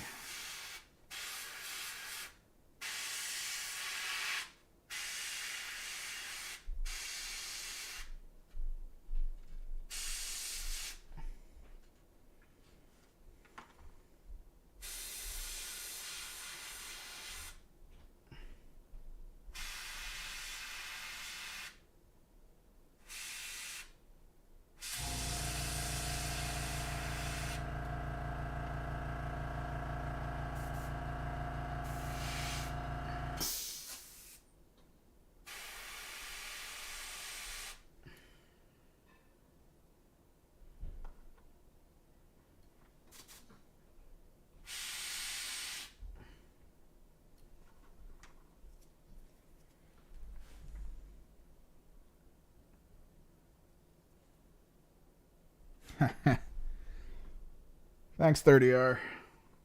Yeah, I usually don't stream at this hour. I really wish I did. This is when everyone actually pops out and says hi. Makes me sad. My work schedule is a little too late at night.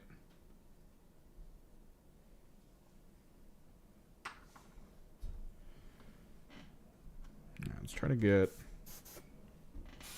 a little more of this glow potential down.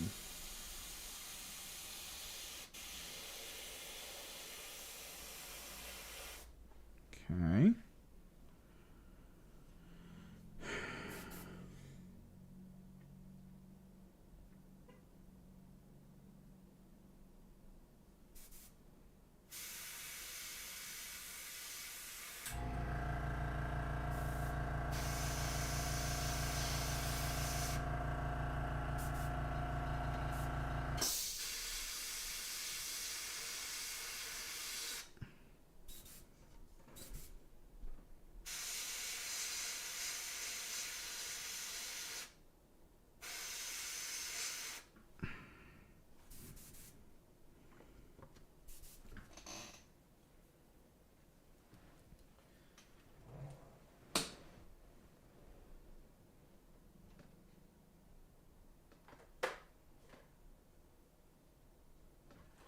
We're going to go a little bit over for this, but that's fine. Technically, dinner's already ready, so we're good.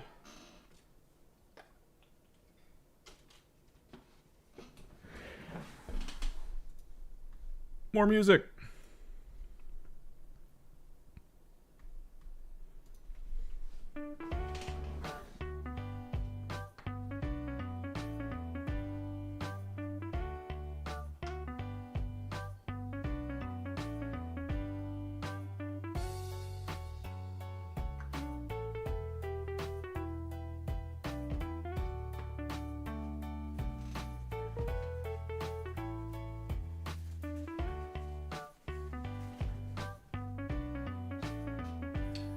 Trying to get my Emperor's Children stuff together.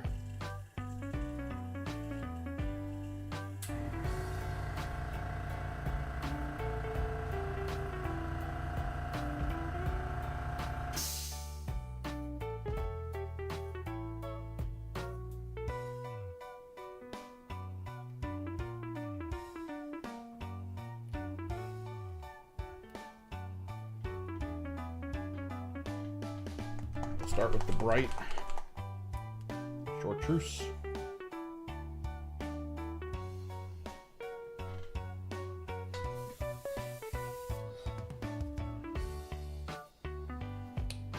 Favorite kill team? Okay, well,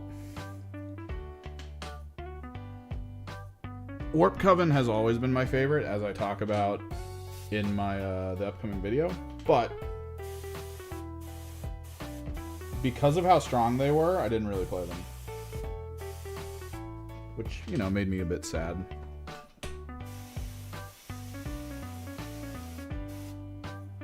My second favorite was Hyrotech. Those also got hit with a pretty serious nerf. I love teams that have like a lot of buffs, debuffs, stuff that lasts between rounds. I love that. I absolutely love that. So, like, weird tech Like, weird conceptual tech teams are absolutely my favorite.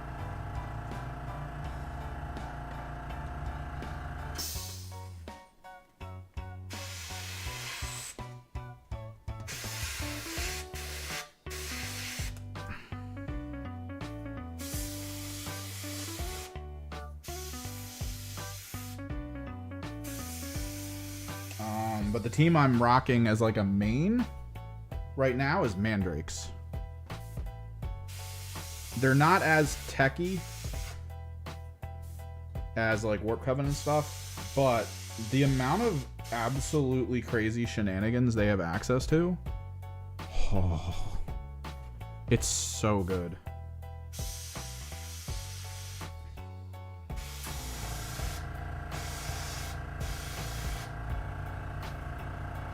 It's just absolutely so good.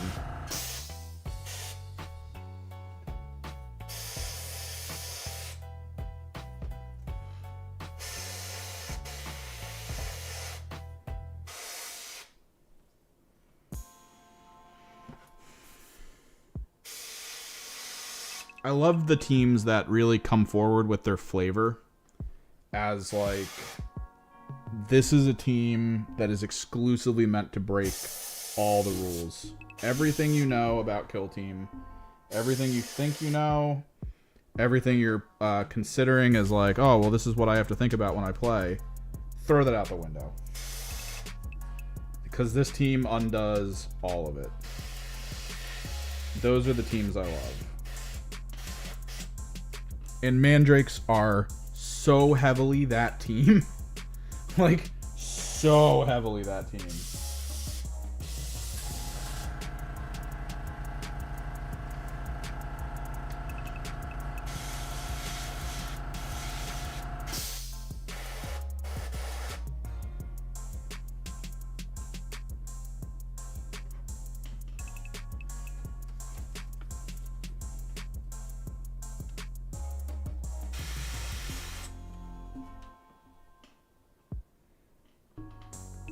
That is definitely not a beginner-friendly team, though.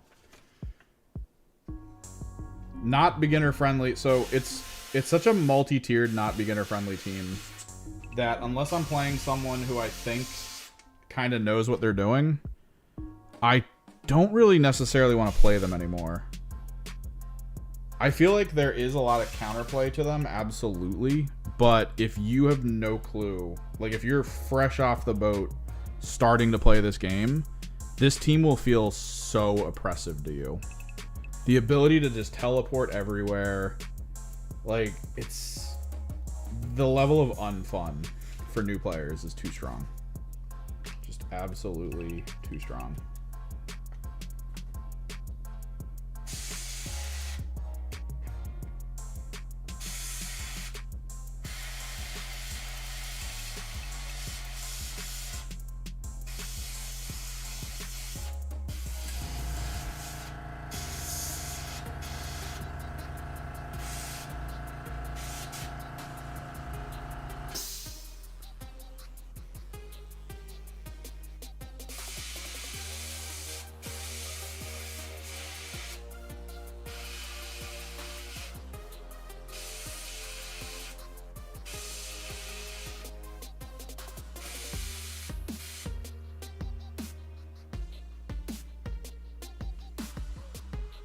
Whereas themselves as a team, like in an actual tournament setting with skilled players who all know what they're doing, I feel like they're kind of like a refreshing breath of air.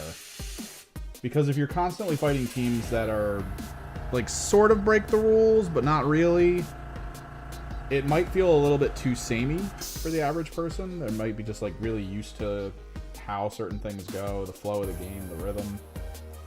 And then to see a Mandrake player pop in and just be like, yo, I play Mandrakes. That's like, that's that moment of like, oh, I have to adapt. I can't just, you know, focus on it the way I've been focusing on it. I actually have to try and like do other stuff. Maybe focus on getting into certain places that normally I wouldn't be. Like, it's just a full-on adaptation of the game that just feels completely different.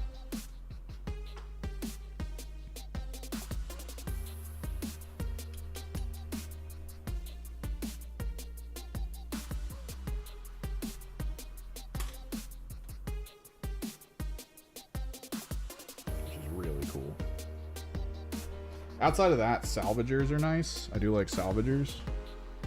It's like elite light.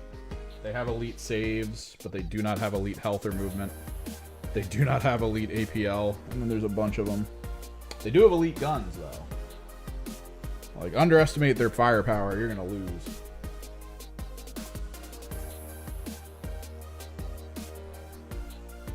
They have a lot of really cool abilities.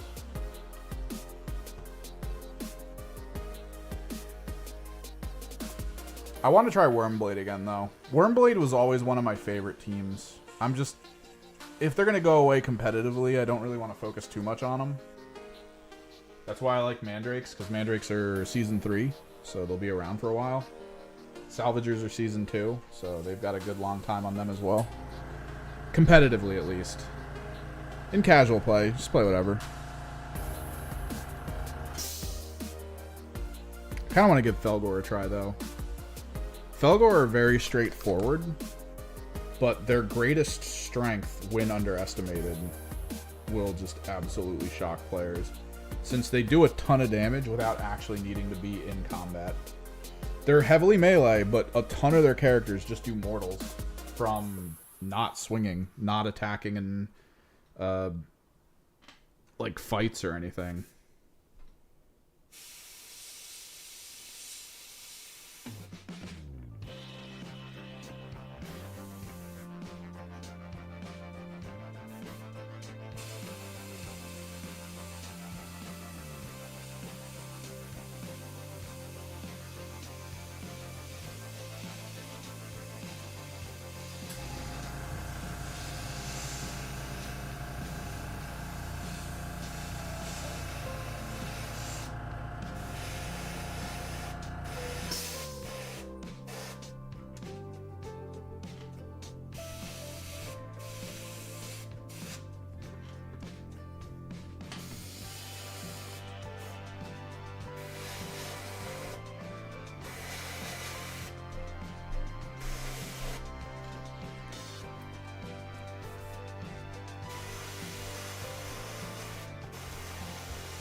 Corrective paint that I'm going to need to hit this with.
right.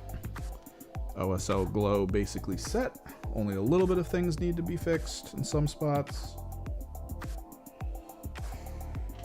Which is good.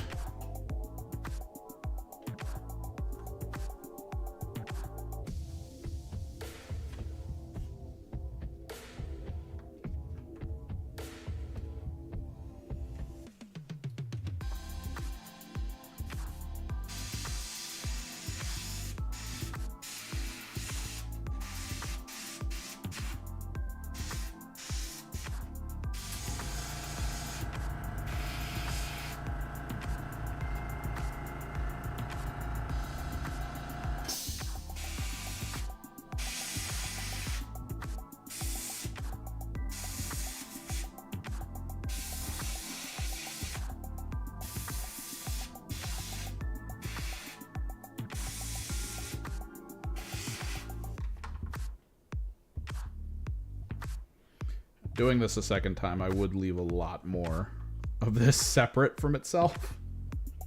I'm starting to see the actual benefit to not doing the treads, although the lighting still requires almost everything to be together.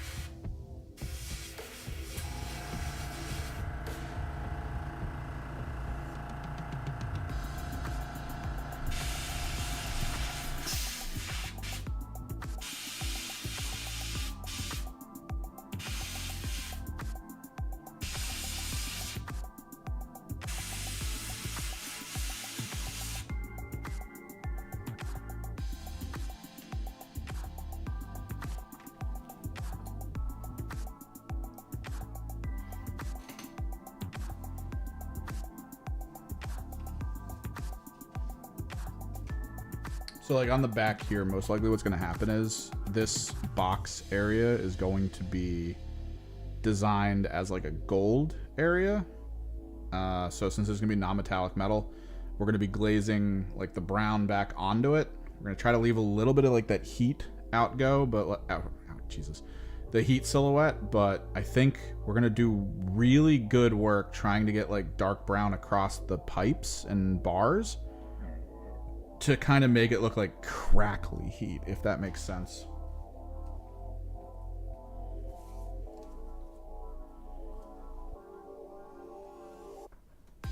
Still a little sad that I didn't foresee like wanting to put pipe organs and stuff all over this, because we probably could have had a bunch of really fun pipe organ stuff on hand. Like pipes and straws and all that good stuff. You live and you learn.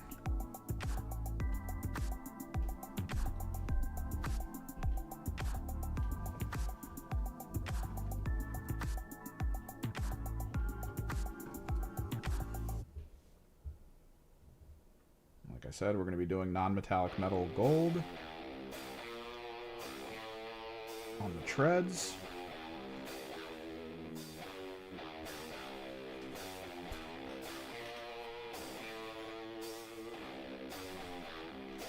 Vaporwave pink into purple with cobalt shading.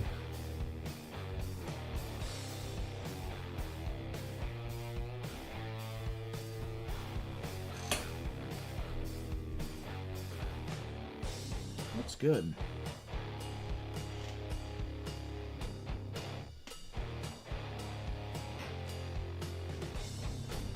It is 6 o'clock. I am starving. And I gotta get a couple other things done. Probably clear most of this up. We might get back into it tomorrow. We might start doing the physical painting tomorrow, most likely. Since it is Friday, I don't really have much else to do. Thanks for hanging out. Thanks for all the kind words, if anybody's still in chat. This is going well. This is pretty fun. We've got some decisions to make tomorrow, though, in terms of what's going to be converted from purple to metal. What? A lot of things going on. Till next time, guys.